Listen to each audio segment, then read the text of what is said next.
Understand the war, you first have to understand the world that was lost, and the men who were pushed until they had nothing left to lose. Before the bullets flew, there was the quiet desperation of the company town. Imagine a world sealed off by ancient mountains, a place where the coal company wasn't just your employer, it was your landlord, your grocer, your government, and your god. You lived in a company house, a flimsy shack perched on a hillside, often without running water, that could be taken from you at a moment's notice. Your children were born with company doctors, and you bought their food at the company store. But you didn't use real money. You used scrip, a private currency that was worthless anywhere else, and the prices were always inflated. This was a system designed for debt, a set of invisible chains that tethered you and your family to the mine. Every day you went deeper into the hole, both literally and financially. Your life, from cradle to grave, was mortgaged to King Coal, and the work itself was a daily descent into hell. Deep beneath the beautiful green hills, men crawled on their bellies in the dark, breathing in the fine black dust that would one day choke the life from their lungs. They gambled every shift against the black damp, a pocket of unbreathable gas that could suffocate you in an instant, or the ever-present threat of a roof collapse that could bury you alive. For clawing the wealth of the nation from the earth's guts, they were paid pennies. These weren't just workers. They were fathers, husbands, and sons. They were proud mountain folk whose families had lived on this land for generations. Their dreams were simple: a small plot of land to call their own, shoes for their children, and the dignity of a fair day's pay for a deadly day's work. They were men who understood hardship, who accepted the risks of the mine as a fact of life. They were patient, they were resilient, and they were quiet. But then the Great Depression hit, and the coal operators in Harlan, in a final act of desperation and greed, slashed the miners' wages to a level that was no longer survivable. It was the final turn of the screw on a people already pressed to their limits. This wasn't just an insult, it was a death sentence delivered by starvation. And in that moment, the quiet patience that had defined these men for generations began to curdle into a cold, hard rage. The mountains themselves seemed to hold their breath, waiting for the spark that would ignite the powder keg. By the spring of 1931, the whispers had turned into a low growl that echoed through the hollows. The United Mine Workers had arrived, and with them, a flicker of hope that terrified the coal operators. For every man who signed a union card, a family was thrown out of their home. For every secret meeting, a union man was beaten on a dark road. The law, in the form of Sheriff J.H. Blair and his army of deputized thugs, was no longer a shield for the people. It was a hammer for the companies. The crime scene wasn't a single place. The entire county was becoming one, primed for an explosion. That explosion came on May the 5th in a narrow pass near the town of Evarts. The scene itself was deceptively peaceful. A dusty road winding between two steep, wooded hillsides, a natural choke point. On any other day, it was a place of quiet Appalachian beauty. But on this day, the trees weren't just trees, they were hiding places. The silence wasn't peace, it was the tense, held breath before a storm. On those hillsides, miners lay waiting, their squirrel rifles and old shotguns clutched in their hands. They were men who had been hunted, and now they had become the hunters. When the shooting finally stopped, a new kind of silence fell over the pass, a heavy, ringing silence punctuated by the groans of the wounded. The scene left for the authorities was one of utter chaos. 3 company cars, riddled with bullet holes, sat stalled on the road. The dust was littered with a confusing mix of shell casings, the heavy brass of the deputies' machine guns, and the simple spent shells from the miners' hunting rifles. Blood stained the dirt road, a testament to the ferocity of the 15-minute battle. The immediate evidence told a terrifying story, but offered no easy answers. 3 deputies and 1 miner were dead. The official report would call it a cold-blooded ambush, an act of insurrection by lawless miners. But the miners would whisper a different tale, one of self-defense, of a motorcade of gun thugs on their way to shoot up another picket line, of a people who finally decided to shoot back. The tracks leading away from the road vanished into the dense woods, swallowed by a wilderness that knew how to keep its secrets. The Battle of Evarts left behind more than bodies and brass. It left behind a bone-chilling question that hung in the smoke-filled air. This wasn't a simple murder. This was an organized, armed uprising. Who had planned it? Who gave the order to fire? The scene spoke of desperation and rage, but the wilderness offered no confessions. It only confirmed a terrible new reality. The war in Harlan County had gone hot, and the mountains themselves had become the first and most mysterious witness to the bloodshed. In the chaotic hours after the Battle of Evarts, as the bodies of the deputies were carried out of the pass, Sheriff J.H. Blair didn't need a detective to find his prime suspects. He already had his culprits. For months, a clear and public enemy had been challenging his authority and the absolute power of the coal operators. The finger of blame pointed squarely, and without a moment's hesitation, at the organizers of the United Mine Workers of America. These were the men who had come into his county preaching a gospel of discontent. They were, in the eyes of the establishment, outside agitators with foreign ideas about collective bargaining and workers' rights. They held secret meetings in darkened schoolhouses and on remote hillsides, whispering promises of a better life into the ears of desperate men. They were the ones who had lit the fuse of rebellion, and in the minds of the company men, the explosion at Evarts was the inevitable result. Their motive seemed undeniable. For weeks, Blair's deputies had been systematically breaking the strike, beating organizers and evicting families with brutal efficiency. The union was losing. The ambush at Evarts wasn't just a random act of violence, it was a calculated message, a bloody declaration that the UMWA would not be crushed without a fight. It was a violent attempt to seize control of the county and to terrorize the law-abiding citizens and workers who had refused to join their cause. This wasn't a mystery. It was an open war, and the Union had just fired its deadliest shot. The evidence, as far as the law in Harlan was concerned, was self-evident. Every man on that hillside was either a Union member or a sympathizer. The Union had been advocating for resistance, and now resistance had turned deadly. Whispers immediately became official reports. Names of known Union leaders and the most outspoken miners were put on arrest warrants. The narrative was simple and powerful. The Union came, and then there was violence. Therefore, the Union was to blame.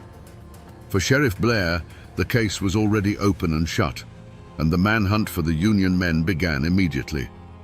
But while Sheriff Blair's fury was aimed squarely at the Union men on the hills, a colder, more complicated suspicion began to take root behind the closed doors of the Coal Operators Association. The ambush at Evarts had been too perfect, too precise. The miners were desperate, yes, but this level of coordination suggested something more than just spontaneous rage. It suggested information. It suggested a leak, and a leak could only come from the inside. Suspicion, like a mountain mist, began to curl around the figures who stood between the two warring camps, the mine foreman and the company guards who had been deputized by Blair. These were men who came from mining families themselves, who spoke the same language and understood the grievances of the men in the pits, yet they drew their paychecks directly from the operators. They were trusted by both sides, and therefore trusted by neither.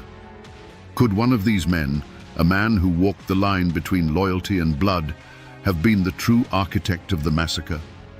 The motive wouldn't have been a simple cry for workers' rights. It would have been something far more personal and venomous. Imagine a foreman whose father had been killed in a roof collapse years earlier, a death ruled an accident, but always whispered to have been caused by company negligence. He had risen through the ranks, his loyalty a perfect mask for a patient, simmering hatred. For a man like that, the Union wasn't a cause, it was a weapon. Looking back, the signs were there.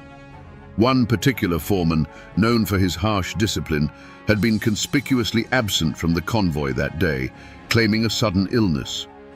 In the aftermath, his grief seemed hollow, his questions to the other deputies sharp, not with sorrow, but with the careful precision of a man confirming the details of a plan gone right.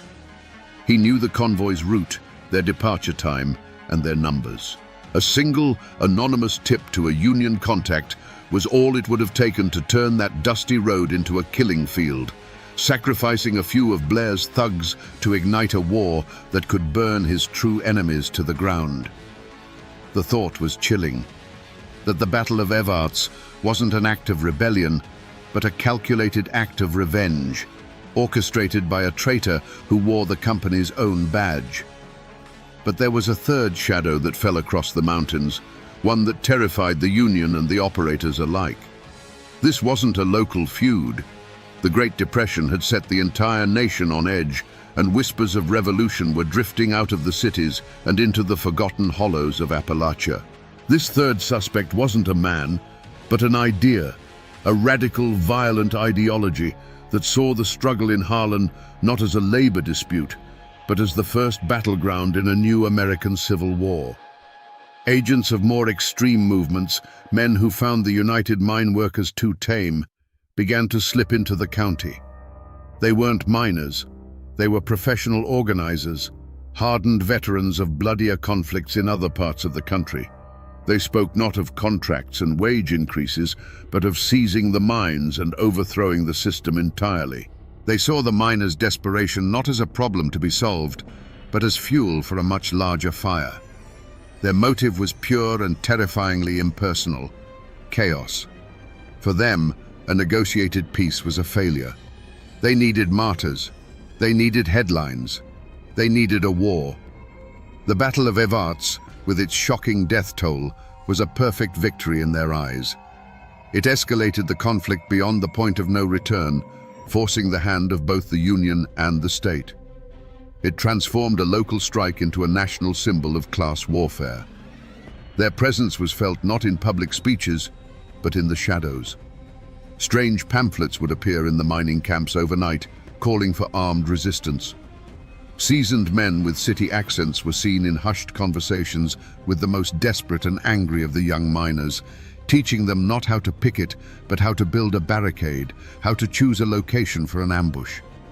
They were ghosts in the machine, whispering poison into the ears of men who were already half-mad with hunger and injustice. For these outsiders, the dead at Evarts were not a tragedy. They were a necessary sacrifice to ignite the revolution they craved. In the wake of the Battle of Evarts, Sheriff Blair's investigation was not a search for truth. It was a hunt for vengeance. He unleashed his army of deputies with a single, simple objective: round up every known Union man and sympathizer. Warrants were issued for dozens of miners, but this wasn't a process of careful arrests. It was a brutal sweep. Doors were kicked in at midnight. Men were dragged from their beds in front of their screaming wives and children, their faces already bloodied by the time they were thrown into the back of a truck. But the mountains, which had served as a fortress for the coal operators, now became a sanctuary for the miners. The deputies, many of them outsiders themselves, were clumsy and loud in this terrain. They knew the roads, but the miners knew the land. Men vanished into the deep woods and winding hollows, swallowed whole by a wilderness that was loyal to its own. Posses would track a man for days, following a clear trail to the mouth of an abandoned mine or a remote cabin, only to find the trail had gone cold, as if the man they were chasing had simply turned to mist and drifted away on the wind. The few men they did manage to capture offered no clear answers. Under the brutal persuasion of a deputy's blackjack, stories changed and collapsed. Some men, desperate to stop the beating, would name anyone, spinning wild tales of a grand Union conspiracy led by organizers who were already long gone, having fled the state. Others, defiant to the end, would say nothing at all. The evidence Blair presented to the prosecutors was a tangled mess of coerced confessions and contradictory testimonies. The promise of a swift, clean conviction for the murder of his deputies evaporated into a fog of confusion and lies. The investigation was hitting a wall, and Blair's frustration festered into a more indiscriminate cruelty. Unable to catch the supposed ringleaders, his deputies turned their rage on the community at large. They would stop cars on lonely roads, not to ask questions, but to deliver beatings. They prowled the edges of the mining camps, their presence a constant, suffocating threat. The initial assumption that a few union leaders were responsible was proving impossible to prove. The hunt for a specific culprit devolved into a general war on the mining population, and with every failed raid and fruitless interrogation, the fear in Harlan County grew deeper, and the truth buried itself a little further in the dark, silent earth. As Sheriff Blair's hunt intensified, his deputies slammed into a wall. It wasn't made of stone or wood, but of something far stronger, the absolute, unyielding silence of the mountain people.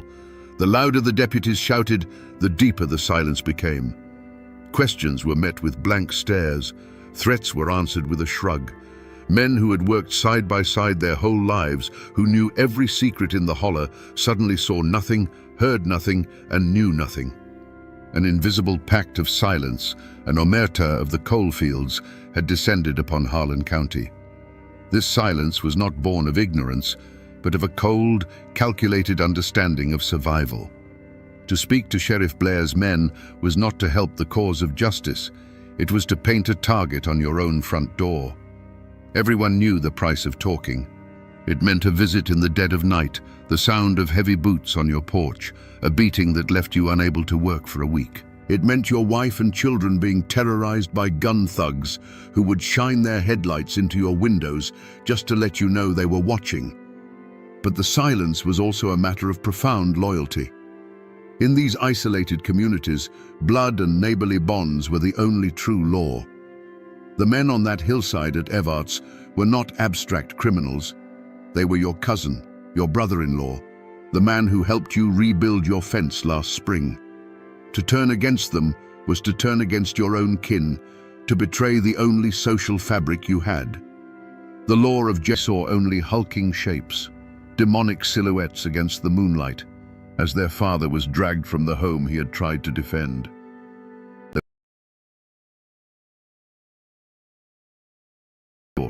Another shot rang out, sharp and final, and its echo was the only eulogy William Edens would receive. The next morning, when the neighbors arrived, they found a scene of unimaginable horror. They didn't need to see the body to understand what had happened. The cabin itself was the testament. It looked as if it had been clawed by some great furious beast. The log walls were pockmarked with dozens of dark, ugly holes, silent witnesses to the chaos. This was not a whipping. This was not a warning. This was murder, cold and brutal. On that night, the bald nobbers crossed a line, and in the blood of William Edens, their righteous crusade was drowned forever. The saviors had become the monsters. To understand what happened at the Edens cabin, you have to try for a moment to look through Ben Bolin's eyes. In his mind, he wasn't a murderer. He was a surgeon, and the Ozarks were his patient, riddled with the cancer of lawlessness. A tumor doesn't have rights. You don't reason with it. You cut it out, cauterize the wound, and move on. The Taylors and their kind were the primary tumor, but men like William Edens, men who defied the cure, who obstructed the surgery, were part of the disease too. In Bolin's brutally simple logic, if you weren't actively helping to save the patient, you were helping the sickness spread. The switch didn't flip for Ben Bolin on the night of the Edens murder. It had been welded into position the moment he took the oath on that bald knob. While other men, perhaps even Kinney, saw their night riding as a temporary necessary evil, Bolin saw it as a righteous calling. He was the hammer, and it was not the hammer's place to question the nail. Each whipping, each threat, each act of terror was simply a tool for the job. He likely felt contempt for the weakness he saw in others, for the men who flinched at the sound of a switch on bare skin. They didn't have his clarity. They didn't understand that to fight monsters, you must be more terrifying than any. They carved their existence out of the rocky soil, and their claim was sealed not just by deeds, but by the sweat, blood, and bones of their kin who were buried in it. This land was a heavy inheritance, a reminder that they had built their world from nothing, and they would bow to no outside authority that tried to take it away. This deep-seated distrust of distant power was a wound that had never truly healed since the Civil War. The mountains had been a house divided, a place where loyalty to Richmond or Washington could get a man killed by his own cousin. The war left behind a bitter legacy, a deep-seated suspicion that the laws passed in far-off capitals were designed to control and suppress the mountain people, not to protect them. For men like the Allens, the arrival of a state-appointed judge and a Commonwealth's attorney felt less like the administration of justice and more like the arrival of a garrison in occupied territory. In Carroll County, a family name was everything. It was a history, a code, and a burden. To be an Allen was to understand that you were part of something larger than yourself. It meant you never showed weakness, you never backed down from a fight, and you settled your own accounts. The name was a shield for those who bore it and a clear warning to those who might cross them. It carried with it the unspoken duty to cast them. The ledger, that simple book of numbers, was the key that unlocked the entire conspiracy. The moment of revelation was at hand, and it was more chilling than any single act of violence. The true perpetrator of the Harlan County War was not a single man hiding in the hills with a rifle. It wasn't a radical agitator with a bomb, with soot, their eyes wide with a terror that might never leave them. But it was in the yard, lying in the cold, dew-covered dirt, that the finality of the act was laid bare. William Edens was dead, and the bald Nobbers had killed him. His survival was a ticking clock, and with every breath he took, the bald Nobbers' reign of terror was 1 second closer to its end. The news of the murder didn't spread as a whisper. It tore through the Ozark Hills on a current of shock and rage. This was different from the stories of whippings and warnings. This was a line crossed in blood. The story reached the courthouse in Forsyth, and from there it traveled by telegraph to the state capitol. The tale of the bullet-riddled cabin and the defiant man murdered in front of his family was so brutal, so brazen, that the state of Missouri could no longer afford to look the other way. The law, which had been a distant rumor for so long, finally awoke with a vengeance. The governor authorized the militia. Warrants were drawn up, bearing the names of the most prominent bald Nobbers, including Nat Kinney and the Bolin brothers. A substantial reward was offered for their capture, dead or alive. The official documents went up on posts and walls in every town, turning the masked riders from a secret society into a list of wanted men. The hunters had become the hunted. The murder of William Edens split Taney County down the middle like an axe splitting a log. There was no more middle ground, no room for quiet neutrality. You were either for the Nobbers or against them, and you had to choose a side right now. The pot-bellied stove at the general store, once a place for shared stories and friendly gossip, now radiated a cold silence. Men who had known each other since childhood would now pass on the road with a curt nod, their eyes hard, each wondering if the other had been among the masked riders that night. The church itself was divided, with some praying for the souls of the vigilantes and others praying for their swift damnation. From the ashes of this division, an opposing force rose up, calling themselves the anti-bald Nobbers. They were not lawmen. They were the friends and family of men who had been wronged by the Nobbers, joined decades, the chilling, woman-like scream of a painter, a mountain lion. To the mountain folk, it was a terrible omen, a cry from the land itself that blood was about to be spilled on its soil. It was as if nature was already mourning for the men who were about to die. The human omen arrived in Hillsville with polished shoes and leather briefcases. Judge Thornton Massey and Commonwealth's attorney William Foster were not mountain men. They were agents of a distant government, men who saw the world in the black and white text of law books.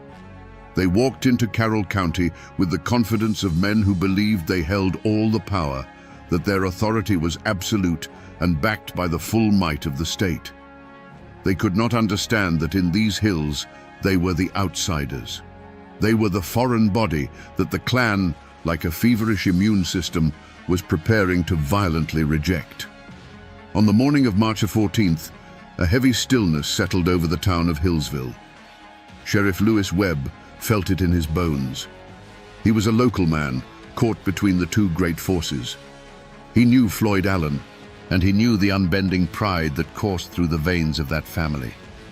As he strapped on his pistol that morning, he wasn't just preparing for a day in court. He was preparing for a war. He could see the hard, unblinking eyes of the Allen clan members gathering on the courthouse step. It was in this fractured, paranoid landscape that the real hunt for Ben Bolin and his brothers would have to begin. While the official law, the state militia and the county sheriff made a great show of organizing and searching, they were outsiders. They knew the main roads, but they didn't know the hollows. But the real hunters, the men who moved with a purpose that was colder and sharper than any legal duty, were the anti-bald nobbers. These were men who had lived in the shadow of the knobber-ridged nuts, their clothes turning to rags. Every snap of a twig, every rustle of leaves in the wind sent a jolt of adrenaline through them. They tasted paranoia in every bite of squirrel meat and felt it in the cold dampness of the caves where they slept. The familiar woods, the kingdom they once ruled with masked terror, had become a labyrinthine prison. The hunt was a slow, methodical strangulation. The anti-bald nobbers were patient. They had men among them who could track a single man across solid rock and read a broken twig like a page in a book. They moved in small, quiet groups, checking the remote cabins of known sympathizers, finding the faint traces of a recent campfire, and slowly, painstakingly, tightening the net. A farmer who gave the Bolins a slice of cornbread might find his fence cut the next week, a quiet message that help was no longer an option. The fugitive's world shrank with every passing day. The end for Ben Bolin came not in a hail of bullets, but in a moment of exhaustion. It was February 1889, and the cold had gnawed at him for months. He had risked getting close to his brother's cabin, perhaps seeking a moment of warmth, a real meal, a sliver of the life he had lost. It was a fatal mistake. A tracker for the anti-bald nobber posse had found his trail in the thin layer of snow. They didn't storm the cabin. They simply waited, melting into the grey woods, becoming part of the landscape. When Bolin stepped outside, perhaps to fetch water or check the perimeter, he was allowed to walk 20 yards into the clearing. Then, a single voice cut through the cold air. "That's far enough, Ben." He froze. From behind every large oak and limestone outcrop, a man rose, rifle already at his shoulder. There was no shouting, no chaos, just the quiet final click of a dozen rifle hammers being pulled back. In that and the law it represented. Through the eyes of a terrified witness huddled on the floor, the scene was a nightmare of flickering shadows and brilliant flashes of fire. Judge Thornton Massey was slammed back into his high-backed chair as if struck by an invisible fist. For a moment he sat upright, his face a mask of shock, before sliding silently from the bench. His gavel clattered onto the wooden planks, the last sound of order in a world now ruled by chaos. The symbol of the law was the first to fall. Sheriff Lewis Webb, caught in the open as he moved toward Floyd, never had a chance to draw his weapon. He crumpled to the floor, his life extinguished in an instant. Commonwealth's attorney William Foster staggered back, a look of disbelief on his face, before collapsing amongst the very law books and papers he had used to condemn Floyd Allen. Men who had moments before been arguing points of law were now diving for their lives under tables and behind railings. The air grew thick and heavy with gun smoke, so dense it choked the lungs and burned the eyes. The constant splintering of wood and shattering of glass was punctuated by the screams of the wounded and the terrified. Augustus Fowler, a juror who had simply done his civic duty, was caught in the crossfire and fell, a random victim in a war he had no part in. For 90 seconds, the Hillsville courthouse was the heart of a maelstrom, a place where the only authority unbroken. He did not beg for his life or plead for mercy. Accounts passed down through the generations say he sat tall in the saddle, his hands bound tight behind him, his gaze fixed straight ahead. His silence was his final act of defiance. He had lived his life by a code of brutal, unforgiving strength, and he would not abandon it in the face of death. He looked at the hard faces of his captors, not with fear, but with a quiet, burning contempt. He was a wolf cornered by hounds, and he would grant them no. Tied with an efficient knot was slipped over his head and cinched tight against his neck. A sharp slap on the rump of his horse, and it was over. Ben Bolin, the iron fist of the bald nobbers, was executed by the very vigilante justice he had championed. The question that hangs in the air, even to this day, is a chilling one. Was this justice? Or was it just another murder, another link in an endless chain of Ozark violence? The anti-bald nobbers had rid the world of a man they saw as a tyrant, but in doing so, they had become a mob, acting as their own judge, jury, and executioner. For the other captured bald nobbers, the official law would have its day in the Forsyth courthouse. But for Ben Bolin, the verdict had already been rendered, not by the law of men, but by the cold, hard law of the mountains. Ben Bolin's death was not the end of the story. It was merely the end of a chapter written in rope and vengeance. The consequences of the Bald Knobber War continued to ripple through the hills for years, leaving behind a landscape of broken lives and bitter silence. For the survivors of the Edens family, the mountains that had been their home became a prison of memory. Every creek, every ridge, every shadow held a piece of the horror they had endured. They could not rebuild their lives on ground soaked with their own blood and grief. Sometime after the trials, they packed what little they had left, turned their backs on Taney County, and vanished, seeking a place where the name Edens didn't echo with tragedy. For the other captured bald nobbers, the law of men finally arrived in Forsyth. The trial was a spectacle, the biggest in the county's history. And in May of 1889, 3 men, Dave Walker, his son William, and John Matthews, were led to a specially built gallows in the courthouse square. Before a crowd of thousands, they paid the ultimate price, their public execution serving as the state's final, retreating from a victorious battle, heading for the high ground to prepare for the long, bloody war that they knew was coming. When the last gunshot faded, the silence it left behind was more terrifying than the noise. It was a heavy, sacred silence, the kind that falls over a fresh grave. In the courtroom, the survivors lay frozen on the floor, the ringing in their ears slowly giving way to the soft, wet sound of dripping blood. The air was a choking fog of gun smoke, and through the haze, the afternoon sun cast long, dusty rays that illuminated a scene from hell. Overturned benches, scattered legal papers stained crimson, and the still forms of men who, minutes earlier, had represented the full authority of the Commonwealth of Virginia. Slowly, the bravest of the townsfolk crept toward the courthouse doors. They peered into the smoky darkness, and a wave of collective shock and horror rippled through them. The news spread not like a rumor, but like a physical blow, striking the heart of Hillsville and knocking the breath out of it. The courthouse, the very symbol of order and civilization in their small world, had been desecrated. It was no longer a hall of justice. It was a slaughterhouse, a tomb for the law itself. The telegraph key began to chatter frantically, tapping out a message of carnage that sent a shockwave across the state and the nation.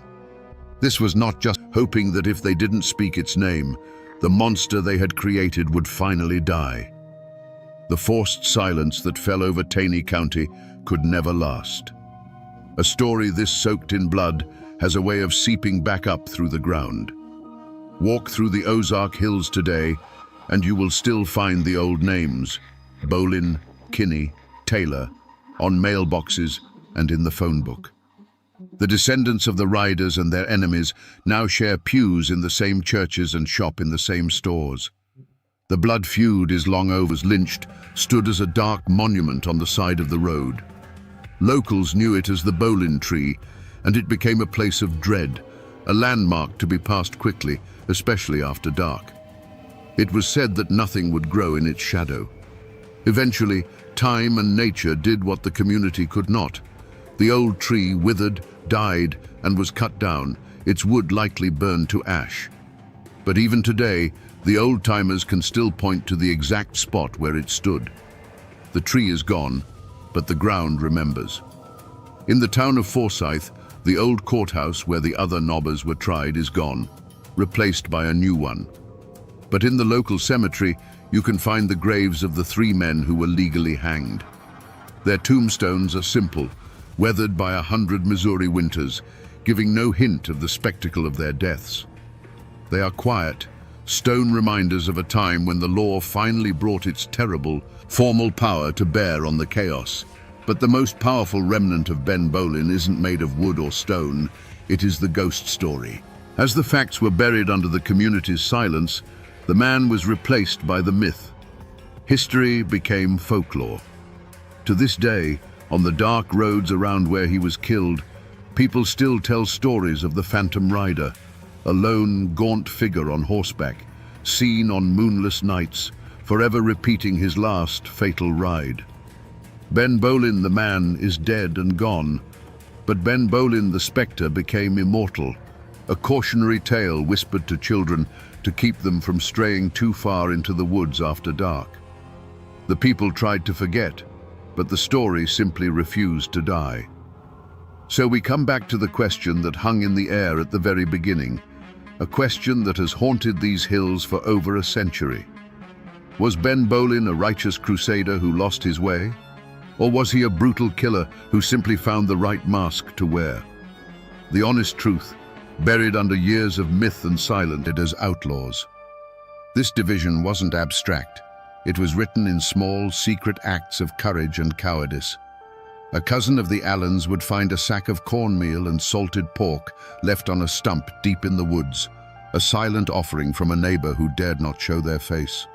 A farmer whose land bordered an escape route would see tracks in the mud and say nothing. At the same time, another man would look a deputy straight in the eye and swear on a Bible that he had been with one of the Allen boys miles away from the courthouse on the very afternoon of the shooting. These were not just lies. They were oaths of allegiance to the unwritten code of the mountains, a code that was now at open war with the laws of Virginia. The local posses were doomed from the start. They were good men, but they were hunting legends in a landscape that belonged to the legends. For weeks, they crashed through the underbrush, chasing rumors and echoes. The Allens were always one step ahead, phantoms in the mist. A warm campfire found abandoned, a footprint in the mud leading to a rushing creek.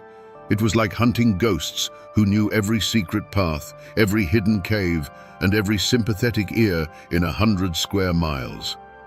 The great manhunt was becoming a great embarrassment, and the honor of Virginia was bleeding away with every passing day. Frustrated and furious, the state unleashed a new kind of... They say it wasn't the wind that gave it that name. It was the sorrow that soaked into the ground, a sorrow that belonged to one family, the Howards. For generations, their story was told not in letters, but in bruises and broken bones. A rage passed from father to son, as sure as their blue eyes and stubborn chin. The legends say it was a curse, a witch's dying breath, or a deal made with the devil in a dark coal mine. But what if the truth is something moan hollow? It was just a nameless fold in the earth, a sanctuary carved by a silver creek. The mountains rose up on all sides like silent green-robed giants, their peaks shrouded in a perpetual blue haze. It was a true oasis, hidden in the wild and rugged lands. The forests were thick with chestnut and oak, teeming with deer and turkey. The soil in the narrow bottomland was black and rich.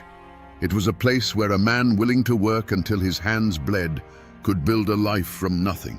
And that's exactly what Jedediah Howard came to do. He was the first of them, a man who carried the chill of the Scottish Highlands in his bones and a fierce hunger in his heart. He'd left the old world behind, a world of landlords and famines, and saw in this untamed Appalachian wilderness a kingdom waiting to be claimed. He was a hard man, to be sure, with eyes as cold and clear as a winter stream, but his toughness was first turned against the land itself. He felled trees that were ancient when his grandfather was a boy. He broke the soil with his own back, and he raised a small, sturdy cabin stone by stone. For a time, there was peace in that hollow. Jedediah took a wife, a quiet woman named Elspeth, and soon the silence of the valley was broken by the cry of their firstborn son, Silas. Their life was a rhythm of seasons and survival. They were governed by the rising of the sun and the ache in their muscles. They feared the hard frost and the dry summer, but they feared little else. They were poor, but their barn was full. They were isolated, but they were self-sufficient. Jedediah had done it. He had carved out a piece of the world that was his, and his alone. But the mountains keep secrets. And the story the neighbors told was that this piece of the world hadn't been empty when Jedediah arrived. They said an old Cherokee woman had lived there, a healer who knew the secrets of the herbs that grew in the inside. Every spectator was searched for weapons. This was not a simple trial. It was a show of force, a demonstration by the state that its authority, once shattered, had been restored with steel and gunpowder. Floyd Allen was carried into the courtroom each day, a wounded lion in a cage. His body was broken, but his eyes still burned with the same defiant fire that had lit the fuse of the massacre. He showed no remorse, no fear. He sat there as a captured king, listening to the legal arguments of a system he had never recognized as his own. Beside him, his son Claude was a study in stoic loyalty, his face a hard mask, ready to share his father's fate. They were not begging for mercy. They were facing the consequences of their war, their silence a final act of defiance. The trial itself was a theater of conflicting truths. The prosecution, backed by the full power of the state, painted the Allens as savage anarchists, a clan of killers who had declared war on civilization. Their lawyers, in turn, fought back fiercely, arguing that the first shot had come from Sheriff Webb, that the Allens had been caught in a trap and had only fired to defend their patriarch's life.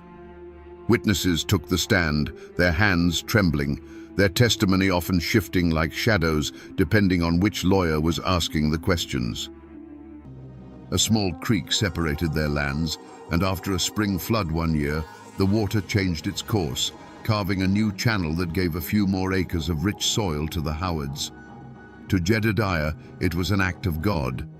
To Elias Suttree, it was theft by water and a sign of Howard's devil's luck. It came to a head at the crossroads store, where words, sharp and heavy as stones, were thrown. No punches were exchanged, not yet, but a line was drawn. Suttree swore that creek would one day run with more than just rainwater. It wasn't spoken of loudly after that, but wasn't the weather. It was the witch's revenge. The story of the curse became a social weapon, isolating the Howards and marking them as other. People who had once nodded a greeting now looked away. The Howard land, once seen as a testament to hard work, was now viewed as a place of bad blood. And so, the hollow became a pressure cooker. Inside the Howard cabin, the whispers from the outside world turned Jedediah's heart to granite. He saw enemies in every shadow. His wife Elspeth grew more withdrawn, her silence a constant, fearful prayer. And young Silas, he was being raised on a diet of resentment and suspicion. His father taught him to read the weather and to mend a fence, but the real lessons were unspoken. He learned that the world was hostile. He learned that a Howard trusts no one but another Howard. And he learned that any sign of weakness would be seized upon by your enemies. He was being forged in a crucible of suspicion and pride, being shaped into the perfect instrument to carry the family's legacy, whether it was a blessing or a curse. The harvest festival that year was supposed to be a time of truce. For one day, families set aside their grievances to celebrate the bounty of the land. There was music from a fiddle and banjo, the sweet smell of roasting meat, and the amber glow of moonshine being passed in a jar. And in that brief moment of peace, a dangerous seed took root. Silas Howard, now a young man with his father's solid build but his mother's quiet eyes, saw Sarah Suttree. She was Elias Suttree's youngest daughter, and a young man's heart doesn't care much for property lines or old grudges. They stole glances across the crowd, their secret a fragile spark in the midst of a simmering hate. That spark became a fire when the dancing started. Under the light of the harvest moon, Silas asked Sarah to dance. It was a reckless, defiant act. For the length of one song, they were just a boy and a girl, lost their sister as the ultimate trespass. The music hadn't even finished before they pulled Sarah away and cornered Silas behind the barn. The first words weren't about the dance. They were about the land, the creek, the old rumors. They called him the son of a thief and a witch lover. They sneered that the curse was already showing in his eyes. Silas, raised on a strict diet of Howard pride, stood his ground. He didn't say a word, but his silence was louder than any shout. The taunts escalated, his family's name dragged through the mud with every curse. Then Joshua Suttree shoved him hard against the rough-hewn planks of the barn wall. Silas shoved back, and the festival was over. It was 2 against 1, a brutal, clumsy fight fueled by moonshine and generations of bad blood. Silas was strong, but they were stronger. They beat him to his knees, his face in the dirt. But as Caleb raised a heavy boot to stomp his hand, Silas's desperate eyes landed on a heavy wooden mallet left behind from setting up the tents. With a guttural roar, he lunged, swinging the mallet in a blind arc. There was a sickening crack of wood against bone. Caleb Suttree collapsed to the ground, his arm bent at an unnatural angle, a shard of white bone peeking through his skin. Blood, dark in the moonlight, soaked into the dry earth. The screams that followed silenced the fiddle for good. The community scattered, not wanting to be caught in the crossfire. Elias Suttree, his face a mask of pure fury, cradled his screaming son and pointed a trembling finger at Silas. "You'll pay for this, Howard," he choked out. "Your whole damned family will pay." Back in his own cabin that night, Jedediah didn't tend to his son's cuts and bruises. He looked at the blood on Silas's knuckles, at the fire in his eyes, and following dawn. Jedediah Howard was at the woodpile, the rhythmic thud of his axe, a familiar heartbeat in the hollow. He was splitting kindling for the morning fire, a simple, honest chore. The air was still and damp, carrying the scent of wood smoke and wet earth. Then came a sound that didn't belong, a sharp crack that wasn't a breaking branch. The axe fell from Jedediah's hand, its blade burying itself in the dirt. He crumpled without a sound, a slow, heavy fall onto the very soil he had claimed as his own. From the cabin, Elspeth heard it, a mother's instinct, a wife's dread. She threw open the rough-hewn door, her question dying on her lips as she saw the dark shapes of Elias Suttree and his son Joshua emerging from the tree line, rifles in hand. The air filled with a blood-curdling scream, and then there was a dull thud, and the scream was cut short. A second crack echoed the first. Then an unnatural silence fell over the hollow, a silence so profound it seemed to swallow all other sounds, the rustle of leaves, the call of the birds, everything. The world had turned into a hell of screams, followed by a ringing quiet. Silas was down by the creek, checking a rabbit snare he'd set the night before. He heard the 2 shots, spaced just far enough apart to be deliberate. A cold knot formed in his stomach. He didn't think, he ran. He sprinted through the woods, branches whipping at his face, his lungs burning. As he broke through the clearing, the sight of his home stopped him cold. The cabin door was swinging wide open, like a gaping mouth. There were no voices, no movement. The chickens were scattered across the yard, clucking in frantic terror. The silence was the most terrifying part. It was the silence of a place where life had just been violently erased. He crept inside, his heart hammering against his ribs. The single room was a scene of pure chaos. A table was overturned. He told them that if he backed down, the federal men would come for them next. He preached his gospel of defiance, arguing that the only way to meet a threat is to stand taller and look it square in the eye. His pride had now transformed into a righteous cause. The ultimate act of defiance was his next 4th of July celebration. Where others saw a reason for caution, Amos saw a stage. He sent out word. The party on Cherry Mountain would be bigger than ever before. It became a public spectacle, an open challenge broadcast across the state. He wasn't just inviting his friends and customers. He was taunting the Bureau of Internal Revenue. He was turning his defiance into a beacon, daring them to try and extinguish it in front of thousands of his supporters. With every warning he ignored, every plea for moderation he dismissed, the path forward narrowed until there was only one way it could go. He had become a symbol, a living embodiment of the mountain spirit, and the government could not allow such a symbol to stand.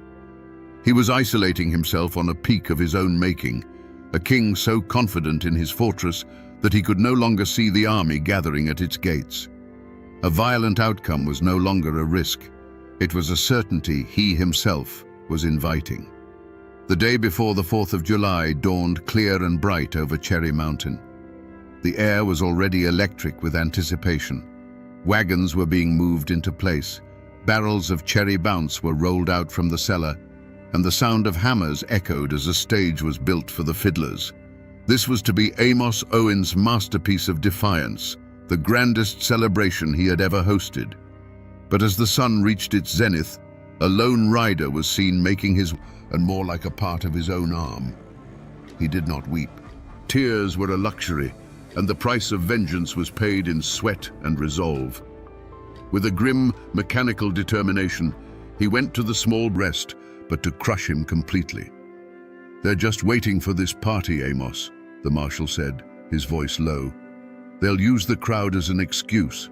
They'll say it was a riot. Men are going to get hurt." Then came the final, clear off-ramp, the last chance for peace. "Cancel it," the marshal pleaded, "just for this year. Send everyone home. Show them you're not looking for a fight. If you do this, I can go back and tell them the threat is over. We can go back to the way things were. It's your last chance to put the genie back in the bottle." It was a surprisingly fair offer. It was a path away from the cliff's edge. All he had to do was swallow his pride. For a long moment, Amos Owens was silent. You can just imagine him, standing there on his mountain, the smell of his life's work all around him. He likely looked at his home, at the preparations for the festival, at the faces of his kin.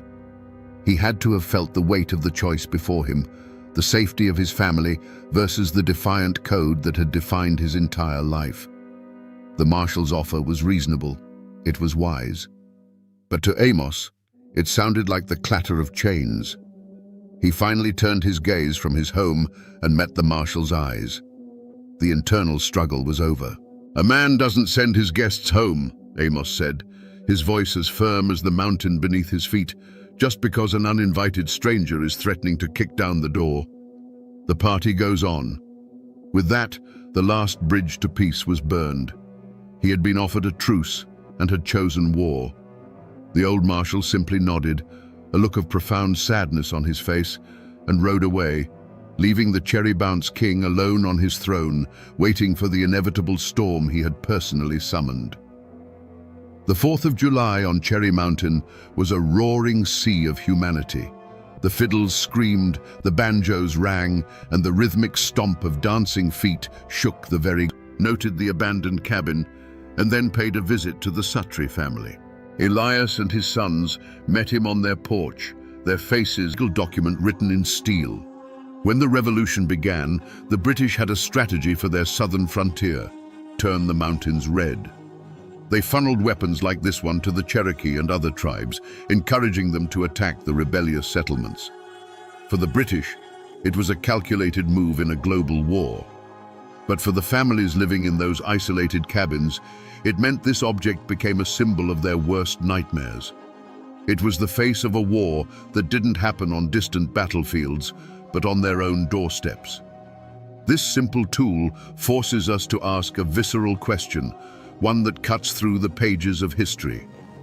What happens when the world outside your thin wooden walls is consumed by fire and screams?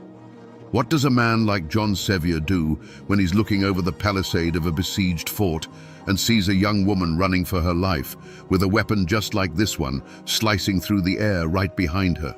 When the revolution finally broke, it wasn't a glorious affair of flags and cannons on the frontier. It was a wave of pure terror. The British strategy was simple and brutal. They would unleash their allies, the Cherokee, upon the settlements. The war had come to the mountains, and it came on silent, moccasined feet, armed with English steel. Suddenly, every rustle in the woods, every shadow at dusk, could mean death. Cabins were burned, families scattered, and the survivors standing watch, rifles cradled in their arms, their gazes fixed on the dark, whispering tree line that separated them from their unseen enemy. They were hunting a ghost, a boy they had created and then unleashed. But Silas Howard was no ghost. He was flesh and blood, and he was perfectly at home. The mountains that the Sutries now saw as a terrifying wall of shadow, Silas saw as his sanctuary and his accomplice. He had been raised in these woods. He knew the hidden game trails of the federal agents who were now, finally, masters of the mountain. The world came back into focus slowly for Amos Owens, through a haze of shock and the dull ache of struggle. The roar of the crowd had been replaced by a grim quiet, punctuated by the sharp orders of federal officers. His great hall, a place of joyous celebration just an hour before, was a scene of wreckage. Overturned benches, smashed jugs, and the dark, sticky pools of spilled cherry bounce littered the ground. He wasn't a king surveying his court. He was a prisoner standing in the ruins of his own kingdom. There was no regret in his heart. There was no fear. There was only a cold, profound rage that settled deep in his bones. This was the ultimate violation. To be manhandled, overpowered, and subdued on his own land, in front of his own people, it was a humiliation worse than any fine or prison sentence. The final insult came with a sharp, metallic click. The cold iron of the handcuffs closing around his wrists was a sound louder and more final than any gunshot. On the very spot where he had freely dispensed his hospitality, his freedom was now completely and utterly taken away. His next move was not his own. Flanked by armed guards, he began the long walk down the mountain. This was the path he had climbed as a boy and ruled as a king, a path every stone of which he knew by heart. Now, he walked it in chains. He passed his home, catching a glimpse of his wife's face, pale and stricken, in the doorway. He passed neighbors who looked on with a mixture of pity and awe. He did not lower his head. Pride was the one thing they could not take from him, and he carried it like a shield, his back straight, his eyes fixed forward. At the base of the mountain, a government wagon waited. As he was loaded into the back, he took one last didn't recognize. A sudden snap of a twig behind him made him spin around. He saw nothing. A cold dread followed the trail of broken branches his son had left. He didn't find a man. He found what was left. Joshua was slumped against the base of a massive pine tree. There was no sign of a struggle, no gunshot wound. A single dark mark on his temple showed where the butt of a rifle had struck with brutal final force. But it was the other detail that made Elias's blood run cold. Lying neatly on Joshua's chest was the family axe, the one Silas had taken from his father's woodpile. Its blade was clean. It had not been used to kill, but to send a message. One Sutri was down. The ghost had a taste for blood, and his work was not yet finished. There was no trial held in the county courthouse for the death of Joshua Sutri. The only court in session was the court of public opinion, and the verdict was delivered in hushed tones and averted eyes. When Elias and Caleb carried the pine box to the small family plot on the hill behind their house, only a handful of distant cousins came to stand with them. The rest of the community stayed away, their absence a silent, damning judgment. They weren't mourning Joshua, they were watching the Sutri family be consumed by a fire of their own making. The law of men had failed, and now the older, harsher law of the mountains was handing down its sentence. The Sutri homestead became a courtroom and a prison all in one. Elias and Caleb were the accused, and Silas Howard was the unseen judge, jury, and executioner. The farm began to die around them.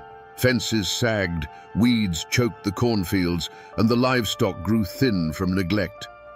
How could they work the fields when their eyes were constantly scanning the tree line? How could they sleep when every creak of the floorboards sounded like an intruder? Elias, aching reminder of his role in starting the feud, his spirit began to break. He started drinking heavily, seeking courage in a jar of corn liquor that only brought forth the demons of his guilt. In his drunken stupors, he would whisper his mother-in-law's name, swearing he saw her face in the shadows. He raved about a curse, not the one they had mockingly pinned on the Howards, but a real one, a curse of blood they had brought upon themselves that day at dawn. The trial within the Sutri home reached its climax one moonless night. Fueled by whiskey and terror, Caleb finally turned on his father. He stood in the middle of the cabin, his one good hand trembling, and screamed the truth into the suffocating silence.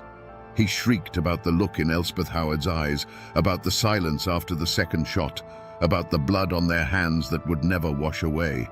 "It's him. He's not a man. He's a spirit. And he's come for us."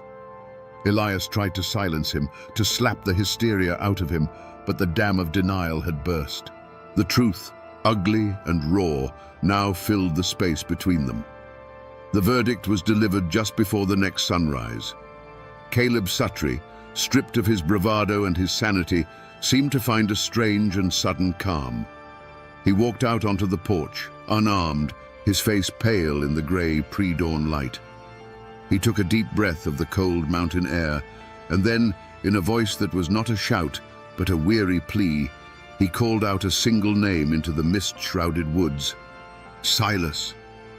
He stood there, a man offering himself up to the inevitable. A moment passed, then another. And then, from the dark, silent wall of trees, a single shot rang out, sharp and final. It was an answer, an execution, a mercy. Was this justice? A circuit judge would have called it murder. But in the hollows and hills, where life was cheap and honor was everything, the story was understood. For every volley of musketry the Loyalists fired down the hill, hitting little more than bark and shadow.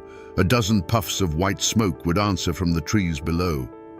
The crack of the long rifles was sharp, personal. Each one was a sentence of death delivered from an unseen judge. A man in a bright red coat would be reloading on the summit, and then he would simply fold, vanishing into the chaos.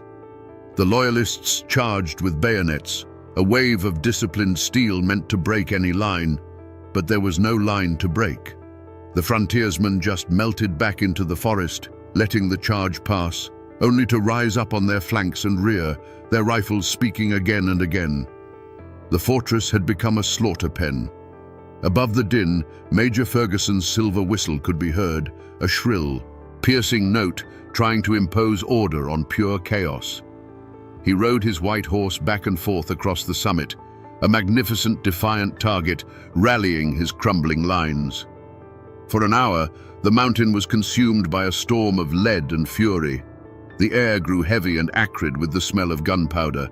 The roar of battle was continuous, a deafening drumbeat of rifle fire, screams and war cries. Then, suddenly, the silver whistle fell silent. The man on the white horse, who had seemed invincible just moments before, reeled in his saddle, balancing of the scales. But the world, especially the world of government and law, rarely works like a folk ballad.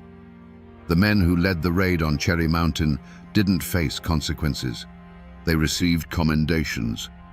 From their perspective, and from the perspective of their superiors in Washington, the opera entirely by the forest, a place where people say the weeds grow a little too thick and the birds sing a little less sweetly. The Howard cabin was swallowed by the woods too. The paper trail of this tragedy is thin, a few lines in a dusty county ledger about a land dispute. But the mountains have a longer memory. The story of the Howards and the Suttries isn't written in ink. It's carved into the landscape itself, in the names people whisper, in the ruins they avoid after dark. Though most people have forgotten the details, the sorrow has soaked into the soil, and the mountains remember everything. So we come back to the question that started it all, the question whispered around campfires in these mountains for over a century. Was the Howard family doomed by a supernatural curse? It's a powerful story, the idea of a witch's hex or a deal with the devil. It gives a name to an evil that feels too big and too relentless to be human. But the truth, as it often is simpler, and somehow far more tragic. The real curse wasn't a whisper on the wind. The real curse was the silence between neighbors nursing old grudges, the silence of a man who can't speak his pain, and the ringing, final silence after a gunshot. This is a story not just of cruelty, but of the formidable, unyielding Appalachian spirit, a spirit forged in hardship and isolation. It's a story of the fierce pride that can build a life on a steep mountainside with nothing but bare hands, and the terrible pride that can tear that same life apart over a single insult. The Howards weren't monsters. They were men, trapped in a cage built by poverty, ignorance, and trauma. Each generation inherited the pain of the last, and the only tool they were ever given to deal with that pain was rage. Silas Howard didn't learn his violence from a demon in a mine. He learned it in the silence of a father who never showed him love, and in the screams of a mother he couldn't protect. The names on the headstones have faded, and the cabins have crumbled back into the earth, but the lesson of Moan Hollow remains, a quiet, worn feud between Sevier and a man named John Tipton, a former brother-in-arms from Kings Mountain who now led the North Carolina Loyalist faction. This wasn't a political debate, it was a civil war in miniature, a clash of two frontier titans who refused to bend. The breaking point came in the dead of winter. Tipton's faction, acting for North Carolina, seized some of Sevier's enslaved people as payment for back taxes. For Sevier, this was the ultimate insult. Enraged, he raised a small army and laid siege to Tipton's farm. The Battle of Franklin was a tragic farce played out in a blizzard. For days, the two sides traded insults and gunfire from behind fences and trees until a surprise attack by Tipton's reinforcements shattered Sevier's force. The state of Franklin collapsed in the snow and mud, and its governor was now a wanted man. The law's pursuit began. The hero of Kings Mountain was now a fugitive, hiding in the very mountains that had once hailed him as their savior. He was hunted by the government of North Carolina, the state he had once defended so ferociously. The cheers of victory were replaced by the quiet footsteps of a man on the run, a king with no kingdom, charged with the high crime of treason. Eventually, the law caught up with him. He wasn't captured in a blaze of glory, but arrested quietly, a shocking humiliation for plans, fierce independence, and memories as long and deep as the valleys themselves. The roots of that spirit ran deep in Myra's blood. Her mother, Elizabeth Hatfield Shirley, came from the same line as the notorious Hatfields of the West Virginia-Kentucky border. This wasn't just a distant relation, it was a heritage. It meant that Myra was born into a world where honor was defended with fists and firearms, where loyalty to family was the highest law, and where an insult was a debt. She was intelligent, articulate, and poised, everything a daughter of a prominent family was expected to be. She was destined for a life of quiet dignity, of ball gowns and polite conversation. But beneath the corset and silk beat the heart of a rebel. The same girl who could quote Greek philosophers was more at home in the saddle, racing her horse through the woods with a freedom most women of her time could only dream of. She preferred the company of her older brother, Bud, and his friends, learning from them the ways of the wilderness. She could handle a shotgun with a skill that shamed grown men, a new gun with a skill that shamed grown men, and knew the hidden trails of the Ozarks as if they were lines on the palm of her hand. Two worlds were at war inside this young woman: the polished, respectable world her father was building for her, and the wild, untamed world of the hills that flowed in her Hatfield blood. For a time, she could walk in both. But a storm was gathering on the horizon of America, a storm of fire and steel that would sweep across the nation, and it would force Myra Maybelle Shirley to choose, once and for all, which world she truly belonged to. Little did she know that choice would burn the life she knew to the ground. If the Ozark Hills were the anvil of Myra's character, the Civil War was the hammer that shattered it and reforged it into something hard and sharp. When the war came, it didn't just divide the nation, it ripped through Missouri, turning neighbor against neighbor in a savage guerrilla conflict. The Shirley family didn't hesitate. Their loyalty was to the Confederacy, and their home soon became a clandestine way station for the most feared Southern partisans, the Bushwhackers. Men like William Quantrill and Bloody Bill Anderson, men who fought with a cold fury, found refuge under the Shirley roof. And riding with them were boys who would become legends in their own right, the James brothers and the Younger brothers. This United States might be willing to secede entirely and place themselves under the protection of the King of Spain in exchange for free navigation of the Mississippi River. Was it genuine treason? Or was it the shrewdest political bluff in American history, a move designed to force the young United States to finally pay attention to its western frontier? The truth is buried with him, but it shows a man willing to risk everything to protect his interests and regain his power. Meanwhile, North Carolina faced a dilemma. They couldn't arrest Sevier. His followers would simply free him again. They couldn't ignore him. His influence was too great. They couldn't defeat him, so they did the only thing they could. They embraced him. In a stunning act of political pragmatism, they issued a full pardon for his treason. Then, they went a step further. They elected the rebel leader to their own state senate. It was a masterstroke. By bringing him into the system, they neutralized him as an outlaw. But they had underestimated Nolichucky Jack. He wasn't neutralized. He was legitimized. He took his seat in the government that had once hunted him and used his new position, combined with his undiminished popularity back home, to fight for the one thing he always wanted, a new state. But this time, done the right way. He outmaneuvered every opponent, trading his buckskin jacket for all-consuming hatred. A hatred for the government, for its uniforms, for its laws. They had taken her brother, and in doing so, they had taken a part of her soul. The war might end for the country, but for Myra Shirley, it would never be over. She would spend the rest of her life fighting the victors. After the war, the Shirley family fled to Texas, seeking a new life from the ashes of the old. But for Myra, peace was a foreign country. Her heart, however, was no less dangerous. Her first husband was Jim Reed, another former bushwhacker who couldn't trade his pistol for a plow. With him, Myra stepped fully into the world of the outlaw. Their life was a blur of stolen horses and dodging posses, a frantic existence on the run. In this chaos, her two children, Pearl and Eddie, were born. But this was no family portrait. It was a partnership born of war and rebellion, and it was destined to end in blood. In 1874, Jim Reed's luck ran out. The news that reached Myra was cold and brutal. Her husband had been shot down, not in a blaze of glory, but by an acquaintance who valued the reward money more than friendship.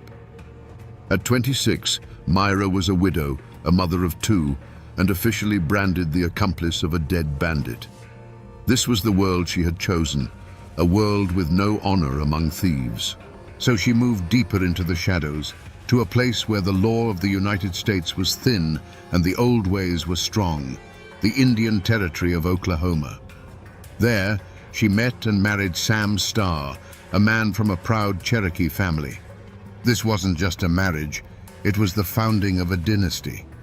On their land, tucked away in the rugged hills, they established a stronghold. It had a name that was a tribute to her old friends and a warning to her new enemies.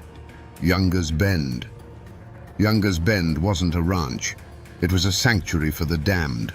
It was a place where men on the run, men like Jesse James and the Younger brothers themselves, could find a hot meal, a fresh horse, and a place to lay low, protected by the cunning of its queen. The air there was thick with the smell of wood smoke, whiskey, and paranoia. Every rider on the horizon was either a friend or a hangman.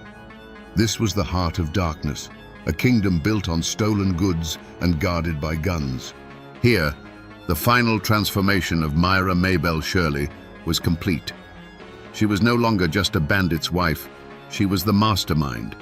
She never led a charge, her hands weren't on the triggers during the robberies. Her weapons were her intellect and her will.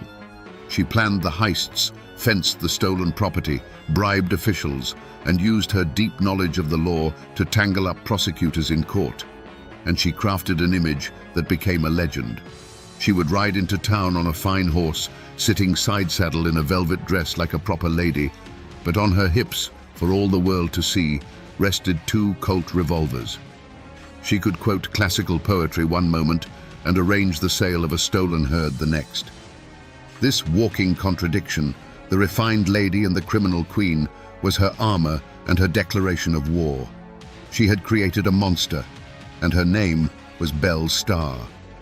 The 2 shotgun blasts echoed through the hills and then faded into an unnerving quiet. Belle Starr's horse, spooked and riderless, galloped the rest of the way to the ranch house, its panicked whinny the first alarm. Her daughter Pearl, hearing the sound, ran out to see what was wrong. The discovery she made in the mud of the road, just outside their own gate, would become the final bloody chapter of her mother's legend. The bandit queen was dead, her velvet riding habit stained with the earth and her own blood, her back riddled with buckshot. News of a murder like that travels fast, even in the isolated Indian Territory. It moved from ranch to ranch on the lips of breathless riders, then crackled across the telegraph wires to the newspapers in Fort Smith and beyond. The death of Belle Starr was an event. For the lawmen, it was the closing of a long and frustrating case file. For the dime novelists, it was a dramatic ending they couldn't have written better themselves. For the locals, it was a source of fear and feverish gossip. The queen was dead, but who had dared to kill her? Soon enough, Deputy U.S. Marshals rode down the trail to Younger's Bend. For years, this place had been a no-go zone, a sanctuary for fugitives where the law entered at its own peril. Now, they were in charge, picking through the life of the woman who had so often made fools of them. The investigation began, and the web of suspects was tangled and dark, spun from the threads of Belle's own life. Every person in her orbit had a potential motive. The first and most obvious suspect was a man named Edgar Watson. He was a tenant on Belle's land, a man with a shadowy past from Florida, rumored to be wanted for murder himself. They had argued bitterly. Belle wanted him gone, and Watson wasn't a man who liked being told what to do. It was a simple, logical motive, a dispute over land and money that ended in violence. But the simple answer isn't always the true one. Then there was her own husband, a Cherokee man named Jim July Starr. He was younger than Belle and was, at the time of her murder, facing his own trial for horse theft. Did they have a falling out? Was he driven by jealousy?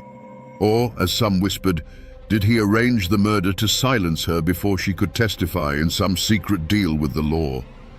He had an alibi, but in the murky world of Younger's Bend, an alibi was just another story.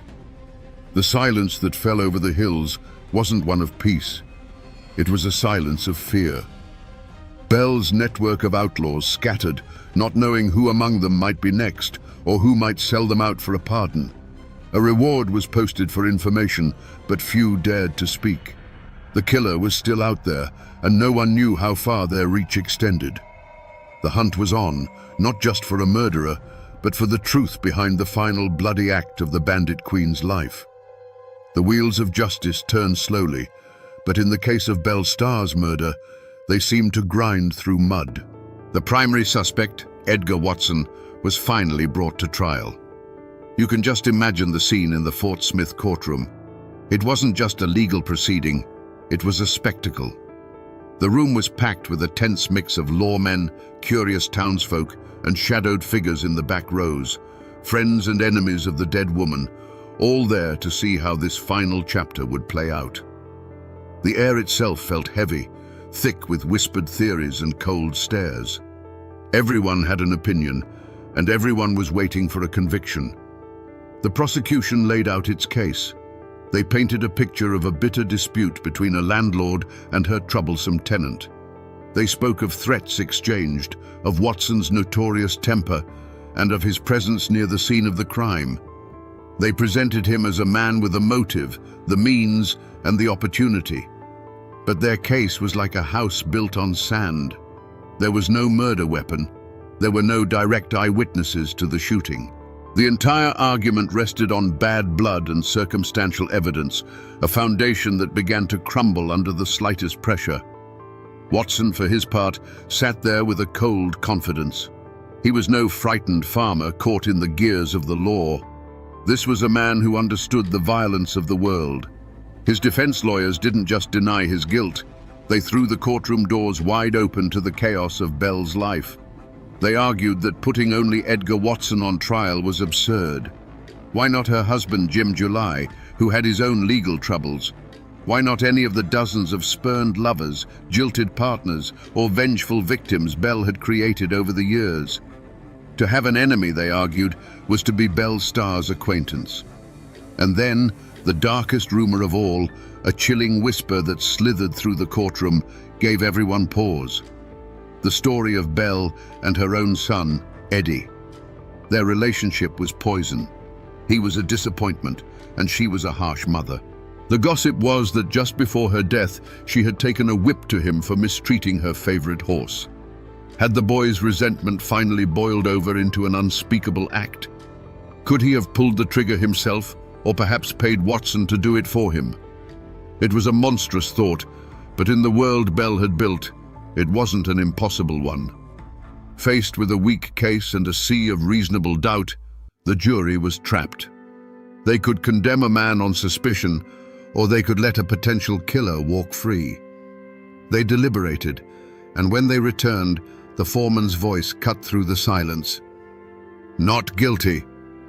A shockwave went through the room. Edgar Watson, the man everyone was so sure had done it, stood up and walked out of the courtroom a free man. And so, the law of men had spoken. But was it justice? Or was it just a failure of a system that couldn't comprehend the complex, violent world of Younger's Bend? The court case was closed, but the murder remained unsolved. The killer had vanished back into the hills, becoming just another ghost in the bloody history of the territory.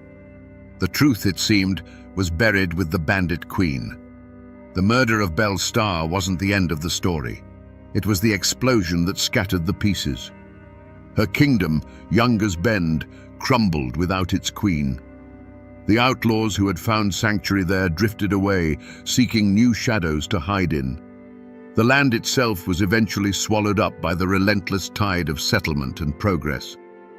Today, what was once the most notorious hideout in the Indian Territory lies quiet and still, submerged beneath the placid waters of Lake Eufaula.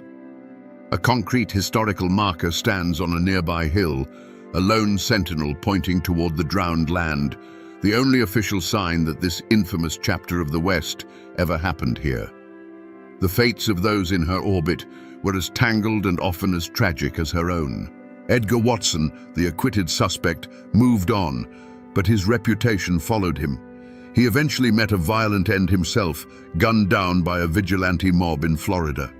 Her last husband, Jim July Starr, died in a gunfight with lawmen not long after Belle's murder. Her son, Eddie Reed, who some whispered was the true killer, lived a troubled life, eventually becoming a deputy sheriff himself before being killed in a saloon brawl. It seems the violence that Belle had courted her whole life clung to those she left behind, an inescapable inheritance. But there is one final strange twist.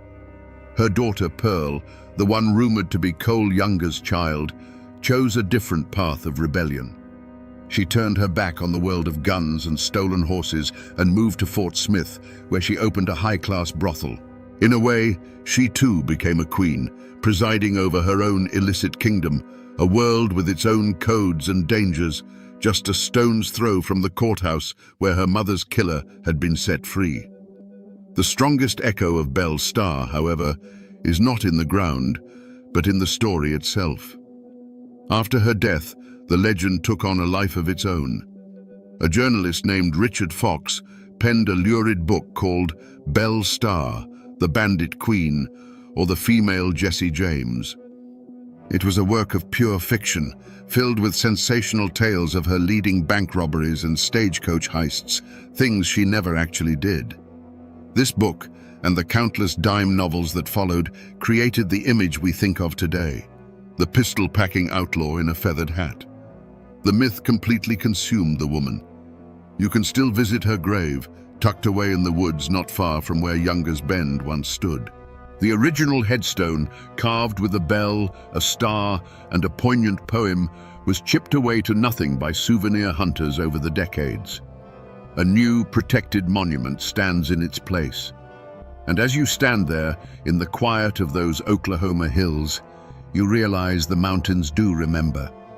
They remember the real Myra Maybelle Shirley, the educated girl, the grieving sister, the cunning organizer, and the woman who gambled her life on a defiant dream of freedom and lost. So we return to the question that has hung in the air since those shotgun blasts first rang out. Who killed Belle Starr? The law of men never gave us a name. Was it the vengeful tenant, Edgar Watson? Was it one of her own family, a final, terrible betrayal? We will never know for sure. But maybe the real answer isn't a name. Maybe what killed Belle Starr was the violent, lawless world she had so carefully constructed around herself.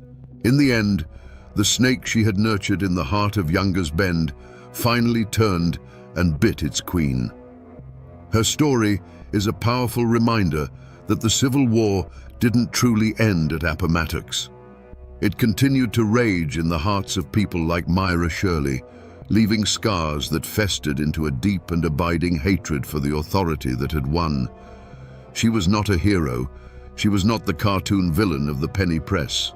She was a casualty, a woman whose fierce mountain pride, when poisoned by grief, became a force of self-destruction. She waged a 25-year war against a world she felt had wronged her, and in that war, there could only be one victor. Myra Maybelle Shirley was a woman of stark contradictions, the educated lady who could quote the classics and the ruthless godmother who ruled a den of thieves. She was born with the spirit of the mountains in her blood, proud, defiant, and unforgiving. But that spirit, when broken, forged a legend written in gunsmoke and blood. A girl who was meant to be a lady became the Bandit Queen, a cautionary tale that still echoes in the hills where she once rode.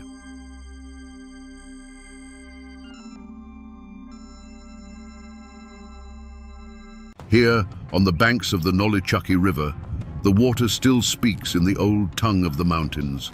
It tumbles over rocks that have seen empires rise and fall, and it whispers through trees that remember a time when this was the very edge of the world. It was here, in this misty East Tennessee valley, that a man came and took the river's name for his own, branding himself into the landscape forever. They called him Nolichucky Jack. But was he a hero, a rebel, or a king in buckskin? Today, we're going to follow the current back in time, because these waters hold a story of fire, blood, and ambition that shaped the very soul of Appalachia. Let's go back to 1773. Imagine this valley not as a quiet, settled place, but as the raw, bleeding edge of a new continent. This was a world of towering hardwoods and shadow-filled hollows, where the law was whatever a man could enforce with a long rifle and a steady hand. The settlements here, places like Watauga and Holston, weren't towns. They were clusters of raw log cabins huddled together for warmth and safety, islands in a vast, untamed wilderness. This was land that was promised by God, but forbidden by a king across the ocean, and more importantly, it was the ancestral hunting ground of the Cherokee. Into this crucible walked John Sevier. He wasn't born of these mountains. He was a man from Virginia with a hunger for land that was sharper than any axe. When he arrived and built his home on the Nolichucky, he didn't look like a mountain-born brawler. He was handsome, charming, with a gaze that could disarm a rival or win the loyalty of a stranger in a single glance. He had the easy smile of a man who knew deep in his bones that you'd follow him, that you'd trust him with your life. But those who looked closer saw something else. Beneath the charisma was a core of cold, hard steel. This wasn't just a farmer looking for a homestead. This was a born leader, a speculator, a man who saw this forbidden land not just as a home, but as an empire in the making. He was building a life here with his wife and children, but every nail he hammered was an act of defiance against a distant government and a declaration of war against the people who had called this place home for centuries. The air itself was thick with tension. To the west, Cherokee leaders like Dragging Canoe watched the endless stream of settlers and swore a blood oath to drive them back across the mountains. To the east, the whispers of rebellion against the British Crown were growing into a roar. Sevier and his neighbors were caught in the middle, squatters on stolen land, poised on the brink of a war that would force them to choose a side. They had come seeking freedom, but they had found themselves in a powder keg, and John Sevier was the man holding the match. To really understand what forged John Sevier from a simple settler into a legend, you can't just look at maps or read treaties. You have to feel the weight of the times.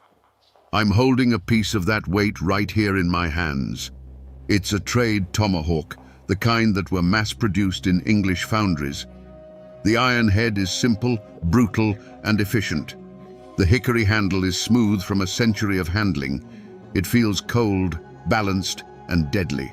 But this isn't just an antique weapon. This is a political document written in steel.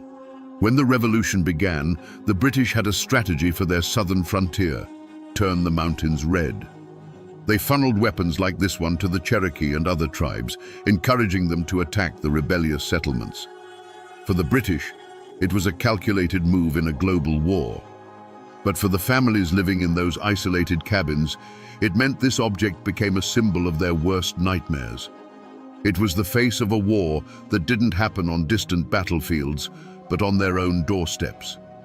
This simple tool forces us to ask a visceral question, one that cuts through the pages of history.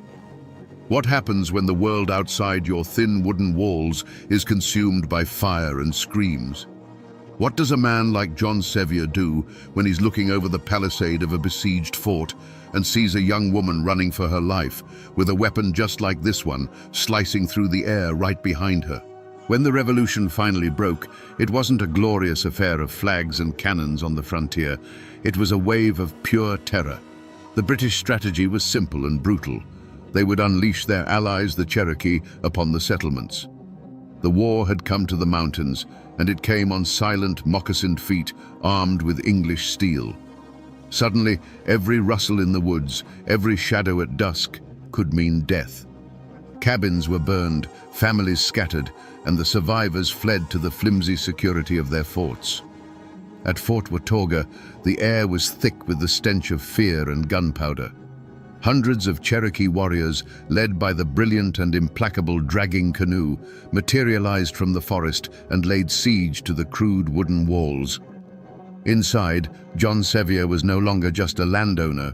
He was a commander, responsible for the lives of every man, woman, and child huddled within. The siege was a grinding nightmare of sniper fire, of terrifying war cries that echoed through the night, a constant reminder that death was only a few feet of log wall away. It was during this chaos that the legend of Nolichucky Jack was truly born. A young woman, Catherine Sherrill, was caught outside the walls when the attack began. As she sprinted across the cleared ground toward the fort, she was a lone figure of desperation. She could hear the footsteps pounding behind her, could feel the nearness of her pursuers. A tomahawk, a weapon just like this one, its polished edge glinting in the sun, whizzed past her ear and thudded into the gate just as she reached it.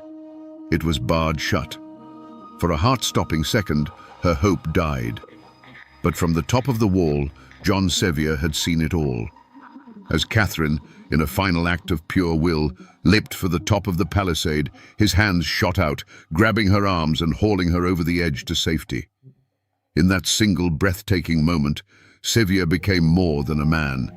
He became a protector, a hero. The seeds of conflict, sown by a distant king, had just bloomed into a very personal war for him, and that heroic rescue planted the seeds of a love story that would itself become a cornerstone of Appalachian folklore. History books can give you the dates and the names, but they can't give you the soul of a story. For that, you have to talk to the people who are its living keepers. My search for the soul of the King's Mountain story led me to the back room of a county historical society, a place that smelled of old paper and cedar. It's there I met a local historian, a man in his 80s whose family had been in these hills since before Tennessee was even a dream. His name isn't important. What is important is that the stories of this place run in his blood. I asked him about Major Ferguson's threat. Why did it light such a fire? Why march over a frozen mountain on what looked like a suicide mission?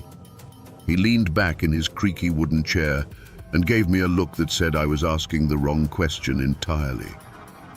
"You have to understand," he said, his voice a low Appalachian rumble. "Ferguson didn't threaten an army. There was no army. He threatened their hearthstones." He explained that these weren't soldiers who answered to a distant general. They were clans. They were families. Their loyalty was to the man whose land bordered their own, to the neighbor who helped them raise a barn. When Patrick Ferguson promised to hang their leaders and lay their country waste with fire and sword, it wasn't a threat of war. It was a promise of annihilation aimed directly at their wives, their children, and their homes. "My great-great-great-uncle was there," the old man continued, tapping a weathered finger on a map. "Family law says he was plowing a field when the rider came with the news. He didn't even unhitch the mule. He just dropped the reins, walked into his cabin, took his long rifle from over the fireplace, and told his wife he'd be back when it was done." That single image, passed down through generations, tells you more than any history book. This wasn't a political calculation. It was a personal insult, a blood feud declared on an entire people. And it was an insult that could only be answered one way. Major Patrick Ferguson's threat was a spark on dry tinder. It wasn't heard in a government hall. It was carried by riders from one isolated settlement to the next, a whispered promise of hellfire that spread through the mountains like a contagion of rage. This wasn't a challenge to an army. It was a personal insult, a vow to burn out the very heart of the over-mountain people. And in that moment, something shifted in the soul of the frontier. The time for talk was over. The time for defense was over. This was now a hunt. The gathering at Sycamore Shoals was not a military muster. It was a human flood. Men poured out of the hollows and down from the ridges, their faces set like stone. They were a rough-hewn army, clad in buckskin and homespun, their only uniform a shared fury. Their weapon was the American long rifle, a tool of subsistence that had become an instrument of vengeance. They left their plows in the field, their harvests in the barn, and their families with a grim promise to return. In the center of this storm of men stood John Sevier. Alongside Isaac Shelby, he was the axis around which this whole desperate enterprise turned.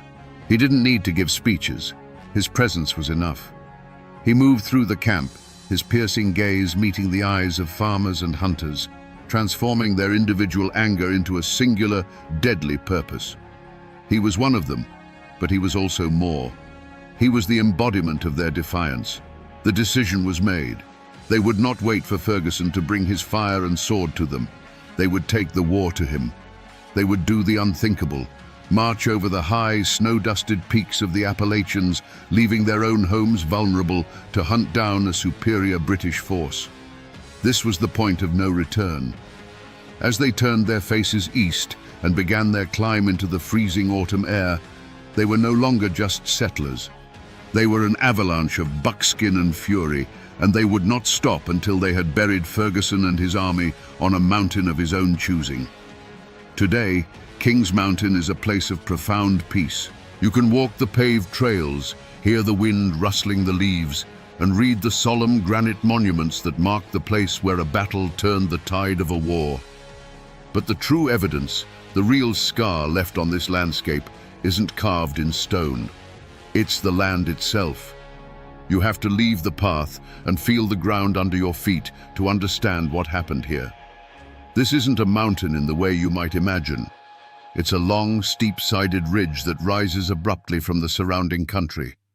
When Major Ferguson brought his loyalist army up here, he thought he had found the perfect fortress. From this high ground, he could see in every direction, and he believed no army could assault such a steep, rugged slope. He was so confident, he reportedly boasted that he was king of this mountain, and that God Almighty and all the rebels out of hell could not drive him from it. He saw a fortress. He failed to understand that he was choosing a tomb, right here. Stand at the bottom of the slope and look up. You can feel the steepness in your legs and your lungs. This is where it happened. Ferguson's men were arrayed on the cleared summit, a perfect target against the skyline. But the over-mountain men didn't attack in formation. They used the dense woods on these slopes for cover, melting between the very trees that still stand here today. Each of these ancient oaks, each of these weathered rock outcroppings, became a silent testament to the chaos of that day. This whole ridge became a killing jar, and the over-mountain men were about to seal the lid. It began with a sound that was not quite human. From the base of the mountain on all sides, a terrifying chorus of whoops and yells erupted from the trees, the sound of panthers, of wolves, of men who had become something primal. The over-mountain men didn't march. They swarmed up the wooded slopes, a relentless tide of buckskin and iron will. It was a kind of warfare the British had never truly understood. For every volley of musketry the Loyalists fired down the hill, hitting little more than bark and shadow.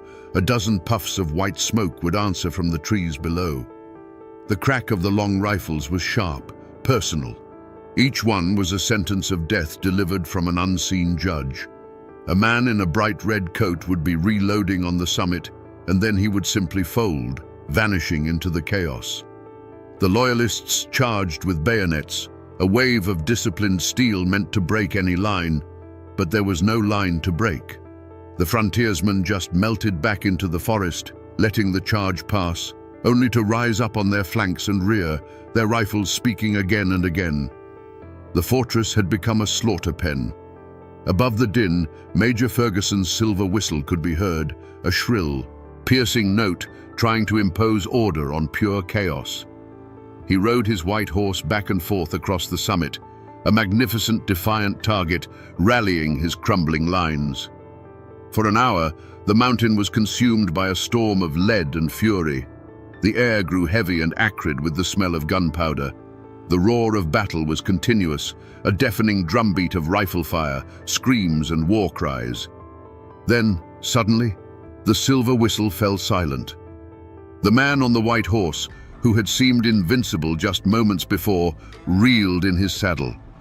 He swayed for a moment, a stunned look on his face, before sliding to the ground. With his fall, the last bit of fight drained from the Loyalist force. White handkerchiefs began to appear, tied to the ends of ramrods and held aloft in surrender. The shooting didn't stop immediately. The raw fury that had carried them over a frozen mountain demanded a final terrible price. But soon, a new sound replaced the gunfire, the triumphant, breathless roar of men who knew they had just broken the back of the British war in the south. After the gun smoke clears, the ink begins to flow. This is a copy of the official report on the Battle of Kings Mountain, written by the commanders and sent to the Continental Congress. It's written in the formal, looping script of the 18th century, and its language is as detached as the battle itself was intimate and brutal. It talks of troop movements, of casualties, and of objectives secured. It describes the battle in a single, sanitized phrase: a sharp conflict. A sharp conflict. Those three words are the cold ashes left over from a raging fire. There is no mention in this dry report of the war cries that echoed through the trees, or the raw fury of men avenging a threat against their homes. The official record doesn't tell you about the terror in the eyes of the loyalists as they were swarmed from all sides, or the grim satisfaction of the frontiersmen as they won. The paperwork of war is always a ghost of the real thing, a sterile summary that strips away the blood and the humanity. And this is where the story of John Sevier takes its most important turn. In this document, he is a hero of the new United States, a loyal officer serving the cause of liberty. But what this paper trail doesn't show is what was happening in Sevier's own mind. He had just seen how power was won, not in distant congresses, but by the will of determined men with rifles in their hands. As he rode home over the mountains, a hero of continental fame, he wasn't just thinking about the war he had won, he was thinking about the kingdom he was about to build. The official record sealed his legend as a patriot, but it was a title he was already preparing to betray. The hero returned from Kings Mountain not just to a home, but to a vacuum of power. North Carolina, broke and exhausted from the war, ceded its western lands to the federal government, effectively abandoning the over-mountain settlements. Left without courts, laws, or protection, the people did what they had always done. They took matters into their own hands. In 1784, they declared themselves a new, independent state, the state of Franklin, and there was only one man they would trust to be its governor, John Sevier. For a brief, shining moment, Nolichucky Jack was a king in his own right, ruling over a renegade republic carved out of the wilderness. But the law, however distant, has a long memory. North Carolina quickly regretted its decision and reasserted its claim, creating chaos. Two governments now claimed the same land. The conflict became a bitter personal feud between Sevier and a man named John Tipton, a former brother-in-arms from Kings Mountain who now led the North Carolina Loyalist faction. This wasn't a political debate, it was a civil war in miniature, a clash of two frontier titans who refused to bend. The breaking point came in the dead of winter. Tipton's faction, acting for North Carolina, seized some of Sevier's enslaved people as payment for back taxes. For Sevier, this was the ultimate insult. Enraged, he raised a small army and laid siege to Tipton's farm. The Battle of Franklin was a tragic farce played out in a blizzard. For days, the two sides traded insults and gunfire from behind fences and trees until a surprise attack by Tipton's reinforcements shattered Sevier's force. The state of Franklin collapsed in the snow and mud, and its governor was now a wanted man. The law's pursuit began. The hero of Kings Mountain was now a fugitive, hiding in the very mountains that had once hailed him as their savior. He was hunted by the government of North Carolina, the state he had once defended so ferociously. The cheers of victory were replaced by the quiet footsteps of a man on the run, a king with no kingdom, charged with the high crime of treason. Eventually, the law caught up with him. He wasn't captured in a blaze of glory, but arrested quietly, a shocking humiliation for a man of his stature. They put him in irons. Imagine that sight. Nolichucky Jack, the Indian fighter, the revolutionary commander, being hauled back over the mountains not as a hero, but as a common felon. The tense journey ended at the courthouse in Morganton, North Carolina, where he was to be tried for his life. But as he stood before the court, a different kind of justice arrived. A mob of his armed followers stormed the building, freed him from his captors, and set him back on his horse. The official verdict was never delivered because the people of the frontier had already delivered their own. John Sevier simply rode away, a free man, proving that in Appalachia, the loyalty of the people could be a law unto itself. To find the final chapter of this story, you have to visit two very different pieces of ground. The first is here, on the lawn of the old Knox County Courthouse, in the heart of the city he helped build. A grand stone monument marks the final resting place of John Sevier. It proclaims him a hero, a patriot, the first governor of the state of Tennessee. He lies here in a place of ultimate public honor, celebrated as a founding father. But as you stand here, you can't help but feel the paradox. This is the grave of a man who was once arrested, put in irons, and charged with high treason. To understand the other side of that conflict, you have to travel a few miles away to a quieter place. Here, on the rolling farmland that was once his home, lies John Tipton. His grave is simple, solid, unyielding, much like the man himself who stood for the law when it was unpopular and faced down the most famous man on the frontier. He rests on the very land he defended, the homestead that Sevier himself once besieged. They lie just a county apart now, enemies in life, neighbors in death. The man who upheld the law rests on his private farm, while the rebel who defied him is enshrined in the town square. This stark contrast, written in granite and soil, is the final, silent testament to their long and bitter feud. It forces us to ask the most crucial question of all. What happened in the years after the guns fell silent? How did the fugitive Nolichucky Jack not only escape justice, but rise from the ashes of his failed state to become the most powerful man in Tennessee? The long shadow of his failed state hung over John Sevier, but he was a man who thrived in the half-light. After his dramatic rescue, he was still technically a fugitive, a traitor in the eyes of North Carolina. But in the mountains and hollows of his homeland, he was simply Nolichucky Jack, their leader, protected by a fierce loyalty that no law could penetrate. He was a political ghost they couldn't exorcise. So what does a man do when his kingdom has crumbled and his enemies hold all the legal cards? He finds a new game to play. And this is where Sevier's story takes a dark, secretive turn. A desperate man, he began a clandestine correspondence with Spanish diplomats.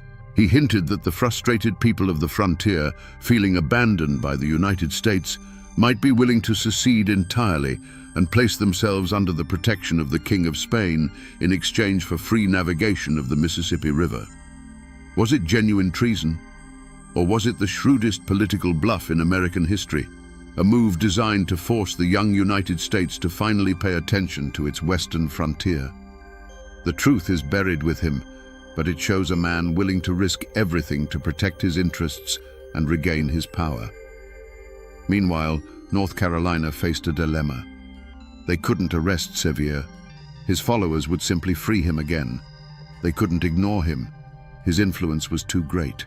They couldn't defeat him, so they did the only thing they could. They embraced him. In a stunning act of political pragmatism, they issued a full pardon for his treason.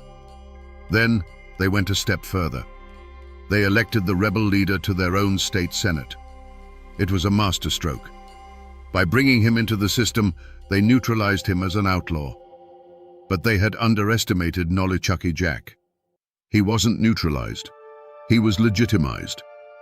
He took his seat in the government that had once hunted him and used his new position, combined with his undiminished popularity back home, to fight for the one thing he always wanted, a new state. But this time, done the right way. He outmaneuvered every opponent, trading his buckskin jacket for a politician's coat without ever losing the grit of the frontiersman.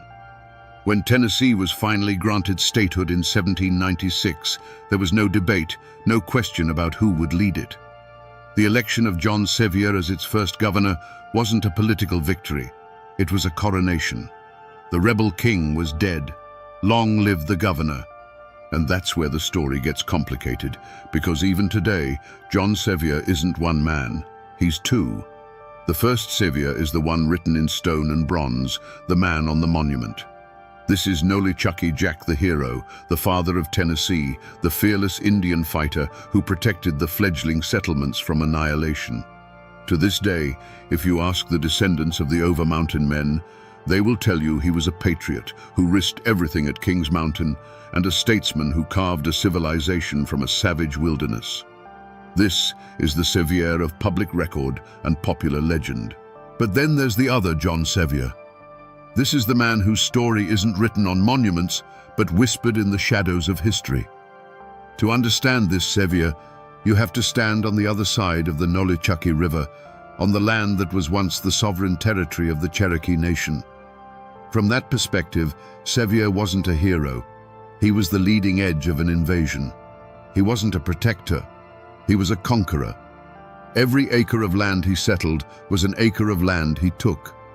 His 35 battles weren't heroic skirmishes. They were a relentless campaign of ethnic cleansing. And it wasn't just about land for a home. The second Sevier was a ruthless speculator, a man whose patriotism and personal profit were always tangled together. His renegade state of Franklin looks less like a noble experiment in democracy and more like a massive land grab, an attempt to secure his and his cronies' illegal claims. His flirtation with Spain wasn't a bluff. It was the act of a man whose ultimate loyalty was to his own ambition. So who was the real Nolichucky Jack? Was he the courageous patriot or the greedy opportunist? The community builder or the dispossessor of a people? The truth is, he was all of it. He was a man who contained the violent, contradictory, and deeply flawed soul of the American frontier itself. And to this day in Appalachia, the version of the story you hear still depends entirely on which side of the mountain your family came from. When a man's life is as large and loud as John Sevier's, it doesn't just end when he's laid in the ground. It seeps into the soil. It becomes part of the mist that hangs in the hollows. The hard facts of his life, the battles, the politics, the betrayals, began to soften over the decades, smoothed over by time like river stones, until a new shape emerged, the shape of a legend. The most powerful legends are often the ones people needed to be true. Take the story that he fought in over 30 battles and was never once wounded. Historically, it's an incredible feat of luck and skill. But in the telling and retelling around a hearthfire, it became something more. It became proof. In a world of constant, random violence, where a snakebite or a fever could kill as surely as a tomahawk, the belief that their leader was untouchable, that he was shielded by Providence itself, wasn't just a story. It was a shield for their own hearts. But every bright legend casts a long shadow. There's another kind of story you'll hear in East Tennessee, one told in a hushed voice after the children are in bed. They say that on certain nights, when the moon is hidden and the river fog is thick, you can still hear the echoes of his forgotten wars down by the Nolichucky. They say it isn't Sevier's ghost you have to worry about. It's the ghosts of those he fought, the Cherokee spirits still bound to the land he took, their whispers of anger and loss carried on the water. It became a cautionary tale, a way for the mountains themselves to remember the price that was paid for the state he built. And so, the man became a myth. He is both the invincible hero protected by heaven and the haunted figure whose deeds left unquiet spirits in his wake. The history books tell you what John Sevier did, but it's the folklore, the ghost stories, and the tall tales whispered from one generation to the next that tell you how the mountains remember him. So we find ourselves back where we started, here on the banks of the Nolichucky. The river still speaks its ancient language, tumbling over the same stones, but we hear it differently now. We can no longer see this as just a quiet valley. We see the ghosts. We see the raw frontier, the smoke of the cabin, and the determined figure of a man who took the river's name and made it his own, bending a wilderness to his will. The journey to understand John Sevier is to understand that our heroes are never simple. It's easy to want the man on the monument to be the whole story, a flawless patriot cast in bronze. But the Appalachian frontier was no place for simple men. It demanded men who were as complex and contradictory as the land itself, men who could be both courageous and cruel, builders and destroyers, heroes and villains, sometimes all in the space of a single day. Sevier wasn't a good man who did bad things, or a bad man who did good things. He was a man of his time, and his time was a storm. So the next time you pass a forgotten ruin on a lonely road, or see an old name carved into a county courthouse, remember that it's not just a pile of stones or a word on a map. It's a library filled with stories of love, loss, and the brutal choices that define us. The story of Nolichucky Jack is a reminder that our history is not a clean, straight line. It's a tangled, bloody, and glorious thicket, and it's in those shadows and contradictions that the truest stories are found. The people are gone. The houses are gone. The world they fought for has vanished. But the story remains. On September 14, 2007, a clerk in the Douglas County Courthouse in Nebraska stamped a document that would send a shockwave through the entire legal world. It was a lawsuit, like thousands of others, but the name listed for the defendant wasn't a person or a corporation. It was God. The newspapers called it the act of a madman, a joke taken too far. But the man who filed it was no fool. He was one of the most powerful politicians in the state. Today, we push past the laughter and the headlines to ask a question that strikes at the very heart of law and faith. What happens when a man uses a human court to demand justice from the Almighty? To understand the lawsuit, you first have to understand the man. Ernie Chambers wasn't some crackpot off the street. He was a living legend in Nebraska politics. For nearly 4 decades, he was a senator in the state's unique one-house legislature. He was a lion, a civil rights champion whose voice boomed through the marble halls of the Capitol, fighting for the poor, the forgotten, and the marginalized. He was known for his razor-sharp mind, his unmatched eloquence, and a stubborn refusal to back down from any fight he believed was just. He was a master of the law. He didn't just know the rules. He knew their spirit, their history, and most importantly, their weaknesses. He had spent a lifetime watching the gears of justice turn, sometimes with agonizing slowness, sometimes with breathtaking fairness. He believed in the system, or at least he believed in what it was supposed to be, a shield for the innocent and a sword against the powerful. But in the mid-2000s, Senator Chambers saw a sickness creeping into the courts he so respected. He saw lawsuits that seemed to defy common sense, clogging the dockets and turning halls of justice into a circus. People suing for anything and everything, using the sacred process of the law to settle petty grievances or chase easy money. To a man like Chambers, this wasn't just inefficient. It was a perversion, a mockery of the very idea of justice. He felt the system was becoming a parody of itself. He could have given a fiery speech on the Senate floor. He could have written a scathing newspaper column. But Ernie Chambers wasn't a man who settled for small gestures. He believed that to expose an absurdity, you had to meet it with an even greater absurdity. An idea began to form in his mind, an idea so radical, so audacious, it could only come from a man who knew the law so well he was willing to break its unwritten rules. He decided he would file a lawsuit of his own, but his target wouldn't be a person or a company. He would aim higher. He would take the logic of the frivolous lawsuit and push it to its absolute metaphysical limit.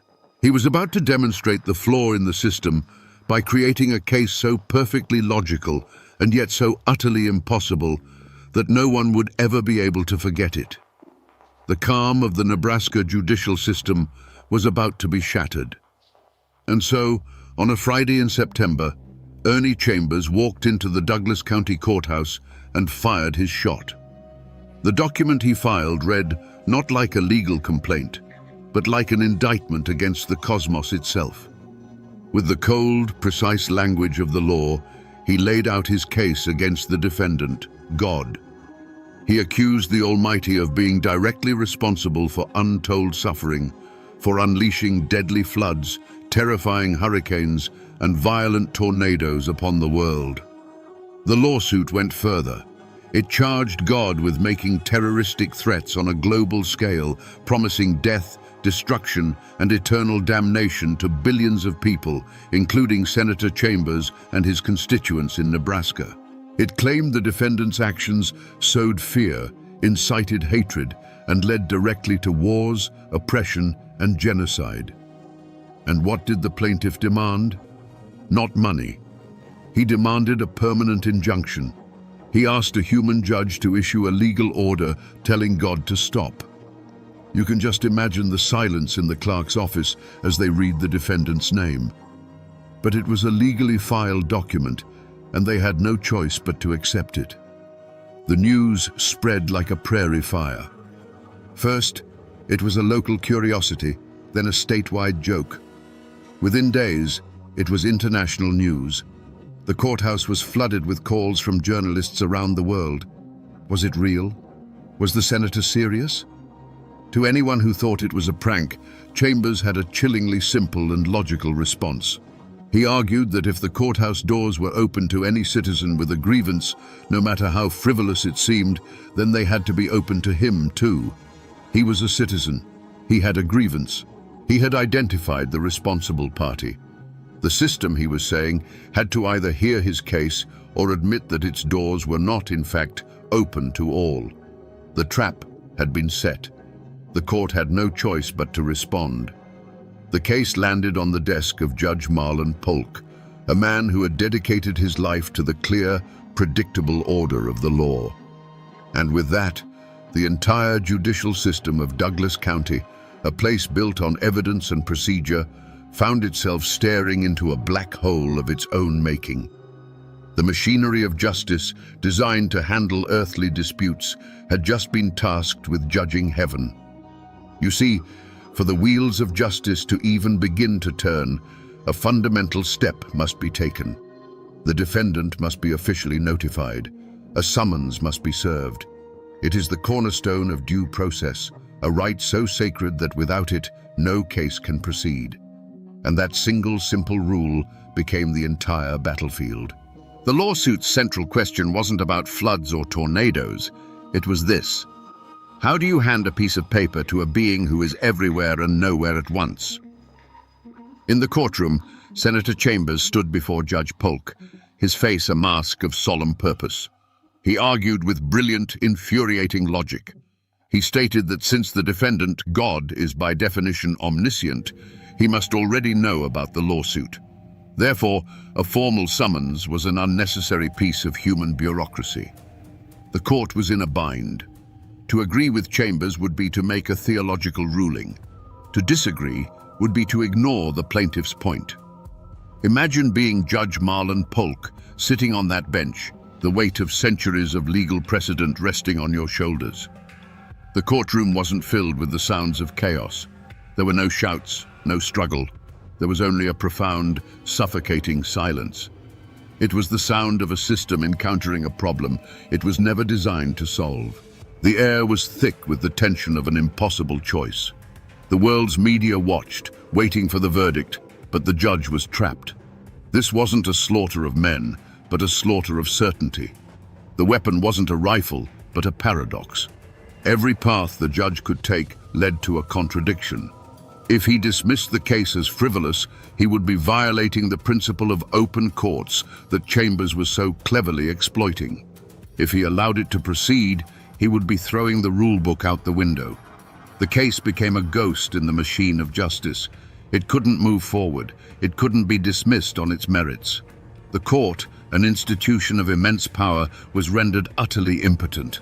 The legal process was bleeding out on the courtroom floor, not from a wound of violence, but from a single, unanswerable question. The mighty sword of the law had struck against the infinite, and it simply stopped. For weeks, the lawsuit hung in the air over Douglas County, a question mark suspended in the halls of justice. The initial shock had given way to a tense, expectant silence. In his chambers, Judge Marlon Polk found himself in a legal no-man's land. He couldn't simply laugh the case out of court. Ernie Chambers was a respected senator, and his legal argument, however bizarre its premise, was technically sound. He was exploiting a loophole in the system's own philosophy of open access. The judge was a man of the book. He searched through volumes of case law, looking for precedent, for any case in history that could offer a sliver of guidance. But there was none. He was searching for a map in a country that didn't exist. The choice before him was monumental. Either he would break the court's own procedural rules, or he would allow a case against God to proceed. Either option would create a legal earthquake. Outside the courthouse walls, the story had become a global phenomenon. Legal scholars debated the jurisdictional paradox on television. Theologians argued the implications of a court even considering the matter. Late-night comedians told jokes, but beneath the laughter was a genuine fascination. Ernie Chambers had done more than file a lawsuit. He had posed a philosophical riddle that caught the imagination of the entire world. And what of Senator Chambers himself? He was the calm at the center of the storm. He gave interviews, not with the triumphant smirk of a prankster, but with the measured tone of a professor. He calmly and patiently explained his reasoning to anyone who asked. He wasn't trying to win, he was trying to teach. He had laid the trap, and now he simply watched as the entire legal world wrestled with it, exposing the very absurdity he had set out to demonstrate. The community wasn't in fear, but in a state of captivated disbelief. The courthouse, normally a place of quiet, everyday dramas, had become the stage for a once-in-a-lifetime spectacle. Everyone was waiting. The silence from the judge's chambers stretched on, but it wasn't an empty silence. It was the silence of a system thinking, of a man wrestling with an impossible problem, preparing to render a judgment that would be remembered for decades to come. And then, the day came. Judge Marlon Polk entered the courtroom, the weight of his decision palpable in the silent, crowded room. This wasn't a trial in the traditional sense. There were no witnesses called to the stand, no dramatic cross-examinations. The battle was fought entirely on the sterile landscape of legal procedure. The world's media held their breath, waiting to see how a small county court would solve a problem that had stumped philosophers for millennia. Judge Polk didn't try to answer the unanswerable. He didn't rule on whether God was responsible for hurricanes or whether the lawsuit had merit. He did something far more clever. He found his answer not in theology, but in the mundane, practical rules of civil procedure. He found the one thread that could unravel the entire case without touching the explosive questions at its core. He dismissed the case.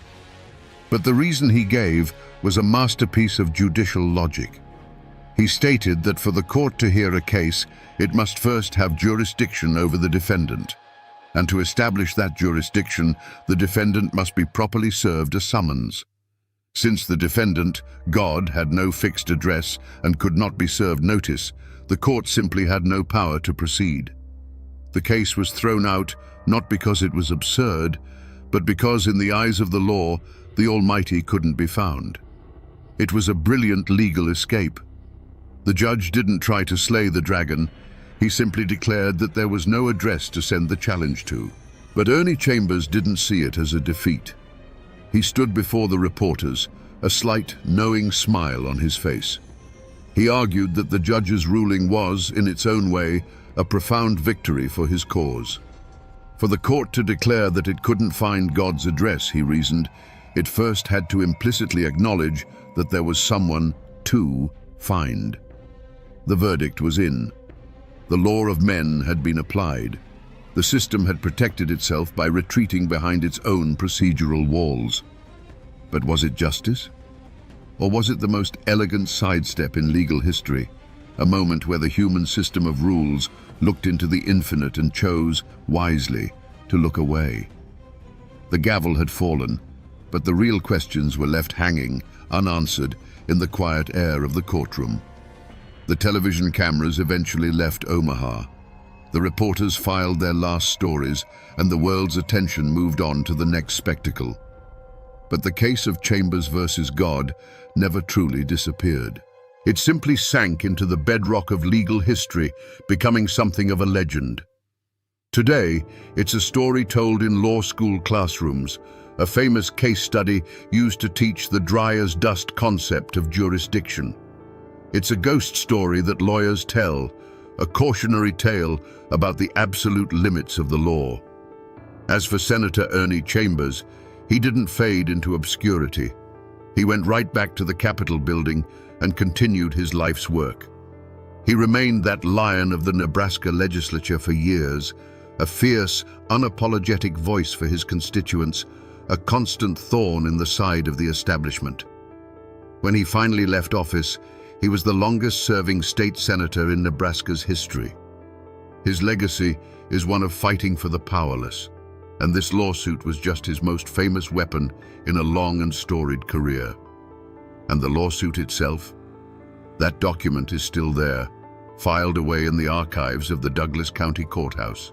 It's just a few pages of typed words in a manila folder, a humble physical artifact of a metaphysical battle. It bears no special markings. It isn't framed on a wall, but it is a silent witness, a tangible piece of a story that seems too absurd to be true. It's proof that once, a man walked into a courthouse and tried to hold the creator of the universe accountable under the laws of Nebraska. Most people have forgotten the headlines, and the name Marlon Polk is just another name on a long list of judges. But the system remembers. The archives remember. The story of that impossible lawsuit has become a permanent, if strange, part of American legal folklore, an echo in the halls of justice that serves as a quiet reminder of the day a mortal man used human rules to challenge the divine. So we come back to the question we started with. What happens when a man uses a human court to demand justice from the Almighty? The simple answer is, the court finds a way out. The system protects itself. But that's not the real lesson here. Ernie Chambers never expected to win an injunction against God. He wasn't trying to stop the rain. He was trying to make a point. This story isn't really about a battle between a man and his maker. It's a story about a brilliant mind using the logic of the law against itself to ask an eternal question. Who is truly responsible for the suffering in the world? And where are the limits of our own systems of justice? He held a mirror up to the court and forced it to admit that there are some problems, some defendants, that are simply too big for its rules to handle. It's a story of protest in its purest, most creative form. It teaches us that sometimes, to expose an absurdity, you must become an even greater one. Ernie Chambers was willing to look like a fool to the entire world to prove a point about the sanctity of justice. He never got a response from the defendant, but he forced a worldwide conversation, and in doing so, he achieved a far greater victory.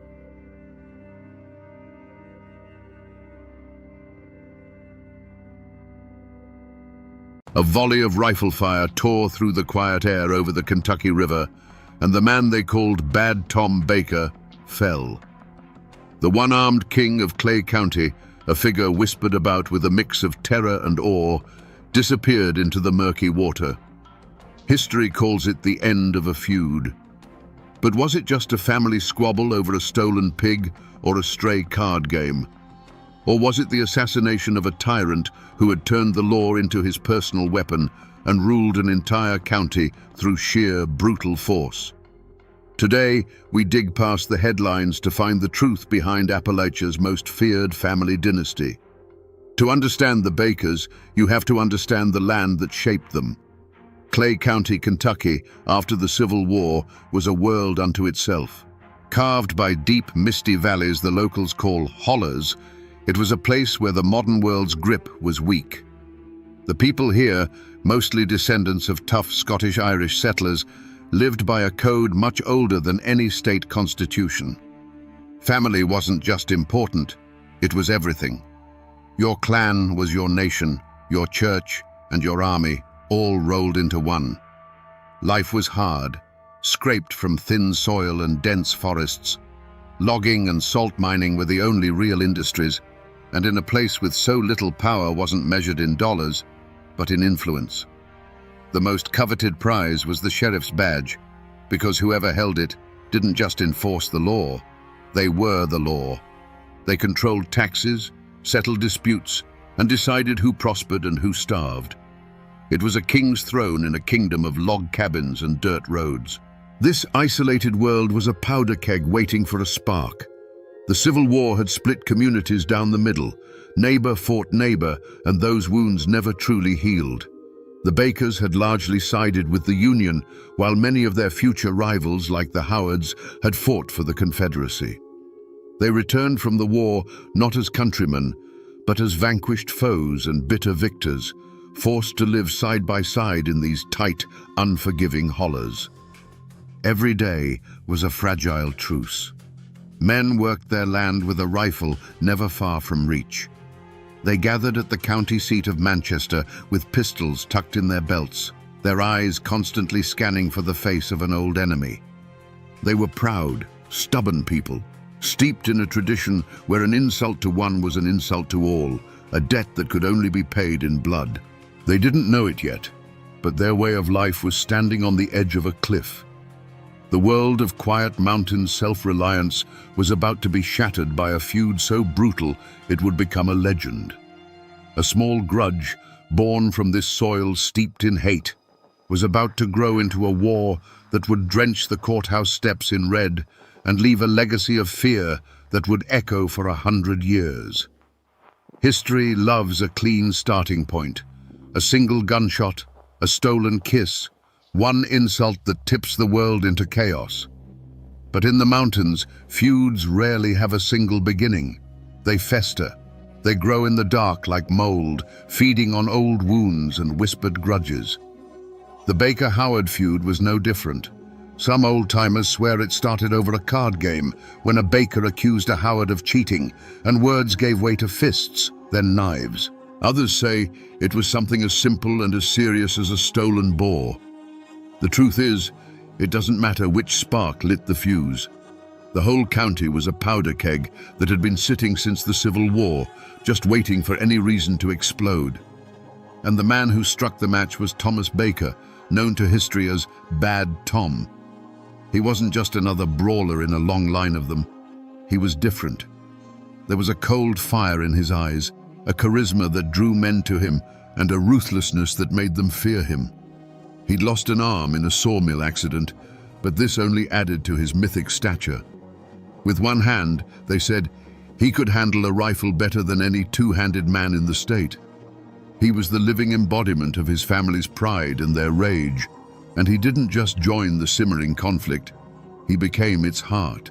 The feud might have remained a series of back-alley brawls and drunken shootouts, if not for one thing: politics.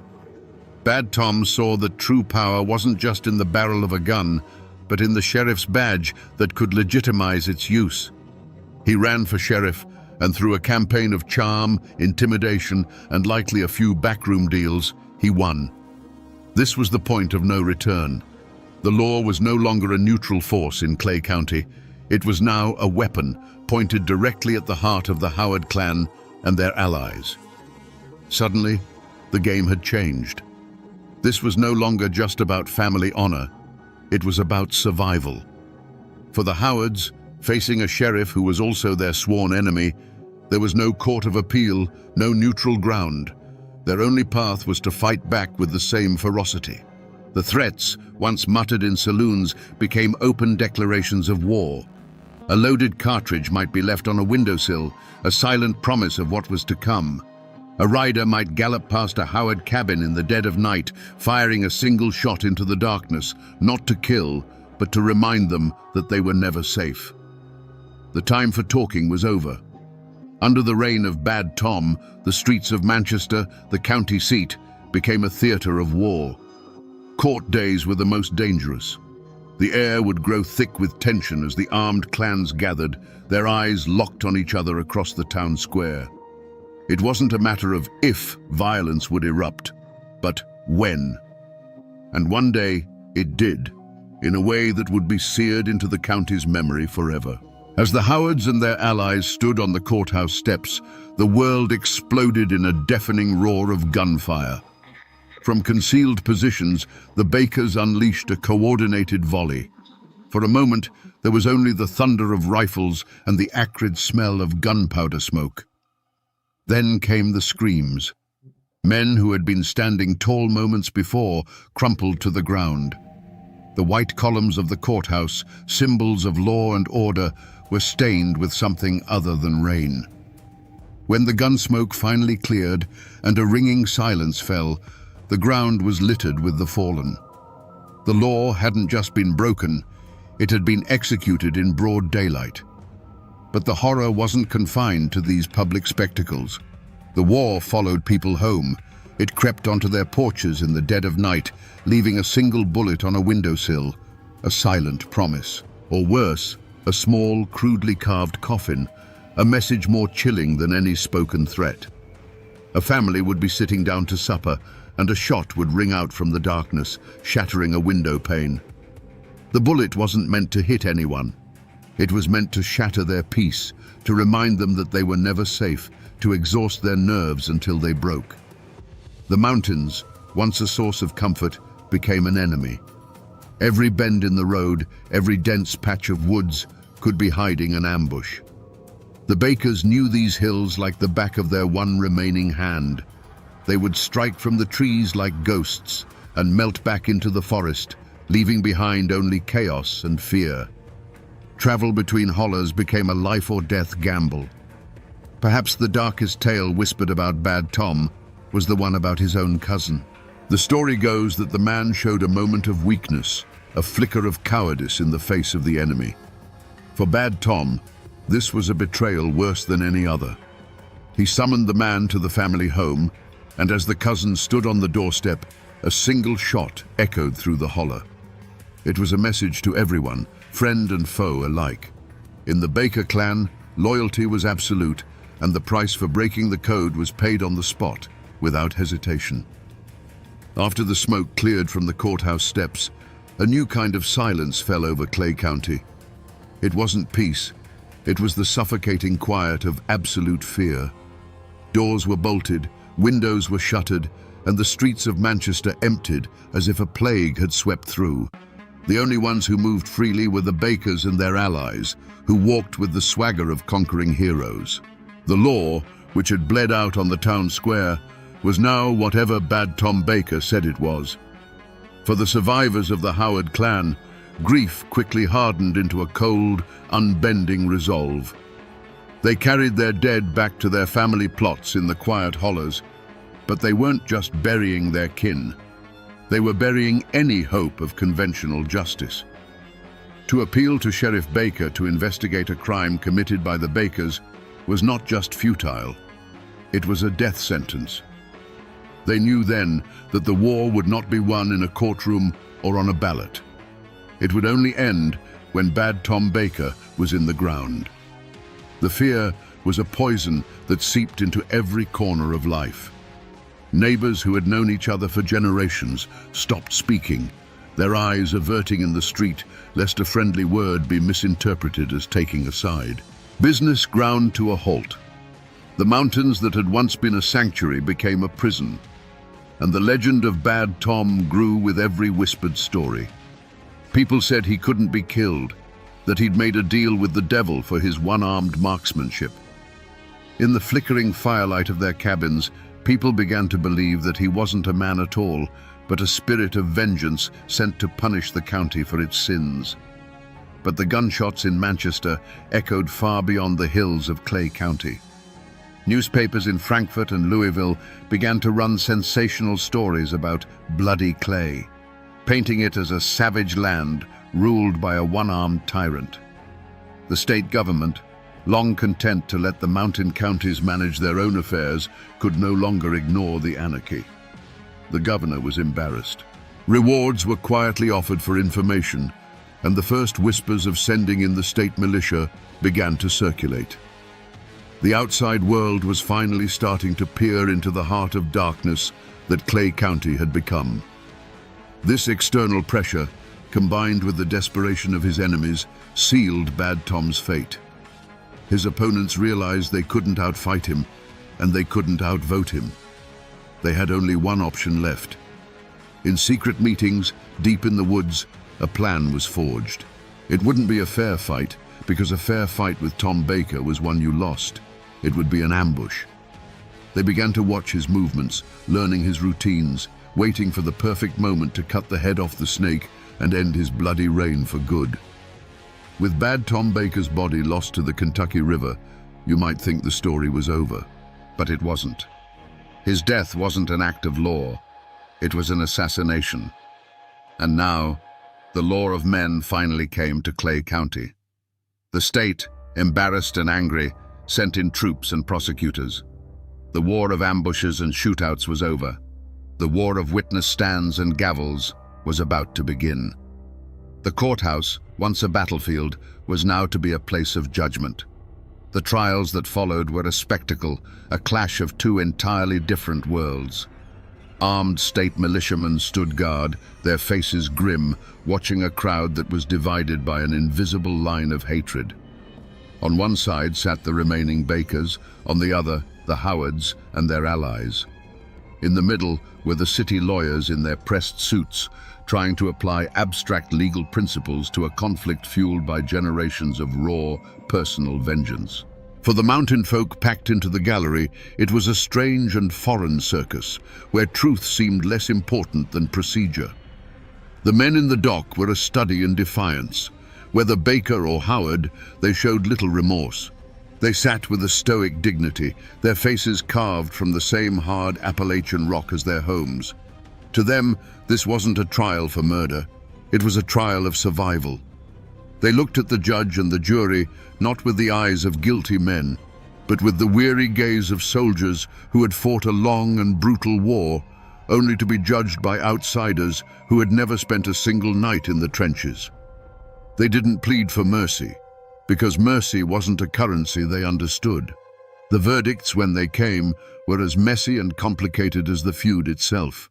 Some men were convicted, sent away to rot in a Frankfurt prison, becoming martyrs to their families. Others, even those known to have pulled a trigger, were acquitted. Witnesses suddenly couldn't remember faces. Juries of local men who had to live in these hollers long after the judge went home delivered verdicts that defied the evidence. The law came to Clay County, but it found that the old codes of silence and clan loyalty were stronger than any prosecutor's argument. In the end, the state declared the feud officially over. The newspapers reported that justice had been served. But was it? For the people who lived it, the court's justice felt hollow. It didn't bring back the dead. For every man sent to prison, another known killer walked free. The trials didn't bring closure. They just forced the hatred underground, where it would simmer for another generation.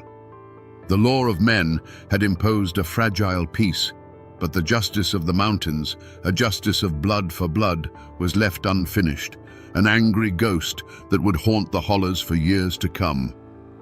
The trials ended, the troops went home, and a quiet, exhausted peace settled over Clay County. The Baker dynasty, once a force that could command a private army and bend the law to its will, crumbled. Without the iron fist of Bad Tom to hold it together, the clans scattered like ashes in the wind. Some of his sons and lieutenants went to prison. Others moved away, changing their names to escape the shadow of their family's bloody reputation. The name that once inspired terror now became a quiet mark of a past best left buried. But the past is never truly buried in these mountains. It just sleeps. If you go to Manchester today, you'll see a modern town. The courthouse that once ran with blood has likely been renovated, its columns scrubbed clean. But if you look closely, the real story is still there. It's in the small, forgotten family cemeteries hidden up in the hollers, where weathered headstones bear the names of young men who didn't die of old age. The dates tell a silent story of a war that history books barely mention. The land itself seems to hold the memory. And if you find an old man sitting on his porch and you ask him about the feuds, you'll see a change in his eyes. The stories are still told, not as history, but as cautionary tales whispered on long winter nights. They'll tell you about Bad Tom, the one-armed king, and how he ruled this county with fear. The official records are sparse, but the oral history, passed down from grandfather to grandson, is rich and terrifying. The name Baker is no longer a threat. It's a legend, a ghost that haunts the local memory. Most of the cars that drive the winding roads of Clay County are just passing through, their drivers unaware of the ghosts that linger in the shade of the trees. But the mountains remember everything. They remember the gun smoke and the screams. The Kentucky River still flows, the same dark water that swallowed the body of Bad Tom Baker, taking his secrets with him. The feud is over, but its echo remains, a permanent part of the landscape, a whisper in the Appalachian wind. So we return to where we began, with the body of Bad Tom Baker sinking into the Kentucky River.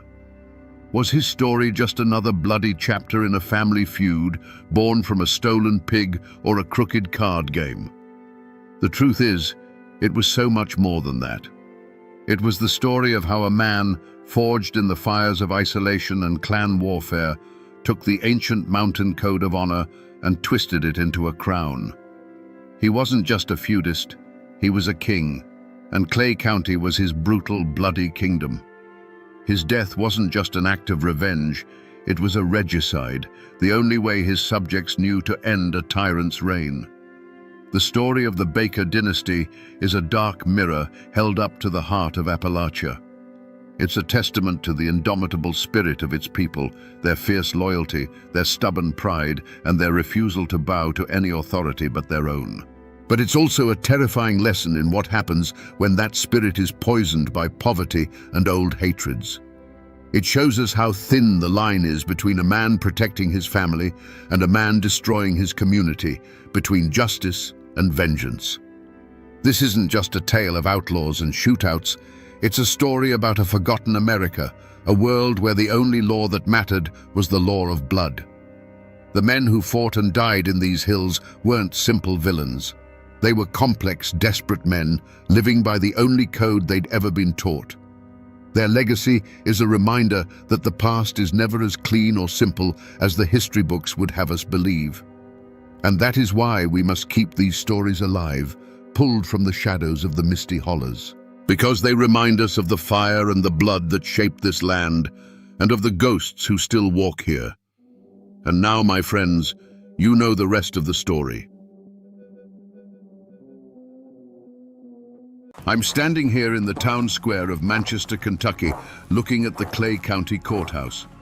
On a quiet afternoon like this, it looks like any other seat of county government. But these bricks have seen more history and more blood than most battlefields. A Kentucky governor once called this place the bleeding wound of the state, and for over 50 years, this very spot was the heart of that wound. Here, where all you hear now is the wind in the trees, the silence was once shattered by a war between families that turned the rule of law into a bitter joke. Today, we're going to listen to the whispers from this place and piece together the story of how it all began. To understand the explosion, you first have to see the powder keg. Let's go back to 1844. Manchester, Kentucky wasn't much more than a collection of log and clapboard buildings around a courthouse, set against the vast green wilderness of the Cumberland Mountains. Life here was hard, governed by the seasons and the unwritten laws of kinship. A man's word was his bond, and his honor was worth more than his life. In this world, some names carried more weight than others, and no name carried more weight than Garrard. They were the closest thing Clay County had to royalty. The family patriarch, Theophilus T. Garrard, was a powerful statesman, a name known all the way in the capital. His son Daniel moved through these dusty streets with an air of absolute confidence, the kind that comes from knowing your family's power is the ultimate law of the land. Then there was Dr. Abner Baker. He was a man of two worlds. On one hand, he was a physician, a man of education and science in a place where folk remedies were still king. But he was also a man of Clay County, born and bred. His hands were just as calloused by the code of these hills as any farmer's, and his pride ran just as deep. He was respected, but he wasn't a Garrard, and in Clay County, That distinction mattered. The flashpoint between these two men wasn't some mythical silver mine, as the legends now claim. It was something far more practical and far more valuable: the local saltpeter works. In the 1840s, saltpeter was the key ingredient in gunpowder. Controlling it meant controlling the means for every man to hunt, to defend his home, to be self-reliant. It was power, pure and simple, and both Baker and Garrard wanted control. For months, their business dispute was a low rumble of thunder in the distance. You could feel it in the air of Manchester. The sideways glances in the general store, the conversations that stopped when one of them entered a room. Two proud men, their ambitions circling each other like wolves. The people of the town went about their lives, but they were watching. They knew the code. They knew that in these mountains, a storm can roll in without warning, and everyone was holding their breath, waiting for the first crack of lightning. The stories passed down through generations are one thing, but sometimes you can find the cold, hard facts printed in black and white. Here, in the Clay County Historical Archives, I'm holding a digital copy of a newspaper clipping from a Lexington paper dated 1844. It's fragile, even as an image on a screen. The language is formal, a world away from our own. It describes the killing of Daniel Garrard not as a murder, but as an unfortunate and fatal affray. It speaks of the public shock and the immediate arrest of Dr. Abner Baker. But it's a small, almost overlooked detail in the third paragraph that truly matters. It mentions that Baker's defense team, some of the most expensive lawyers in the state, were preparing a novel argument: temporary insanity. This wasn't just a legal strategy. In a place like Clay County, where honor and accountability were everything, this was an insult. The idea that a man wasn't responsible for his actions, that he could kill the son of the most powerful man in the county and then hide behind a doctor's diagnosis, it was unthinkable. This piece of paper isn't just a news report.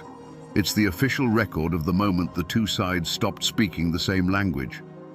One side started talking about the law, and the other was thinking only of justice. And that raised a critical question that would echo for decades. What happens when the law offers an escape, but the people demand a reckoning? That newspaper clipping only tells you what happened.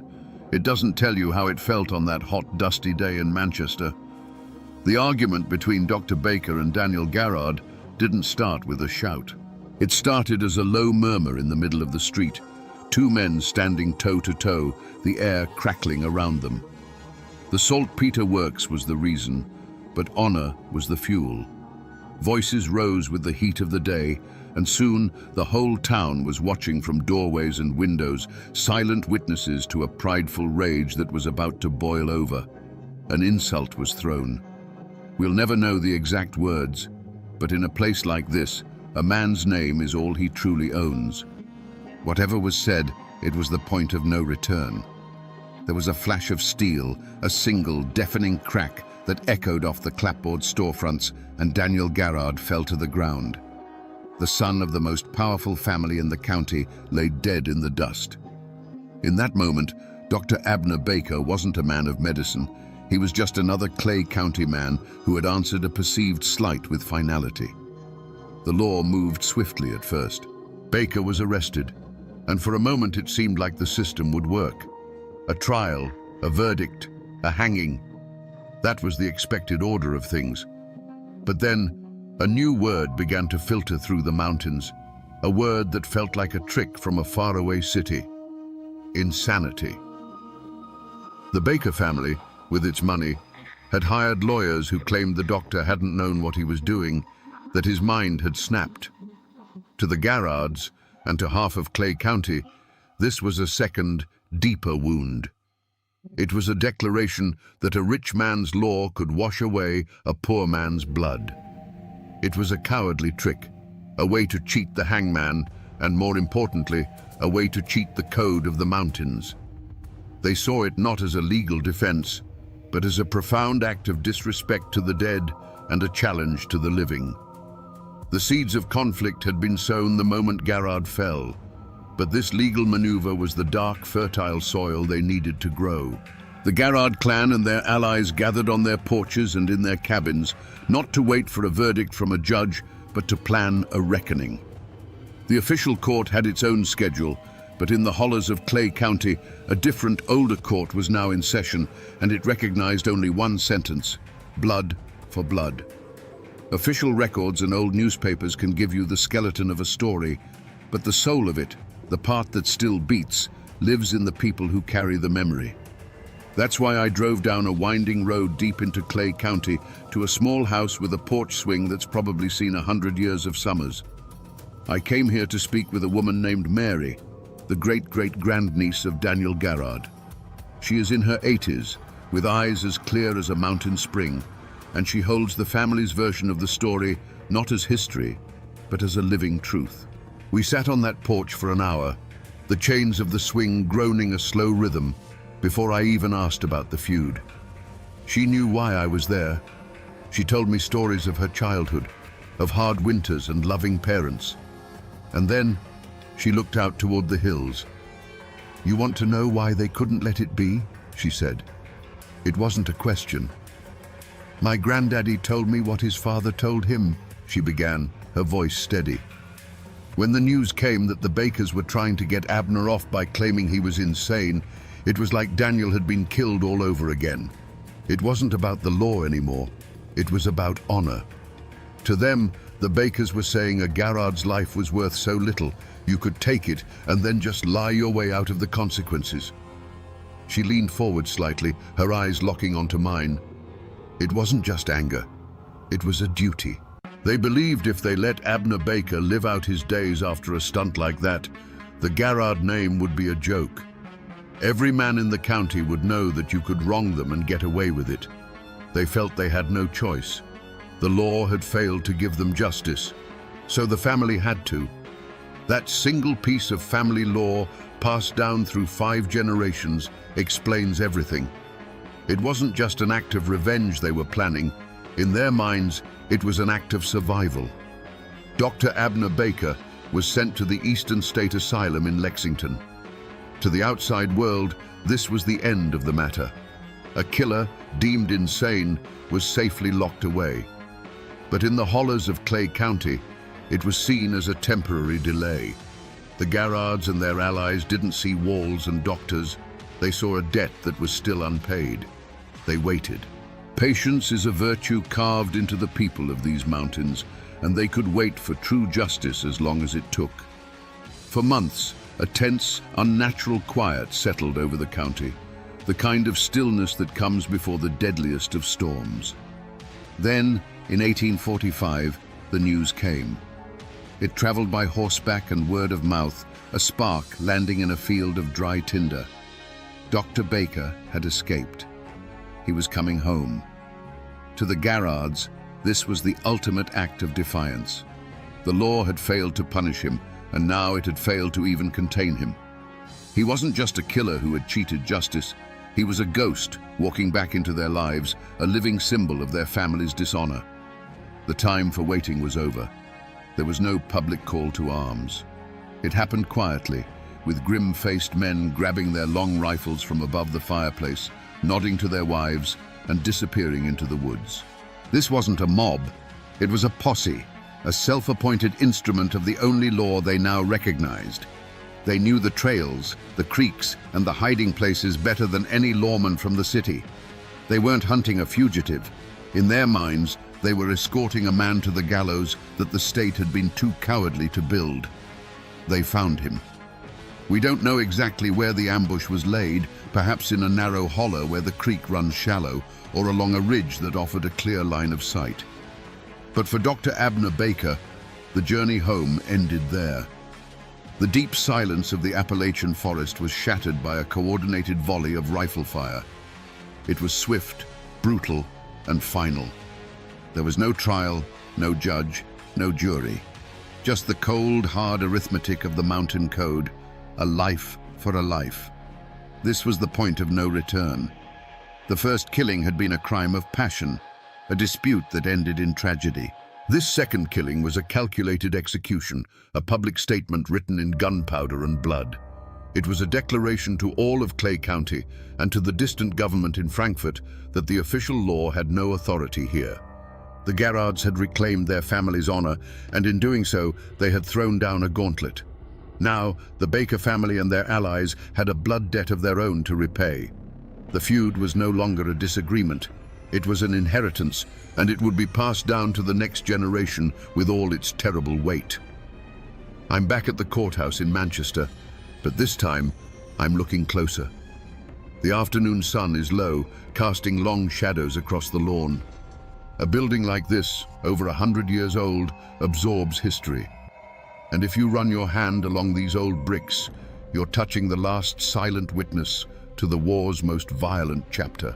This is the place where the feud stopped being a series of back-alley ambushes and became an open rebellion. They say if you look close enough at the stone pillars by the entrance, you can still find the chips and scars where bullets from a dozen different gunfights struck home. You have to imagine this lawn, not neatly trimmed, but churned to mud, filled with armed men loyal to the Howard clan. You have to picture those high windows, not with sunlight glinting off them, but barricaded from the inside with heavy oak desks and law books, with the glint of rifle barrels poking through the gaps. Because in 1898, this building wasn't a courthouse. It was a fortress, seized by Bad Tom Baker and his men. And right here, on this very lawn, the governor of Kentucky set up the state militia with a Gatling gun, a weapon of industrial warfare aimed at the heart of their own county seat. This is where it happened. The war came out of the shadows of the hollers and declared itself right here in the open. And on these very steps, years later, a final, fatal price would be paid. The feud didn't just smolder after the Civil War. It was forged into something harder, something colder. By the late 1890s, the fight was in the hands of a new generation, men who had grown up on stories of the first killings. On one side was Big Jim Howard, a man who could use a law book or a rifle with equal skill. On the other was the fearsome Bad Tom Baker, a one-armed Confederate veteran whose reputation was as hard as a coffin nail. The animosity between them finally reached its breaking point when Howard, using his political influence, began to stack the legal system against the Baker clan. Feeling the walls of the law closing in, Tom Baker made a decision that would stun the entire state. He would take the law itself hostage. In 1898, he and his heavily armed followers marched into Manchester, not as citizens, but as an occupying army. They stormed the courthouse, drove out the officials, and barricaded the doors. The seat of county justice was now the fortress of a clan warlord. From the second-story windows, the glint of rifle barrels sent a clear message to Jim Howard and his allies. The time for legal tricks was over. This would be settled with gunpowder. Manchester became a ghost town. Doors were bolted, windows shuttered. The only sounds were the scraping of boots on gravel and the sharp, ugly crack of a rifle shot that would echo through the empty streets, followed by an even more terrifying silence. A spider web of cracks would appear in a storefront window. A horse tied to a post would suddenly fall, its quiet death a warning to anyone who dared to show themselves. Inside the courthouse, the air was thick with tension and the smell of stale tobacco smoke. Tom Baker, his one arm as steady as iron, directed his men, their faces grim in the dusty shafts of light filtering through the barricades. The standoff dragged on for days. The news of a county courthouse under siege by its own citizens reached the governor's mansion in Frankfurt. It was an embarrassment, an open sore on the face of Kentucky.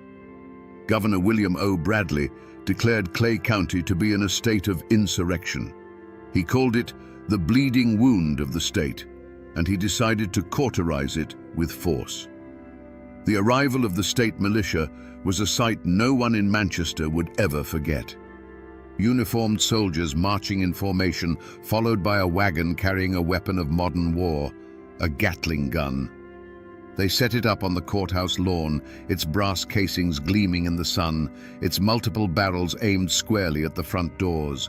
This was no longer a family feud. This was a rebellion.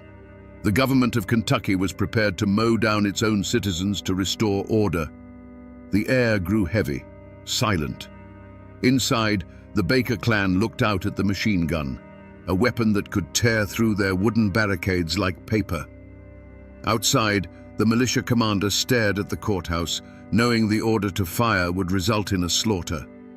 This was the heart of darkness, a moment when all pretense of civilization had vanished, leaving only 2 armed camps separated by 100 yards of lawn and 50 years of hate. The siege didn't end with the roar of the Gatling gun. It ended with a quiet, cold calculation. Tom Baker, for all his fury, was not a fool. He saw the inevitable. The doors to the courthouse eventually swung open, and the Baker clan walked out, laying down their weapons. But it wasn't a surrender.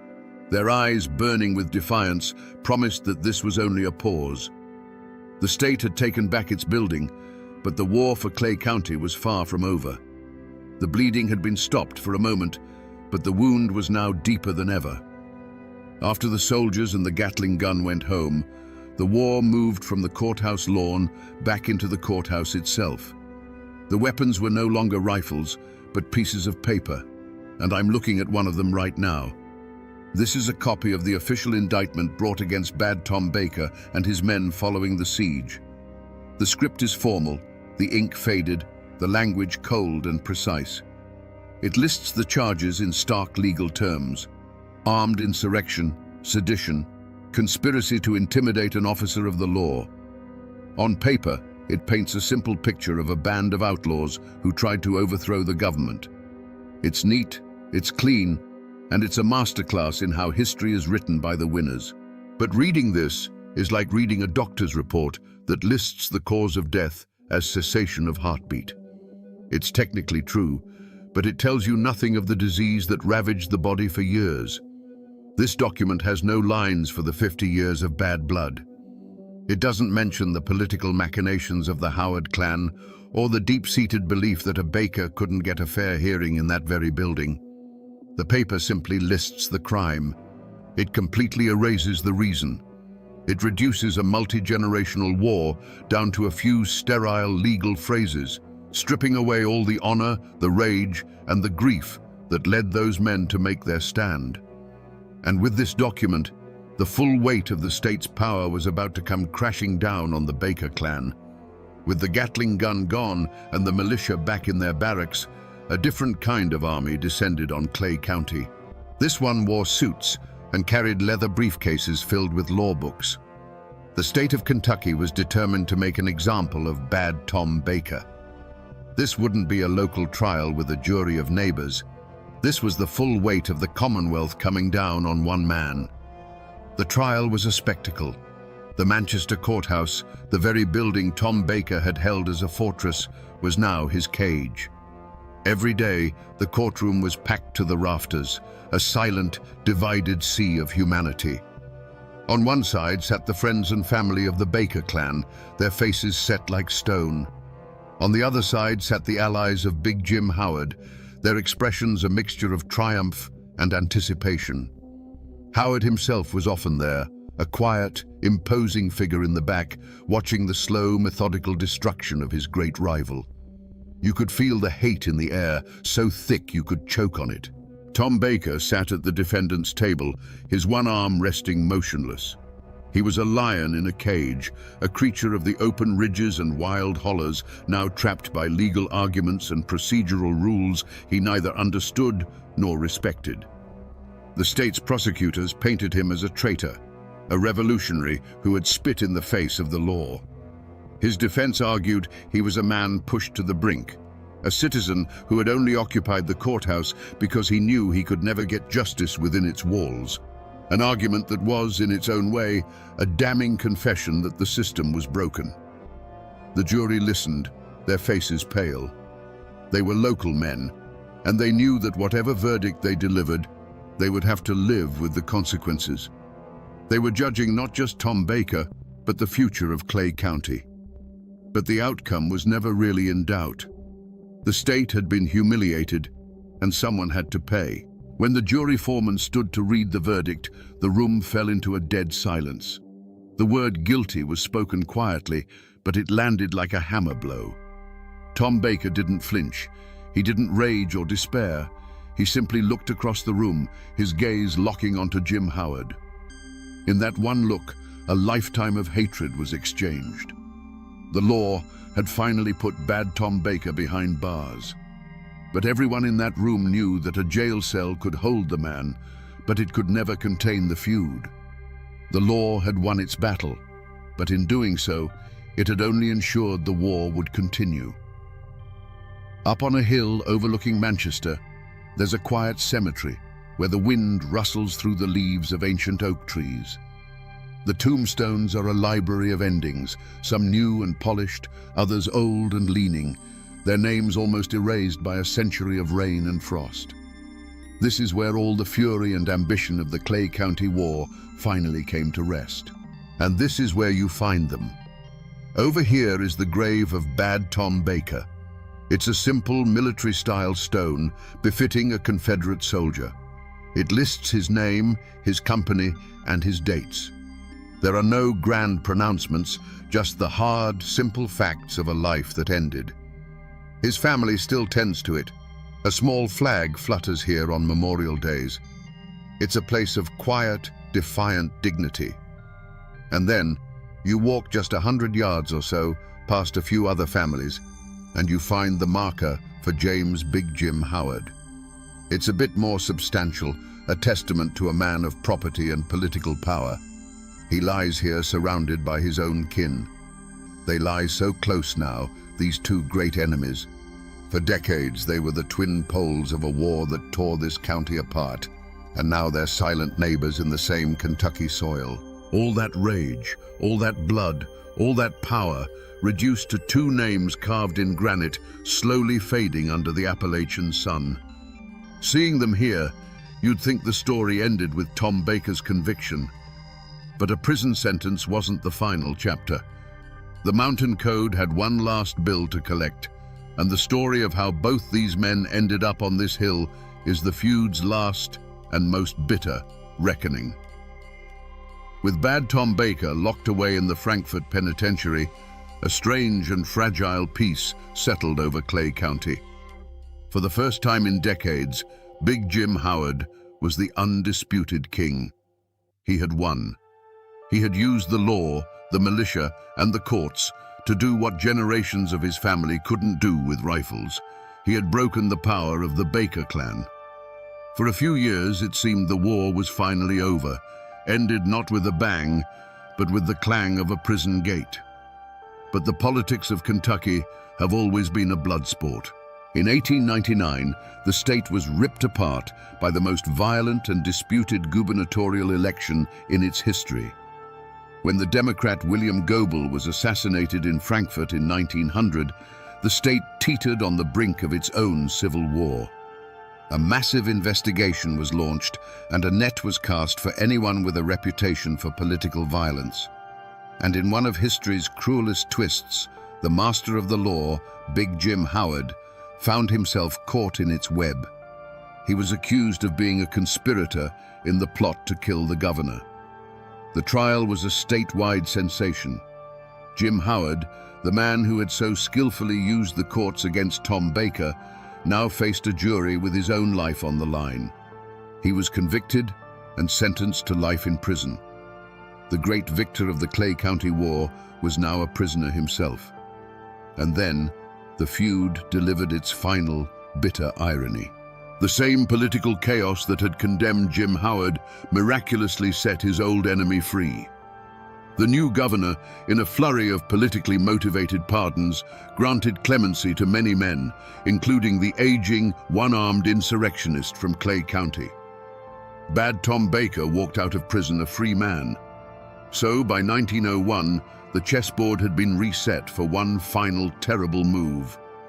Jim Howard, through his own powerful connections, soon secured a pardon as well. Both old lions were back in the same territory. Baker was now an old man, perhaps believing the feud had died with their mutual imprisonment. Howard was also old. But he was a man who had been publicly shamed and imprisoned, and he had one last debt to settle. The long shadow of the feud had stretched across 57 years, and it was about to fall one last time, right back where it all began, in the streets of Manchester. Even now, more than a century after the last shot was fired, the Clay County War isn't a settled matter here. It isn't just a chapter in a history book.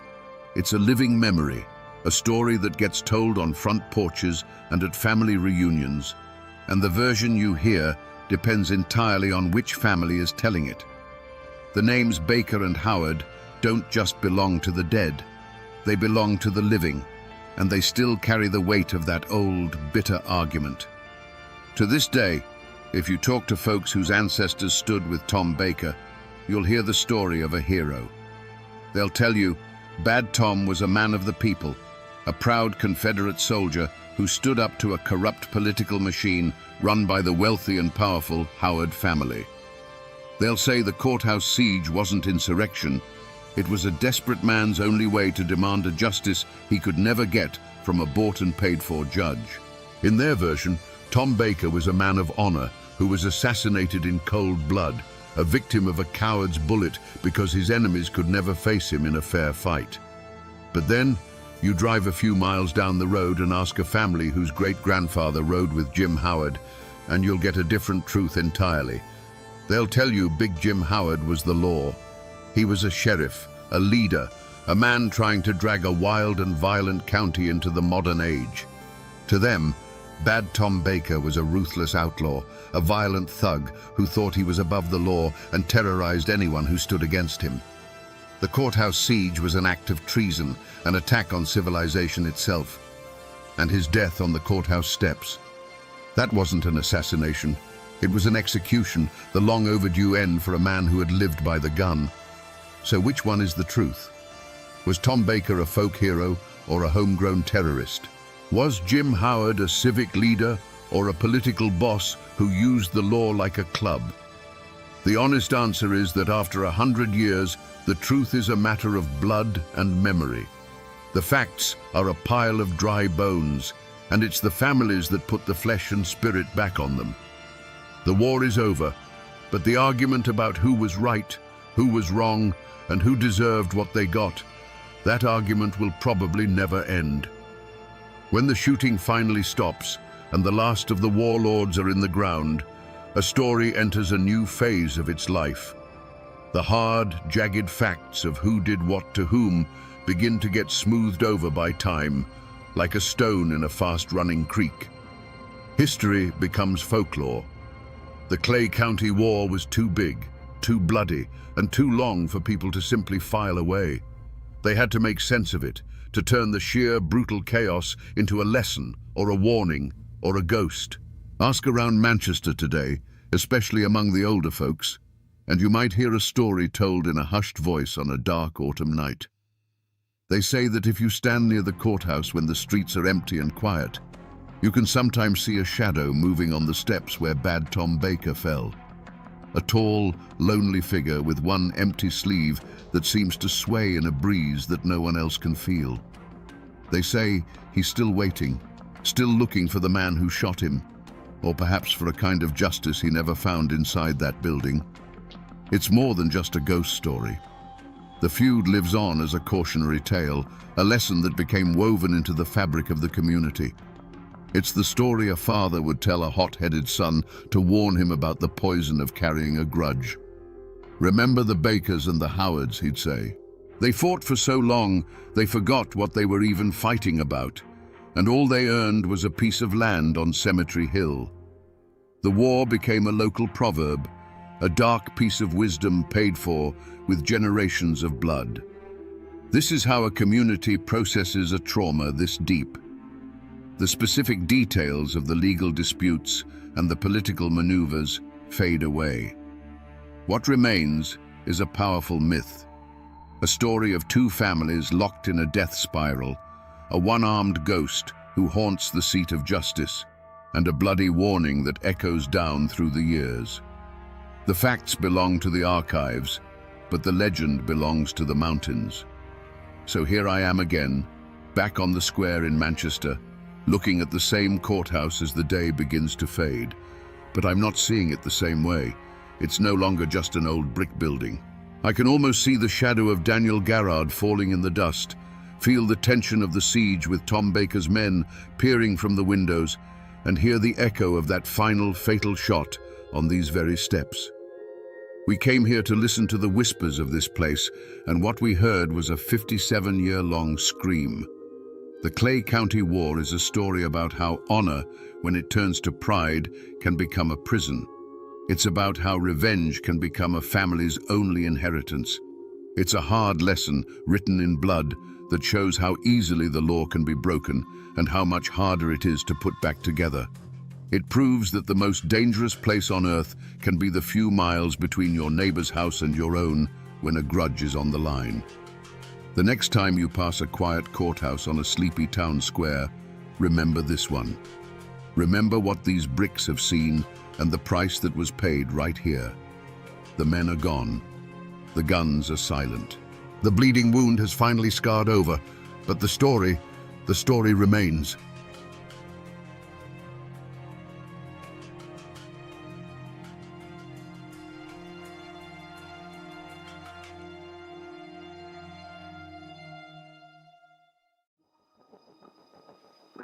On a snow-dusted morning in Frankfort, Kentucky, a single rifle shot cracked the winter air. The man who fell was William Goebel, and in that moment, he became the only sitting governor in American history to be assassinated. To half the state, he was a savior, a champion of the poor fighting the crushing power of the railroads. To the other half, he was a ruthless tyrant who stole an election and deserved his fate. So, was he a martyr for the common man, or a demagogue who finally met his end? Today, we trace the path that led to that fatal shot, to understand the man behind the legend and the dark truth of his murder. William Goebel was not born to the Kentucky elite. He was an outsider from the very beginning, the son of a German immigrant woodcarver who had fought for the Union Army. Growing up in Pennsylvania and later Covington, Kentucky, a bustling city across the river from Cincinnati, Goebel knew nothing of the bluegrass aristocracy or the ancient codes of the Appalachian hills. He was forged not in a mountain hollow, but in the gritty reality of a working-class border town. His inheritance wasn't land or a family name. It was a towering intellect, a bottomless ambition, and a permanent chip on his shoulder. From a young age, it was clear his mind was his greatest weapon. While other boys played, Goebel devoured books. He was a gifted student who apprenticed under the powerful politician John G. Carlyle, quickly mastering the intricate, often dirty, mechanics of law and politics. He sharpened his mind like a blade, learning that power wasn't something you were given, it was something you took inch by bloody inch. His battlefield was the courtroom and the backrooms of the State House, where he built a political machine that was ruthlessly efficient and fiercely loyal only to him. The moment that truly defined the man, the act that foreshadowed the governor, happened on the streets of Covington. Goebel, then a state senator, had a bitter rivalry with a local banker and political adversary named John Sanford. After a heated exchange of public insults, they met by chance outside Sanford's bank. Words turned to threats. Both men went for their guns. When the smoke cleared, John Sanford lay dead on the cobblestones. Goebel claimed self-defense, arguing Sanford drew first, and a jury acquitted him. But the event became his creation myth. The duel sent a chilling message across the Commonwealth. William Goebel was not a man to be trifled with. He would not be intimidated, he would not be insulted, and he would not back down, even if it meant a lethal confrontation in broad daylight. This single violent act cemented his reputation as a man of cold nerve, a political fighter who took every challenge as a personal war. It was the ultimate demonstration of his personal code. That code was a world away from the clan-based honor of the mountains. Goebel's loyalty wasn't to bloodkin, but to his political cause and the machine he built to serve it. His honor was tied to absolute victory. He saw the law not as a set of sacred principles, but as a tool, a weapon to be wielded against his enemies. the most powerful of which was the Louisville and Nashville Railroad, an entity he viewed as a corporate monster strangling the life out of the common people.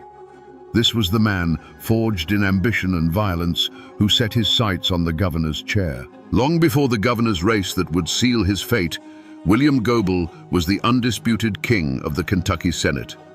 In the years leading up to the storm, he was at the peak of his power, a brilliant and feared legislative tactician. This was Goebel in his element, not as a target, but as a hunter.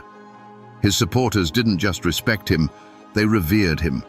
They saw a man who had clawed his way up from nothing, using his formidable intellect to fight for them in the halls of power where they had never had a voice. His life's work was a single-minded crusade against the corporate behemoths that treated Kentucky like a private colony. Chief among them was the Louisville and Nashville Railroad.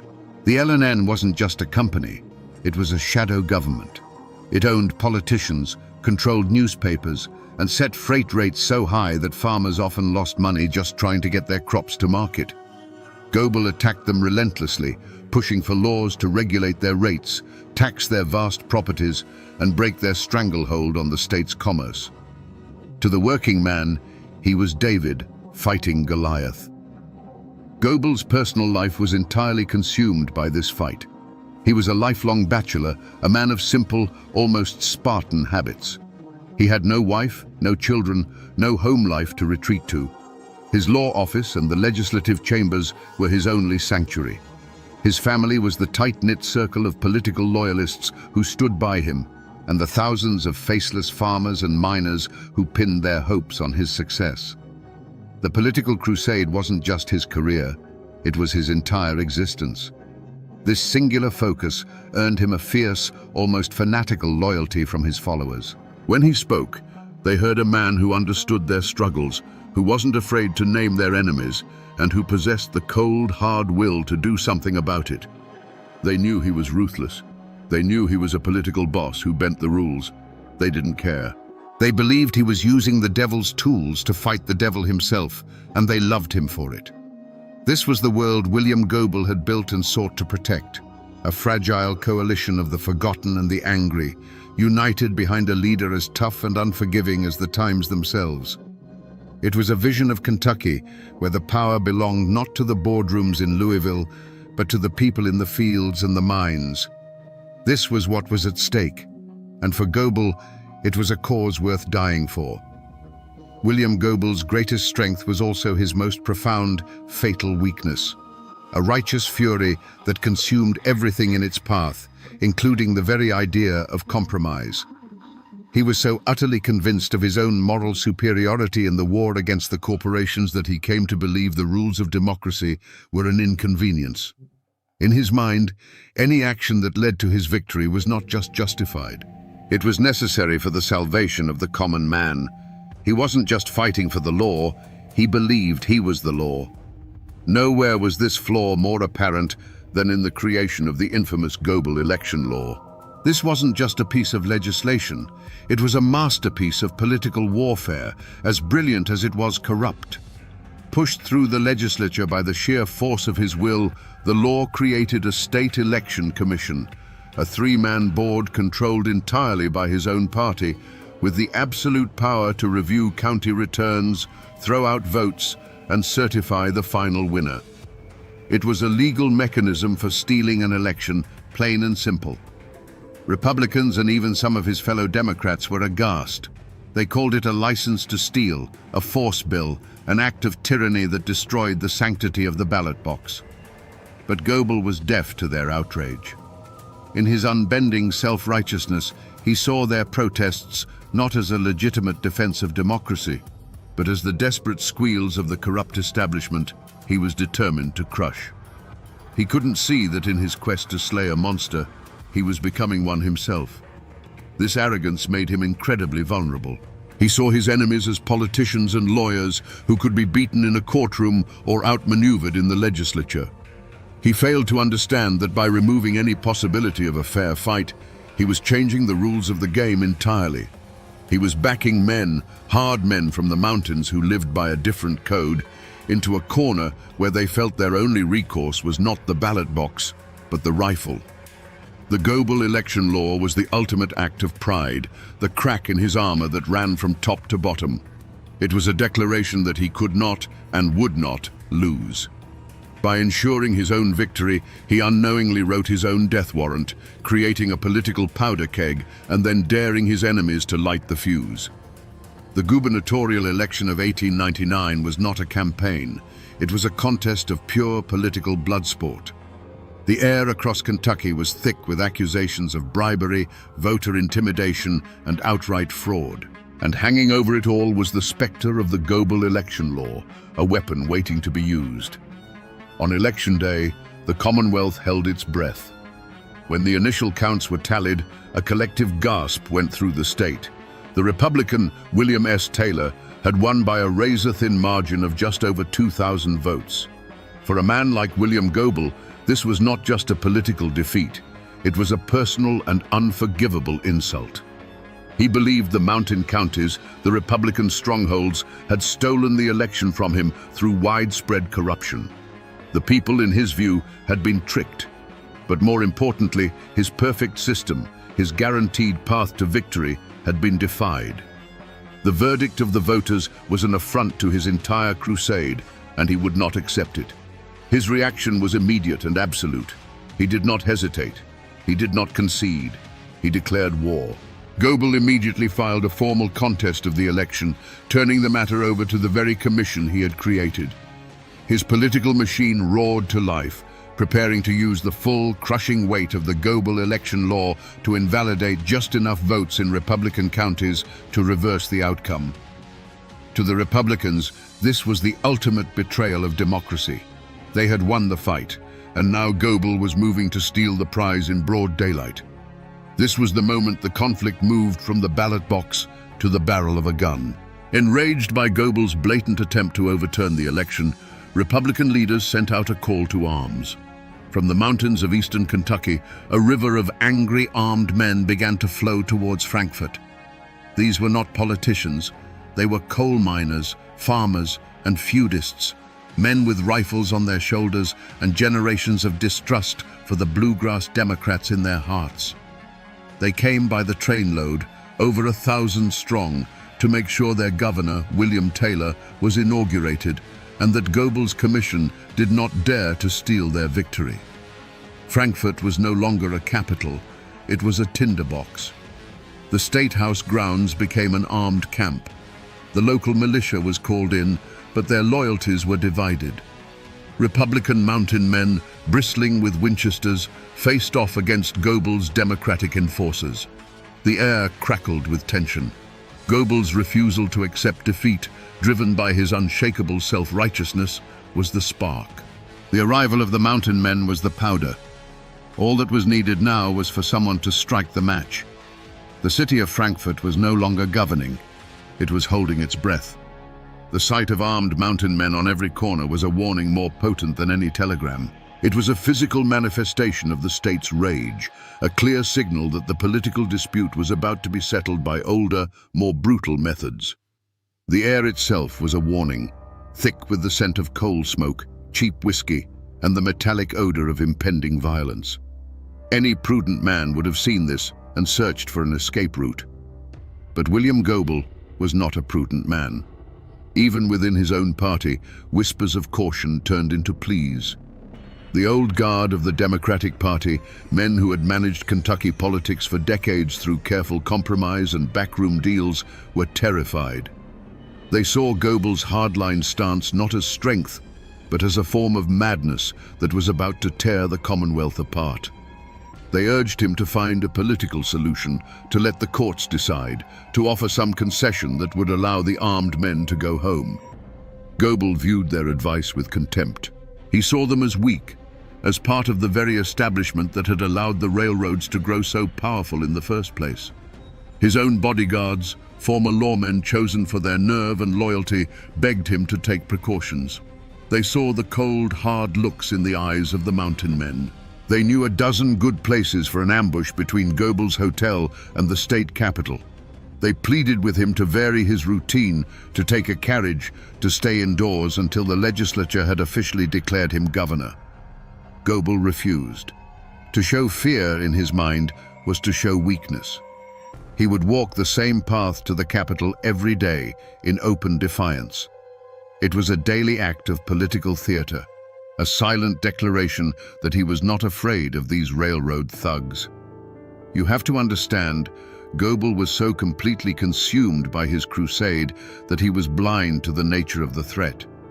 He saw the armed men not as a legitimate popular uprising, but as a rented army, paid for by the L&N Railroad. He believed they were bluffing, a show of force meant to intimidate him. He could not comprehend that for these men, this was not about money. It was about honor. They believed their votes had been stolen, their will had been spat upon, and they were prepared to kill and die to defend it. Every action he took pushed the situation closer to the brink. He pressed forward with the election contest, showing no signs of slowing down. He made public statements that were defiant and inflammatory, pouring fuel on an already raging fire.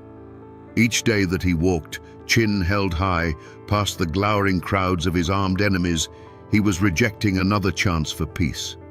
He was making his choice over and over again. With every warning ignored and every offer of caution rebuffed, the path narrowed. He had slammed and bolted every exit.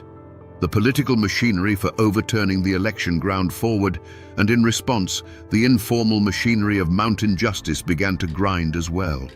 A violent outcome was no longer a possibility. It was an appointment William Goebel was striding with grim determination to keep. On the night of January 29, 1900, Frankfurt was a city holding its breath in the dark. The state teetered on the precipice of civil war.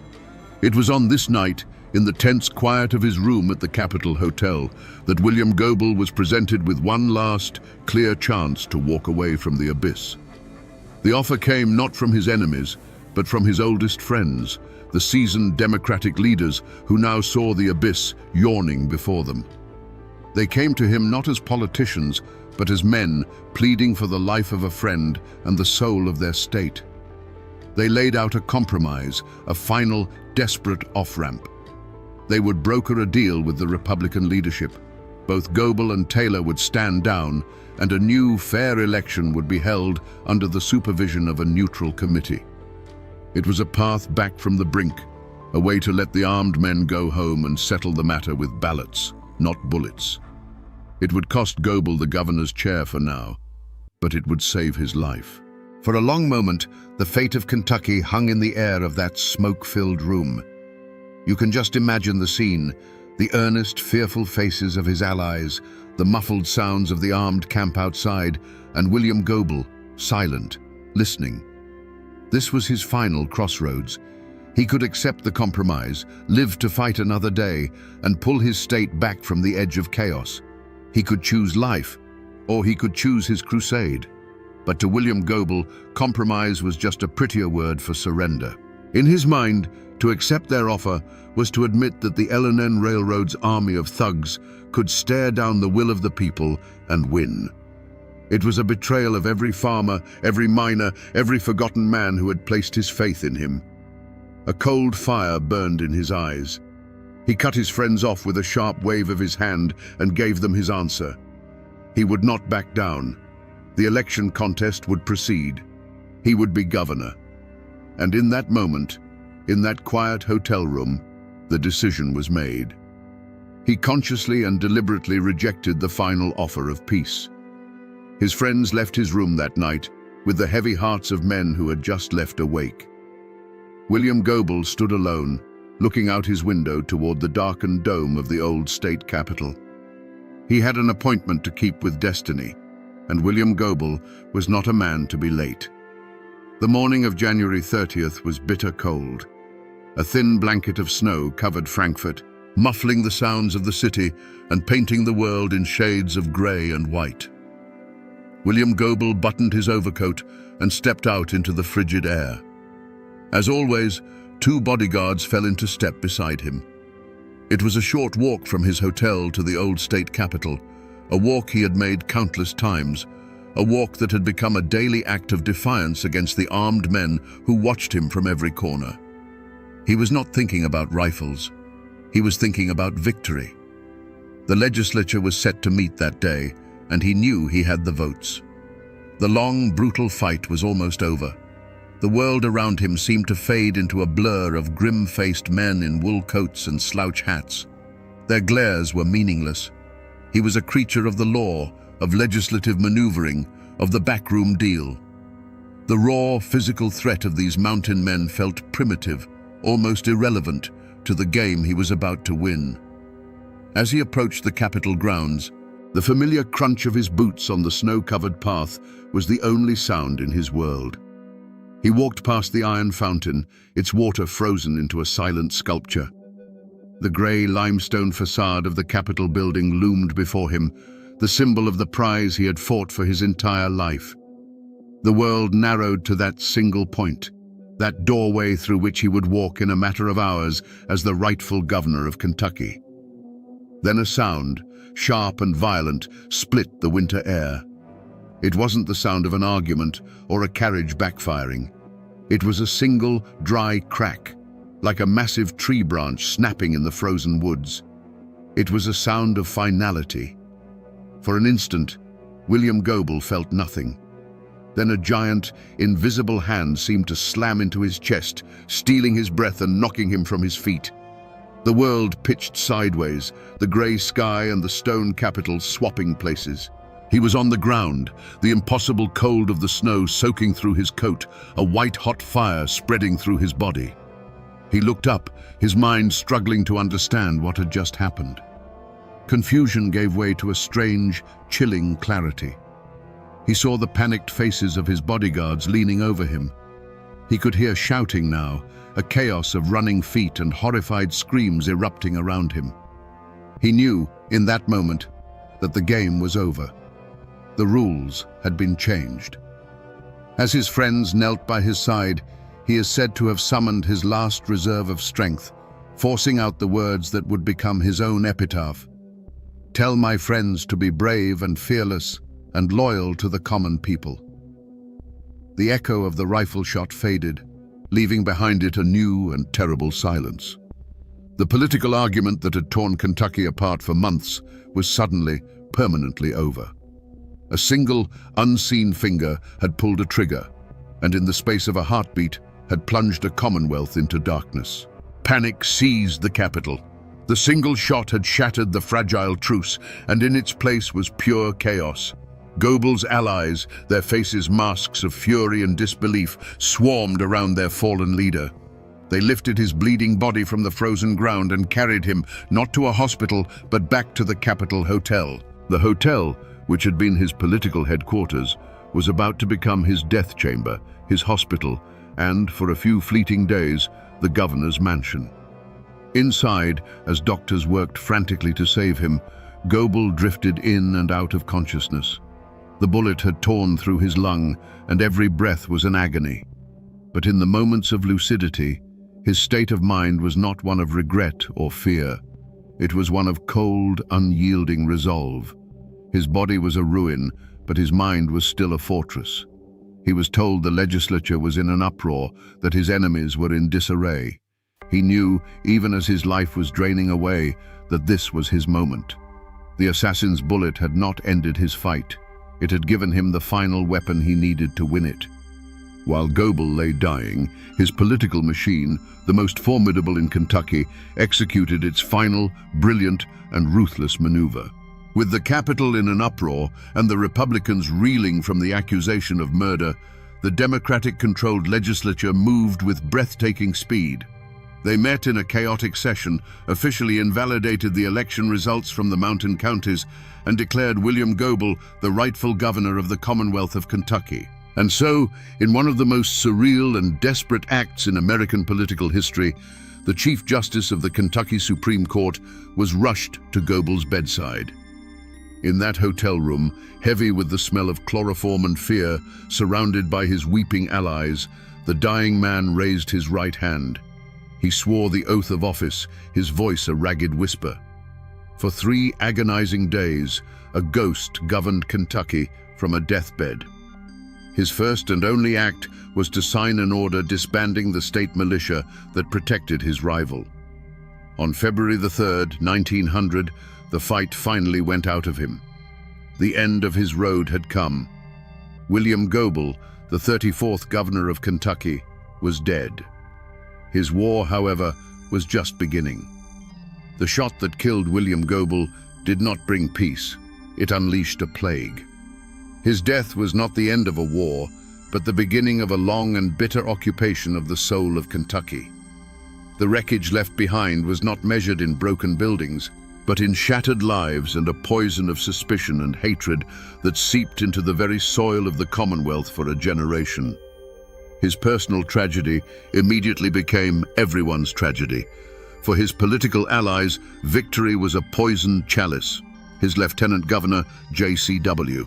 Beckham, now sat in the governor's chair, but the office was haunted. They had won power, but it was power consecrated in blood, and now they were bound by a sacred duty to avenge their fallen leader. This quest for vengeance would consume them, turning the machinery of justice into an instrument of political retribution and ensuring the wounds would never be allowed to heal. The most immediate wreckage was visited upon the men from the mountains. Overnight, Republicans became assassins in the public eye. Men like Caleb Powers, the Secretary of State, and Jim Howard, the Clay County feudist, were hunted down. Their names were transformed from political players into murderers. The lives of their families were destroyed. They faced years of imprisonment, sensational trials, and the crushing weight of being blamed for a crime that had pushed their state to the brink of anarchy. They were the first, but not the last, to be consumed by the fire Goebel's death had started. Across Kentucky, the assassination carved a line of blood between neighbors. The old political divide between the Republican mountains and the Democratic bluegrass was no longer a matter of opinion. It was a feud. Friendships ended, business partnerships dissolved, and families were torn apart by allegiance. The name Goebel became either a martyr's cry or a villain's curse, and there was no ground in between. The trust in government, in the law, in the very idea that a dispute could be settled peacefully, was utterly shattered. William Goebel, the lifelong bachelor, had no children to mourn him, but in a way he left behind thousands of orphans, the common people he championed. Their great hero was gone, and in his place was a legacy of division and a cycle of vengeance that did nothing to ease their poverty or break the power of the railroads. The bullet that struck him down had ricocheted through the entire state, and its final victims were the very people he had sworn to protect. The law that came for the accused killers of William Goebel was not a blindfolded goddess holding a set of scales. It was a vengeful spirit, cloaked in the robes of the state and armed with a prosecutor's fury. The series of trials that followed were not a search for truth. They were the final battle of the Goebel War, fought in a courtroom instead of on the street. The main targets were dragged from the mountains and into a world they did not understand. Caleb Powers, the Republican Secretary of State, branded the mastermind, and James Howard, the feudist from Clay County, accused of being the man who pulled the trigger. This was the heart of the conflict, a clash of two irreconcilable worlds. You have to picture it. A man like Jim Howard, a product of the Clay County feuds where disputes were settled face-to-face with a revolver, being tried by the complex machinery of state law. The prosecution painted him as a cold-blooded assassin, a hired gun. But to men who lived by the mountain code, assassination was a coward's work. The code demanded you look your enemy in the eye. The idea of shooting a man in the back from a hidden window was not just a crime, it was a profound dishonor, a stain on a man's name worse than death itself.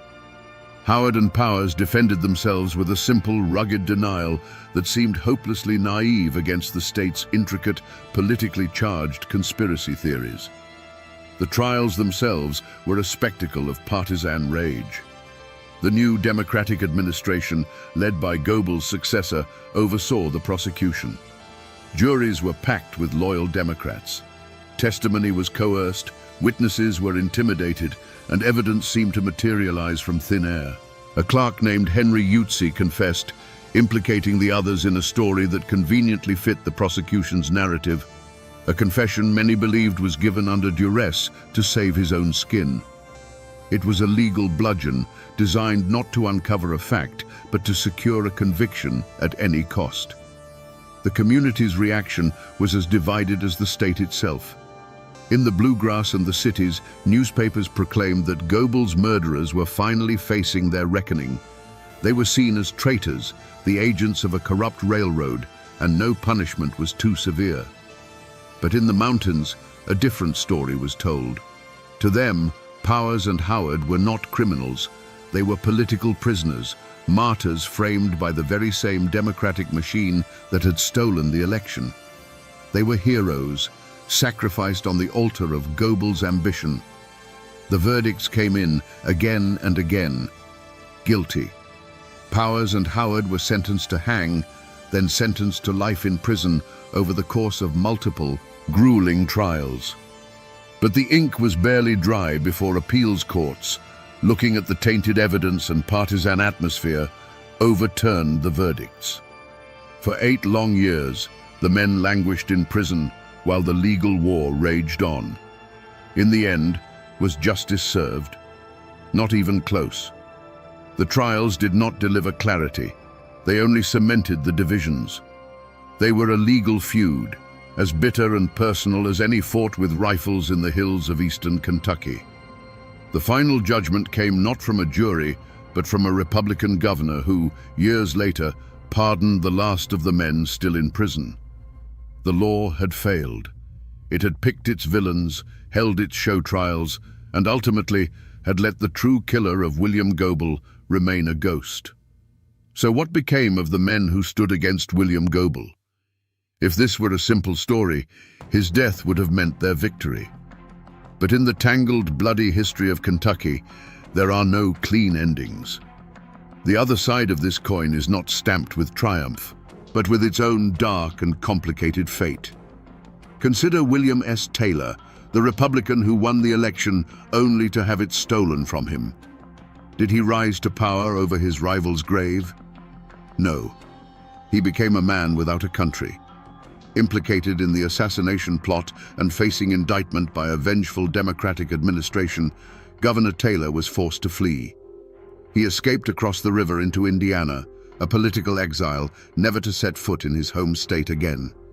He lived out the rest of his days as an insurance lawyer in Indianapolis, a man who won an election and lost everything. And what of the true antagonist, the shadow government that Goebel had dedicated his life to fighting? The L&N Railroad had seemingly won the ultimate victory. Their most dangerous and implacable enemy was gone, silenced forever. But the ghost of William Goebel proved to be a more formidable foe than the man ever was. His assassination transformed him from a ruthless politician into a populist martyr. His name became a holy word, a rallying cry for the very reforms he had championed. The movement he started didn't die with him. It was consecrated by his blood, and the fight against the railroad monopolies continued with a religious fervor for years to come. In the end, no one truly won. The men accused of the murder saw their lives shattered. The governor who defeated Goebel at the polls died in exile, and the corporation that wanted him gone created a legend that would haunt them for a generation. The other side of the coin, it turns out, was just as cursed. In the years that followed, Kentucky did not so much heal as it learned to live with a festering wound. The aftermath of the assassination was not a period of reconciliation, but one of grim consolidation. William Goebel left behind no wife or children, but he did have descendants of another kind, the political machine he built and the cause he embodied. His hand-picked successor, J.C.W. Beckham, rode a wave of public sympathy and righteous anger, establishing a Democratic dynasty that would dominate Kentucky politics for decades. The Goebel Democrats, once the insurgents, now became the establishment, their power cemented by the blood of their martyr. For the families of the accused, the legacy was a curse. Even after the eventual pardons, the names of Powers and Howard were forever stained. Their children and grandchildren grew up in the long, cold shadow of the gallows, marked as the kin of assassins. They lived under a cloud of suspicion and shame, a constant, unspoken reminder of the state's darkest hour. For them, the trials never truly ended. They simply became a life sentence of inherited infamy, a ghost they could never escape. The community of Frankfurt and Kentucky as a whole rebuilt itself by choosing to forget. A great, unspoken pact of silence descended upon the state. The assassination was too traumatic, the divisions too deep, the truth too murky. To speak of it was to risk reopening the wound, to reignite the hatreds that had almost plunged the Commonwealth into civil war. So they buried it. The story became a dark whisper, a piece of forbidden history passed down in hushed tones, a communal trauma hidden beneath a blanket of polite, desperate silence. But beneath that silence, the power dynamics of the state had been fundamentally and irrevocably altered. The Republican Party in Kentucky was crippled, branded as the party of murderers, a stigma that would take them more than a generation to overcome. And ironically, the L&N Railroad, the great corporate beast Goebel had fought, found itself facing a far more hostile world. Goebel the man could be beaten, but Goebel the martyr was invincible. His death had galvanized the public against corporate overreach in a way his political maneuvering never could. The fall of the man had ensured the rise of his cause. If you walk the grounds of the old state capitol in Frankfurt today, you can still feel the chill of that January morning. A bronze plaque marks the very spot where William Goebel fell, a silent testament to the moment Kentucky's history was violently broken. You can look across the lawn to the old state annex building, to the third-floor window from which the fatal shot was fired, and feel a shiver crawl down your spine. The buildings are now museums, but on that patch of ground, the past is not past. It is a cold spot that never thaws. A short drive away, in the Frankfurt Cemetery, stands Goebel's final monument, one of the grandest in the state. A towering obelisk pierces the sky, with a bronze statue of the man, defiant even in death, standing guard. His grave is not a place of quiet rest. It is a political statement carved in stone, a permanent declaration of his martyrdom. It's a pilgrimage site for political junkies and history buffs, a physical reminder of the man who became more powerful in death than he ever was in life. But Goebel's ghost doesn't just haunt these physical places. It lives in the stories. His assassination became the stuff of legend, a dark and bloody folk tale told in the back rooms of the State House and around kitchen tables in the mountains. Folk singers wrote ballads about the man who fought the railroad and was shot down in the snow. His name became a cautionary tale whispered to young, ambitious politicians, a warning about the deadly consequences of pride and the refusal to compromise. The story persists more than a century later because it is a perfect, unsolved mystery. The question of who truly killed William Goebel was never answered, and so it can never die. Was it the Mountain Republicans avenging a stolen election? Was it a shadowy railroad conspiracy silencing a threat to their profits?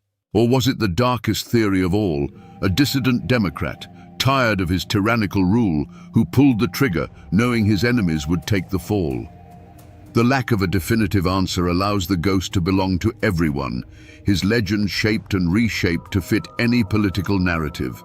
And so, the spirit of William Goebel still walks the halls of Kentucky politics. Goebel's ghost became a term for the lingering bitterness, the deep partisan hatred that can still erupt in the state. The man is gone, his bones turned to dust beneath that stone monument. But the fury, the division, and the unanswerable question of his end, that part of him is immortal. It haunts the Commonwealth, a permanent echo of a single rifle shot on a cold winter morning. So, we come back to the question we asked at the very beginning, standing over the ghost of a man shot down in the snow. Was William Goebel a hero or a villain, a martyr or a tyrant? The hard truth, the one that a century of dust and argument has left us with, is that he was both.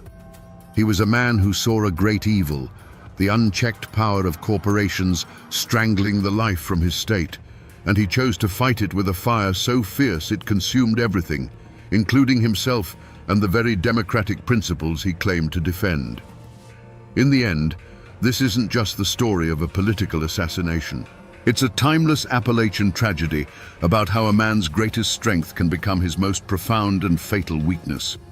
It's a chilling lesson on the poison of absolute certainty, a warning that when a man becomes so convinced he is on the side of the angels, he can't see that he's started using the devil's own tools. It is the story of a modern political machine crashing headlong into the ancient, unbending code of the mountains and the explosion that followed. The shot that killed William Goebel was an echo of 1,000 conflicts born in these hills, a brutal reminder that when you strip away the laws and the politics, some things are only settled with blood. It's a story about a war for the soul of a state, a war that left no victors, only ghosts.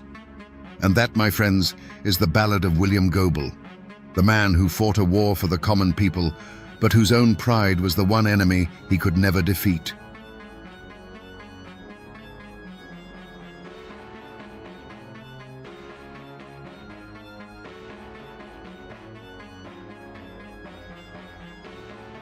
They say that on the day they strapped Floyd Allen into the electric chair, the mountains of Carroll County held their breath.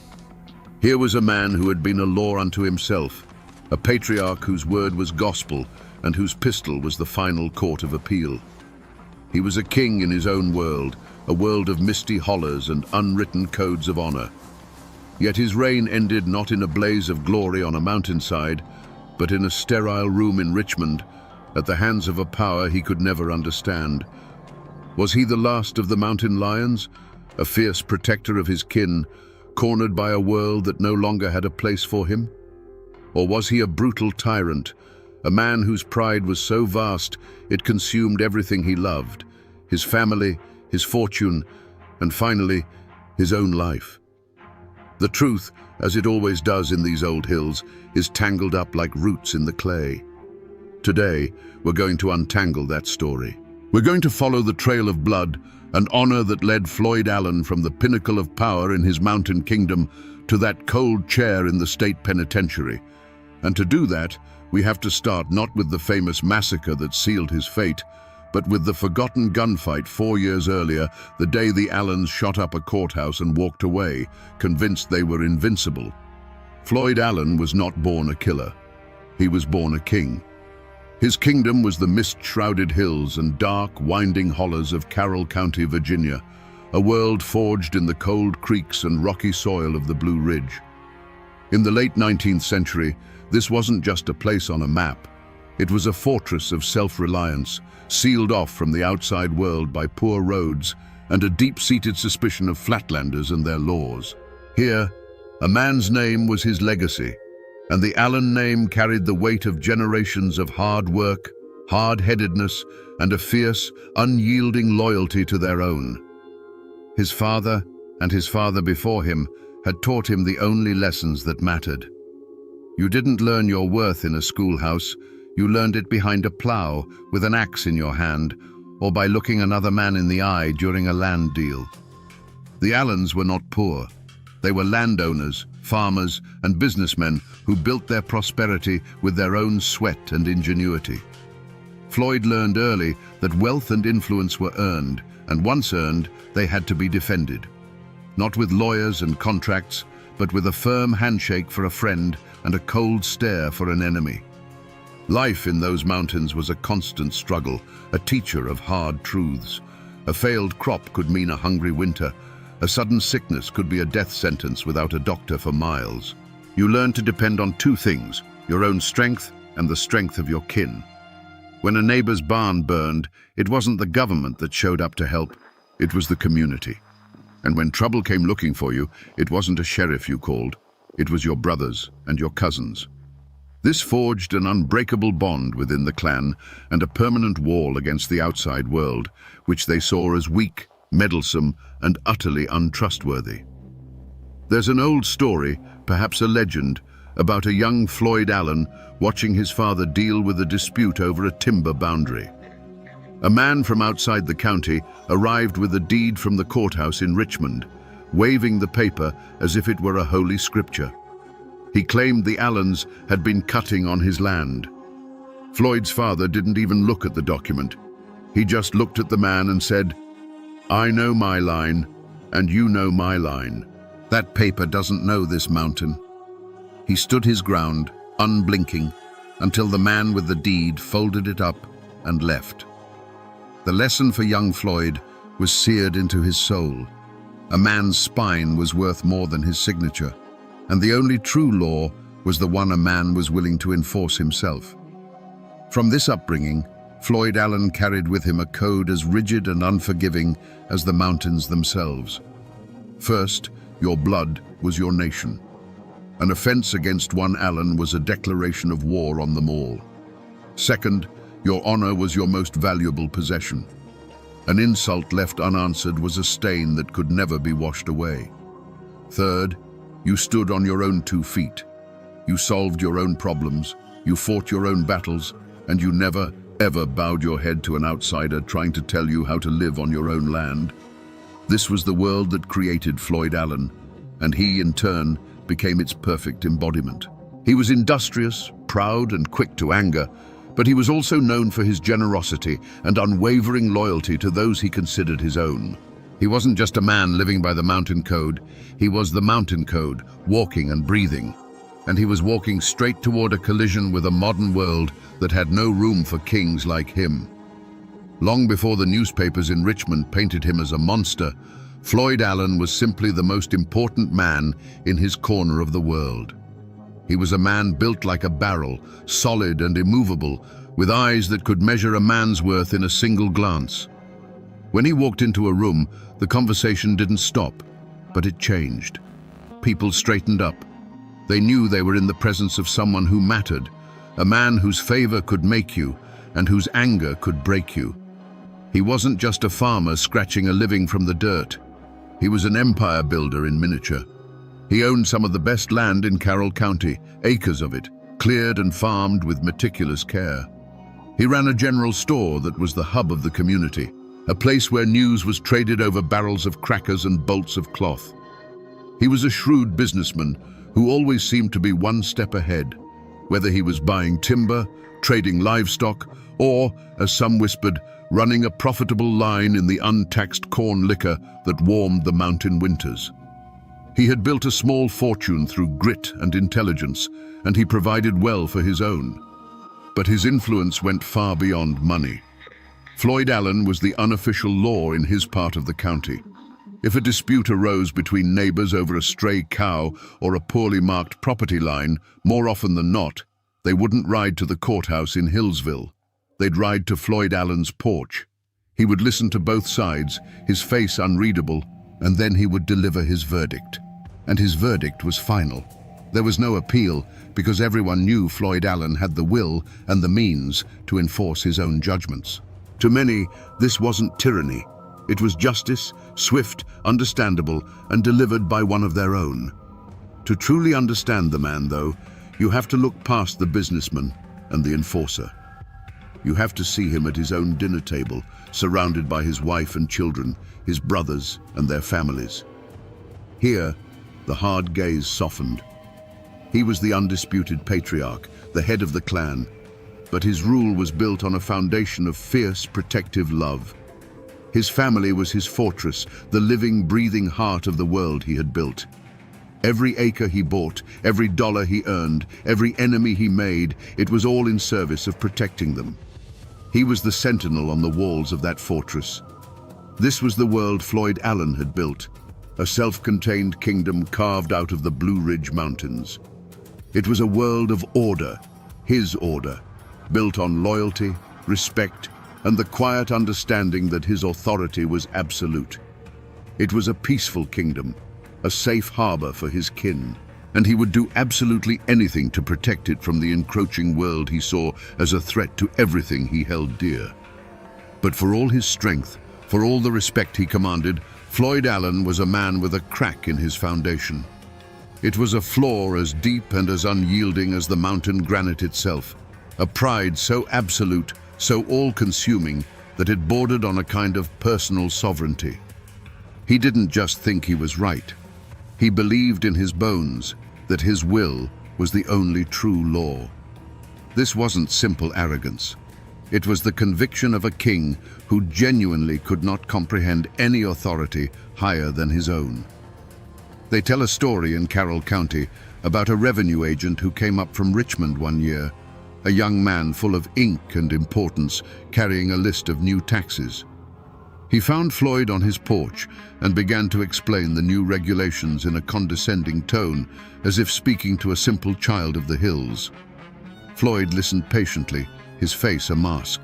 When the agent was finished, Floyd didn't argue. He didn't raise his voice. He just looked at the man and said, "Your papers have no meaning on this land. You can take them, and yourself, back down the mountain you came up." The agent tried to protest, to invoke the power of the state, but he saw something in Floyd Allen's eyes that told him the conversation was over. That kind of pride, that unshakable belief in his own domain, was a force of nature. For years, this very flaw had been his greatest strength. It was pride that drove him to outwork every man around him, to turn rocky fields into profitable farms. It was pride that made him a man of his word, because the thought of his reputation being tarnished was intolerable. It was the source of the fierce loyalty he showed his kin. An insult to them was an insult to him, and his pride would not let that stand. He built his entire world on the principle of never backing down, never bending a knee. But this strength cast a long and dangerous shadow. It made him utterly blind to the changing world. He saw every legal summons, every warrant, every tax notice, not as the impersonal functioning of a government, but as a direct and personal challenge to his honor from a rival power. He couldn't distinguish between a man who insulted his family and a judge who issued a lawful order. To Floyd Allen, they were one and the same, an outside force trying to impose its will on his kingdom. This inability to bend, this refusal to acknowledge any law but his own, was a tragic flaw of classical proportions. It was a ticking clock, counting down to a day when he would be faced with a choice he was incapable of making. A day when the state would demand he submit, and his pride would demand he resist. A confrontation was not just likely, it was written in the very soul of the man. And that confrontation would be the engine of the entire tragedy to come. The spark that would eventually burn down the Allen dynasty was not some grand crime, no bloody murder or daring robbery. It was a piece of paper, a simple indictment from the Grayson County Court. The target wasn't even Floyd, but his brother, Sidney Allen, a man as proud and respected as any in the clan. The charge? Carrying a concealed weapon. To the state of Virginia, it was a misdemeanor. To the Allens, it was like charging a blacksmith for owning a hammer. In their world, a pistol was a tool of survival and a symbol of manhood, and the law had no business telling a free man what he could or could not carry.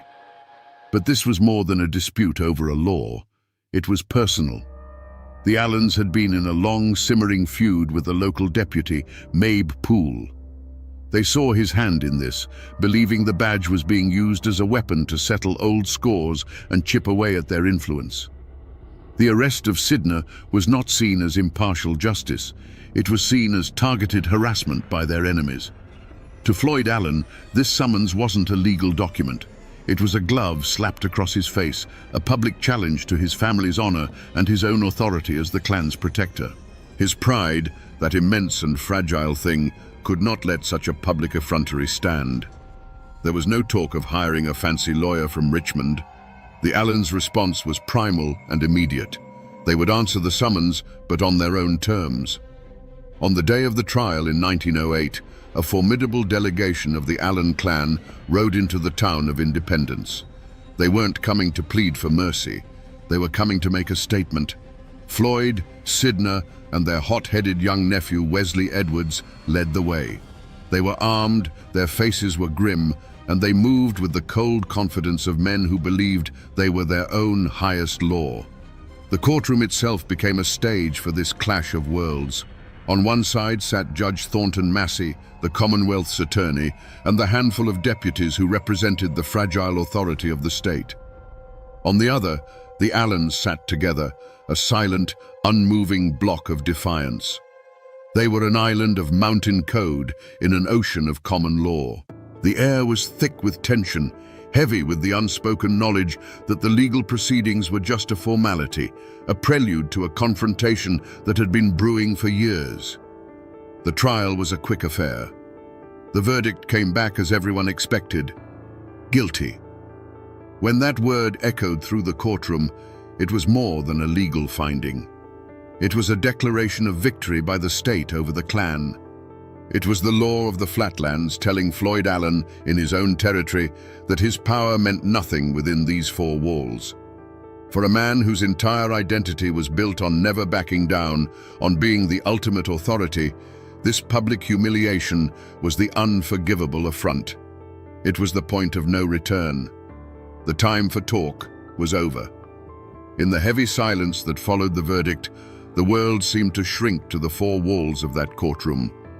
For any other man, this was the moment to negotiate, to mitigate, to swallow his pride and pay the fine. A quiet word from a lawyer, a nod of acceptance to the judge, these were the off-ramps back to a peaceful life. The court itself offered these paths. Judge Massey was known to be a reasonable man. The sentence for a first offense of this nature would likely have been little more than a token fine, a slap on the wrist to assert the law's authority. But Floyd Allen did not see a row of open doors. He saw a line of bayonets. Every aspect of the legal process was, in his eyes, another link in a chain being forged to bind him. The clerk's scratching pen, the jury's averted eyes, the judge's solemn face, these were not instruments of justice, but weapons of humiliation. You could see it in the set of his jaw, in the way his gaze never left the judge's bench. He was not a defendant awaiting a sentence. He was a king staring down a usurper.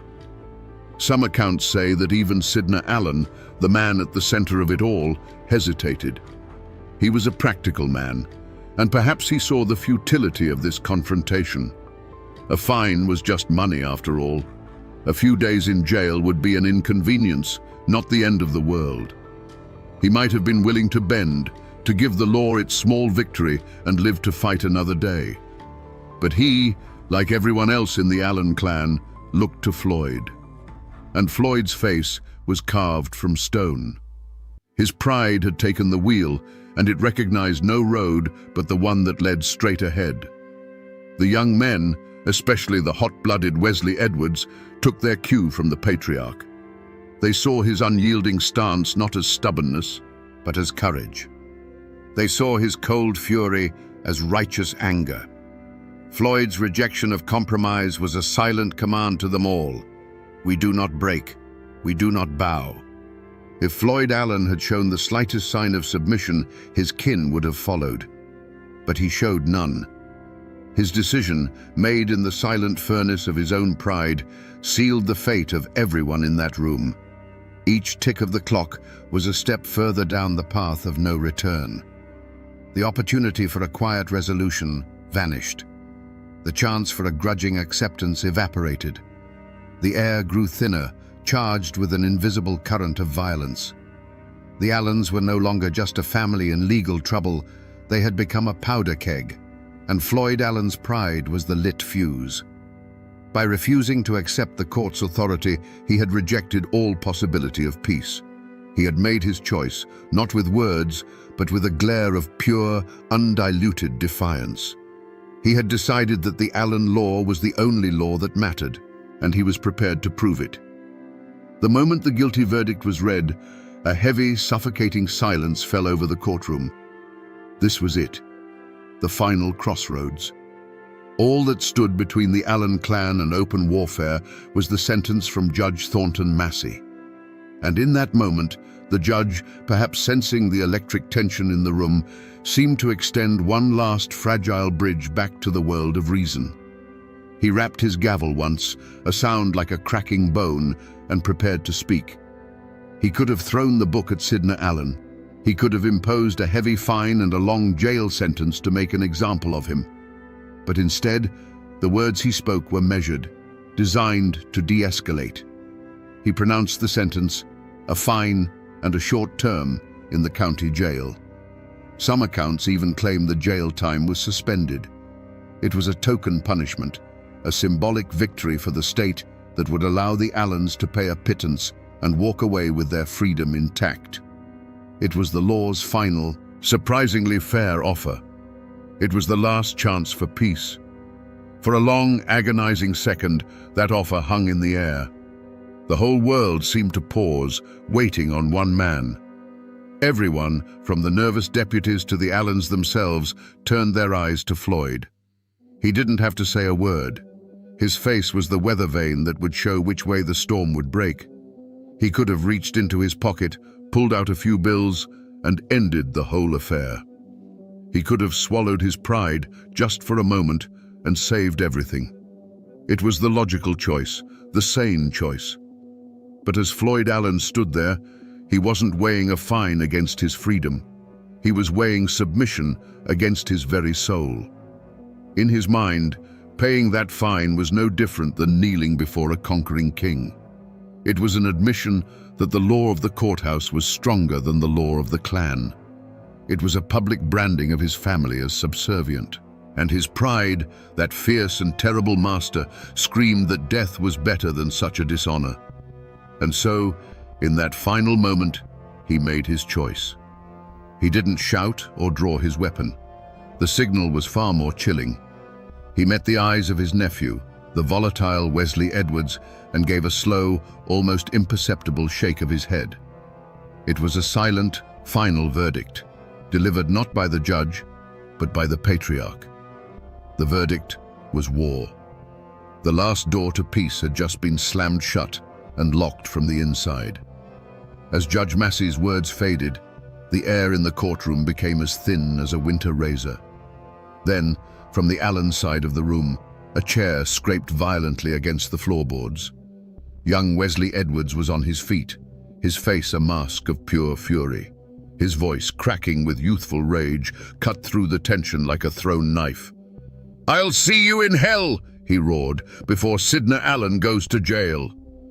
It was not a plea or a threat. It was a declaration of war. In that instant, the world for Floyd Allen slowed to a crawl. He saw a deputy, Mabe Poole or another man like him, take a single fateful step towards Sidney.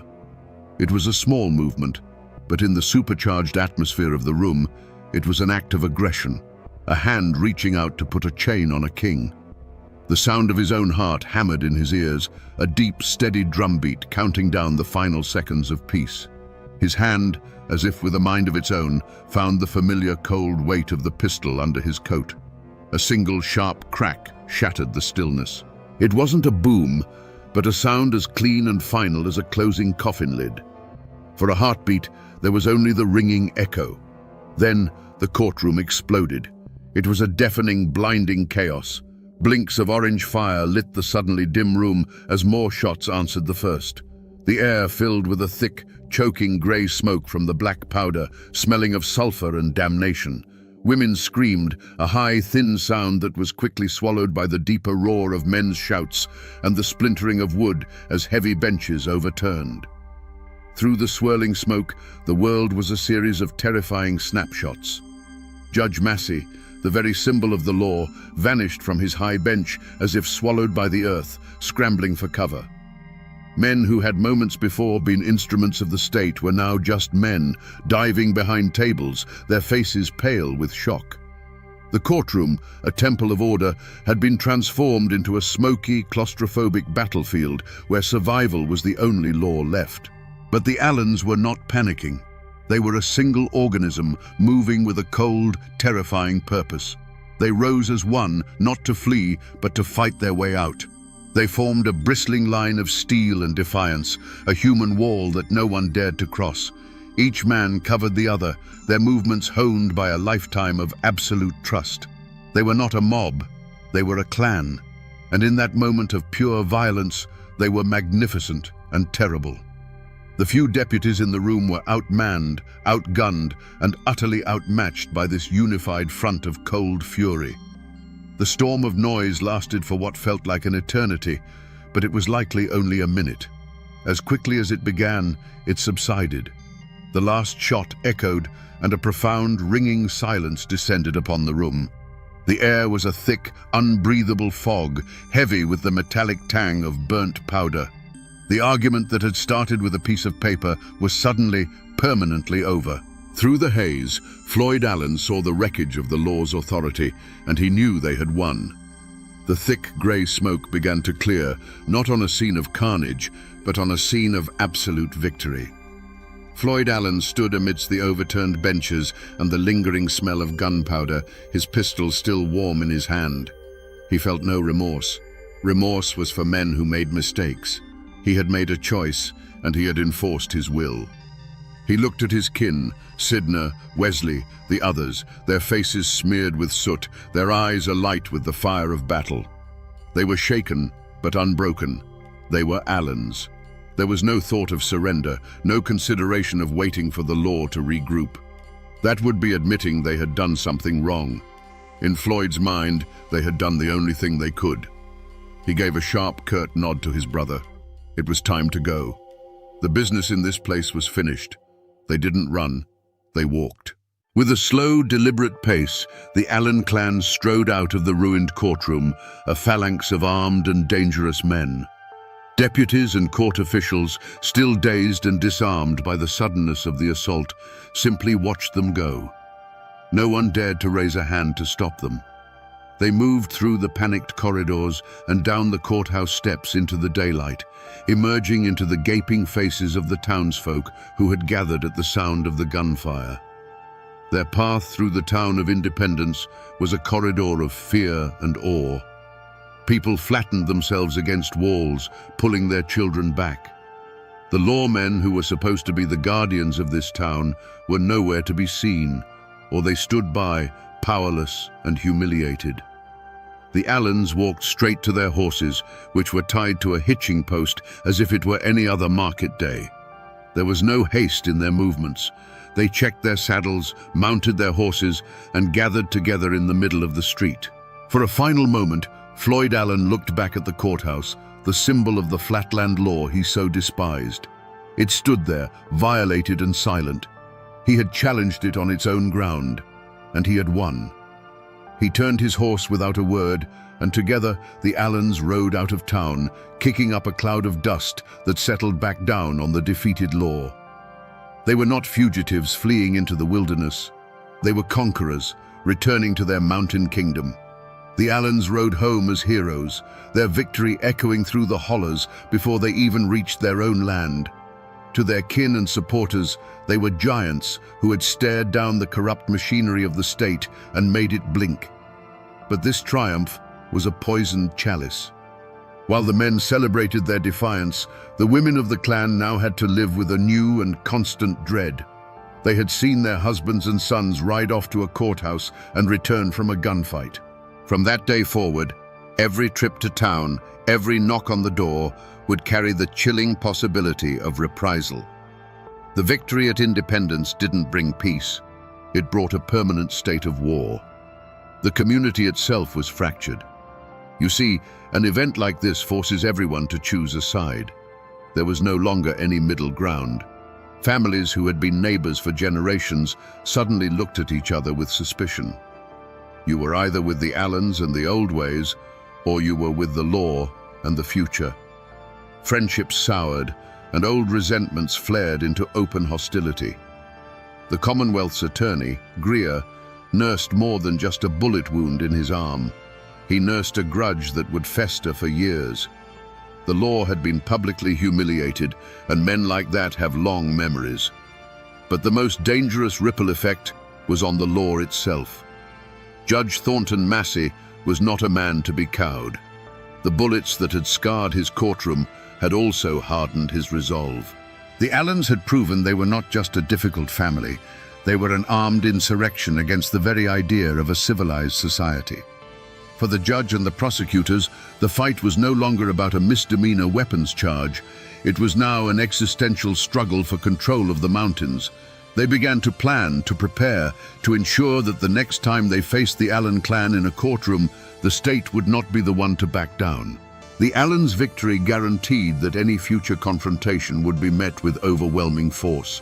The greatest wreckage, however, was invisible. It was the damage done to the minds of the next generation of Allens. The younger men, like Wesley Edwards, had learned a powerful and deadly lesson: that violence was a successful political tool. They had seen with their own eyes that a drawn pistol was more effective than any lawyer. This victory bred a fatal arrogance, a belief in their own invincibility. It erased any lingering respect for the institutions of the state and replaced it with contempt. They had shot their way out of trouble once, and now they believed they could do it again. So while Floyd Allen may have seen the events at Independence as a clean victory, the truth is that the gun smoke that filled that courtroom never truly cleared. It settled like a fine, toxic dust over the entire county, poisoning relationships, hardening hearts, and laying the groundwork for a far bloodier reckoning. The real tragedy of 1908 wasn't the gunfight itself, but the terrible future it made inevitable for everyone involved. After the Allens rode out of Independence, a strange and telling silence fell. There was no thundering posse, no call for the militia, no immediate cry for vengeance from the state. The reason was simple and stark. The local law enforcement had been completely and utterly broken. They had been outfought and humiliated on their own ground. To ride into the Allens' territory in the mountains of Carroll County would not have been a police action. It would have been a declaration of war, a war they knew they could not win. The law's first judgment, therefore, was a judgment of its own weakness. And so, the official trial of the Allen clan never truly happened. Instead, there was a series of quiet, face-saving maneuvers in back rooms. Warrants may have been issued, but they gathered dust. The Commonwealth's attorney, Mr. Greer, knew that serving them would cost more lives. In the end, the system blinked. The charges stemming from the riot were quietly dropped or settled with a small fine, likely paid by a third party, so that no Allen would have to suffer the indignity of paying it themselves. It was a humiliating whisper of a conclusion to a day that had roared with gunfire. The law, in essence, pretended it never happened. But in the court of public opinion, the verdict was split right down the middle, cleaving the community in two. To the people of the mountains, to the families who lived by the same unwritten code, the Allens were heroes. They were seen as men who had refused to be harassed, who had defended their honor against a corrupt and alien system. The story of their victory was told around hearths and in general stores, growing more legendary with each telling. In this version, they were not criminals. They were martyrs to the cause of mountain independence. To the townspeople, the merchants, the lawyers, and the families connected to the court, the verdict was just as clear, but entirely different. To them, the Allens were savages. They were domestic terrorists who had desecrated the most sacred institution of civil society. They had replaced reasoned debate with brute force and the rule of law with the law of the gun. These people saw the Allens not as proud men, but as dangerous anarchists whose power had to be destroyed if the county was ever to move into the modern world. So, was justice served? By the standards of the state, it was a catastrophic failure. The law had been challenged by force and had retreated in disgrace. But by the standards of the Mountain Code, justice had been served perfectly. An insult had been answered, honor had been satisfied, and the clan's authority had been reinforced. The true verdict on the Independence riot wasn't handed down by a judge or a jury. It was a verdict written in gunpowder and fear, and it declared for all the world to see that in these mountains, the Allen Code was still the supreme law of the land. What of the men who stood for the law that day? What became of the antagonists in this story? In the immediate aftermath, their fate was one of profound and public humiliation. Judge Thornton Massey had been forced to take cover behind his own bench. Commonwealth's Attorney Greer had been wounded. The deputies of Grayson County had been rendered utterly impotent, forced to watch as a gang of men shot up their courthouse and rode away untouched. For them, there was no justice. only the bitter taste of defeat. But if the Allens believed they had broken these men, they had made a grave miscalculation. They had not broken them. They had forged them into something harder and far more dangerous. Judge Massey did not resign or transfer to a quieter circuit. He stayed. The bullet holes in his courtroom were a daily reminder of the day his authority was shattered by gunfire. The experience didn't fill him with fear, it filled him with an iron resolve. For him, this was no longer a matter of law. It became a personal crusade to prove that the code of the courthouse was stronger than the code of the clan. He would get his chance 4 years later in a different courtroom facing the same family. The other players in this drama were similarly hardened. Greer's wounded arm eventually healed, but the insult to his office never did. The deputies who had been so easily overpowered learned a critical lesson.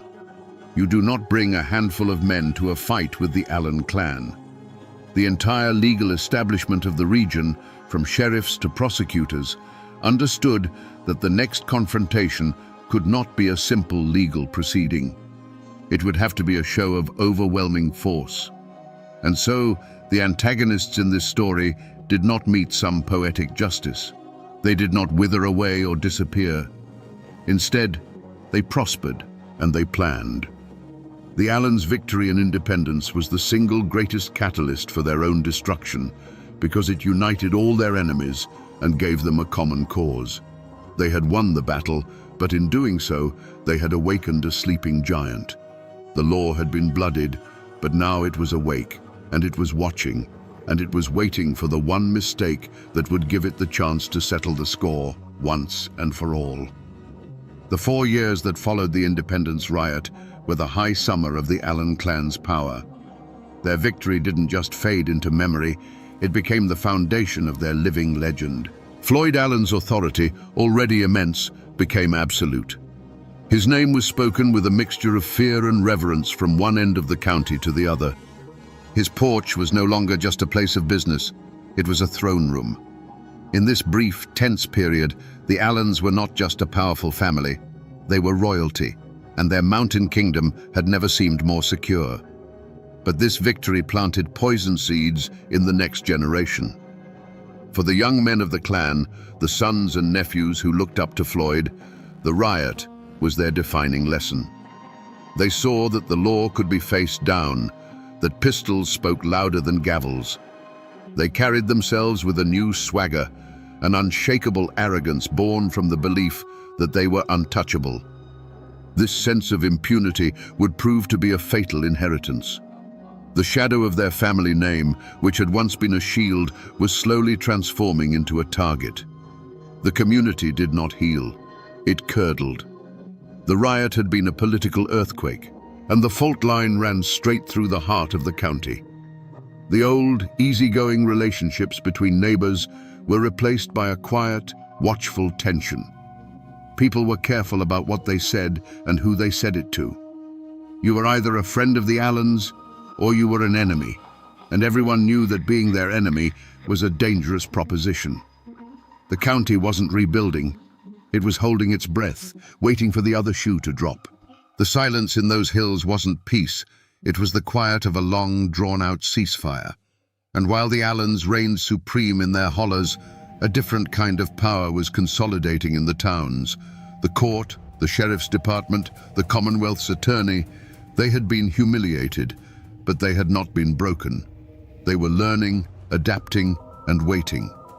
The power dynamic in the region had shifted into a precarious and deadly balance. On one side was the visible personal power of a clan patriarch. On the other was the slow, patient, and institutional power of the state. Both sides believed they were right, and both were now utterly convinced that the other could only be dealt with through force. The stage was being set for a final, tragic resolution. Today, the town of Independence is quiet. The old Grayson County Courthouse still stands, a stately brick building that keeps its secrets well. People walk its halls on county business, their footsteps echoing where Wesley Edwards once roared his defiance. Tourists might admire its architecture, never knowing they're standing on a battlefield where the law of the state and the law of the clan met in a blaze of gunfire. But if you stand there long enough, on a quiet afternoon, you can almost feel it, a faint, lingering echo of the chaos, the ghost of a moment when this temple of order was consumed by pure, unadulterated mountain rage. If you know where to look, you can find the other physical remnants of this story scattered across the hills. The old Allen homesteads are long gone, the cabins collapsed and reclaimed by ivy and rhododendron, leaving only a few tumble-down chimney stacks standing like lonely tombstones in the woods. And in a quiet cemetery, you can find the final resting place of Floyd Allen himself. The name on the weathered stone is simple, giving no hint of the storm that was his life. Here lies the king whose kingdom turned to dust, a silent testament to the fact that no man, no matter how powerful, can hold back the tide of the world forever. But the true legacy of the Allens isn't carved in stone or preserved in brick. It lives in the stories. The tale of the Independence Riot and the more famous Hillsville Massacre that followed has been worn smooth by a century of telling, transformed from a raw news event into a piece of local folklore. It's a cautionary tale told to hot-headed young men about the dangers of pride. It's a ballad of defiance sung by those who still feel a kinship with the old ways.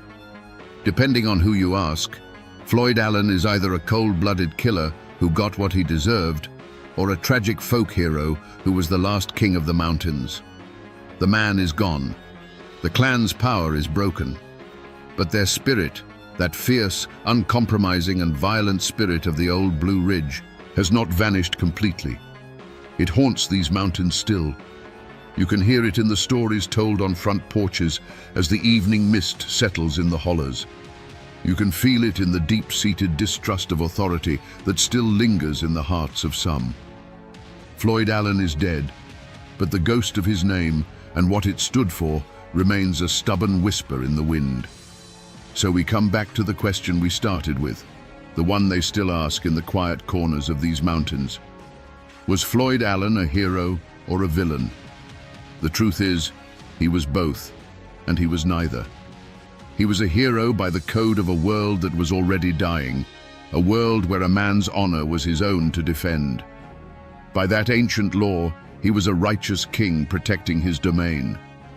But he was a villain to the new world that was being born, a world of statutes and courtrooms that had no room for kings. His tragedy was not that he was evil, but that he was born a century too late. In the end, the Ballad of Floyd Allen isn't just a tale of mountain justice and courtroom gunsmoke. It's a profound and timeless story about how a man's greatest strength can become the very engine of his destruction. That unbending, iron-willed pride was the forge that created him. It made him a leader, a provider, and a protector. But that same pride blinded him to the changing world, and it would not allow him to bend, even when breaking was the only other choice. His story is a warning, etched in blood and gunpowder, that no man can stand alone against the turning of the tides. You cannot fight the future with a pistol, and you cannot hold back the world with the force of your will alone. And that, my friends, is the ballad of a man who tried to be as unmovable as the mountains themselves, only to discover that even the mountains, given enough time, must crumble into dust.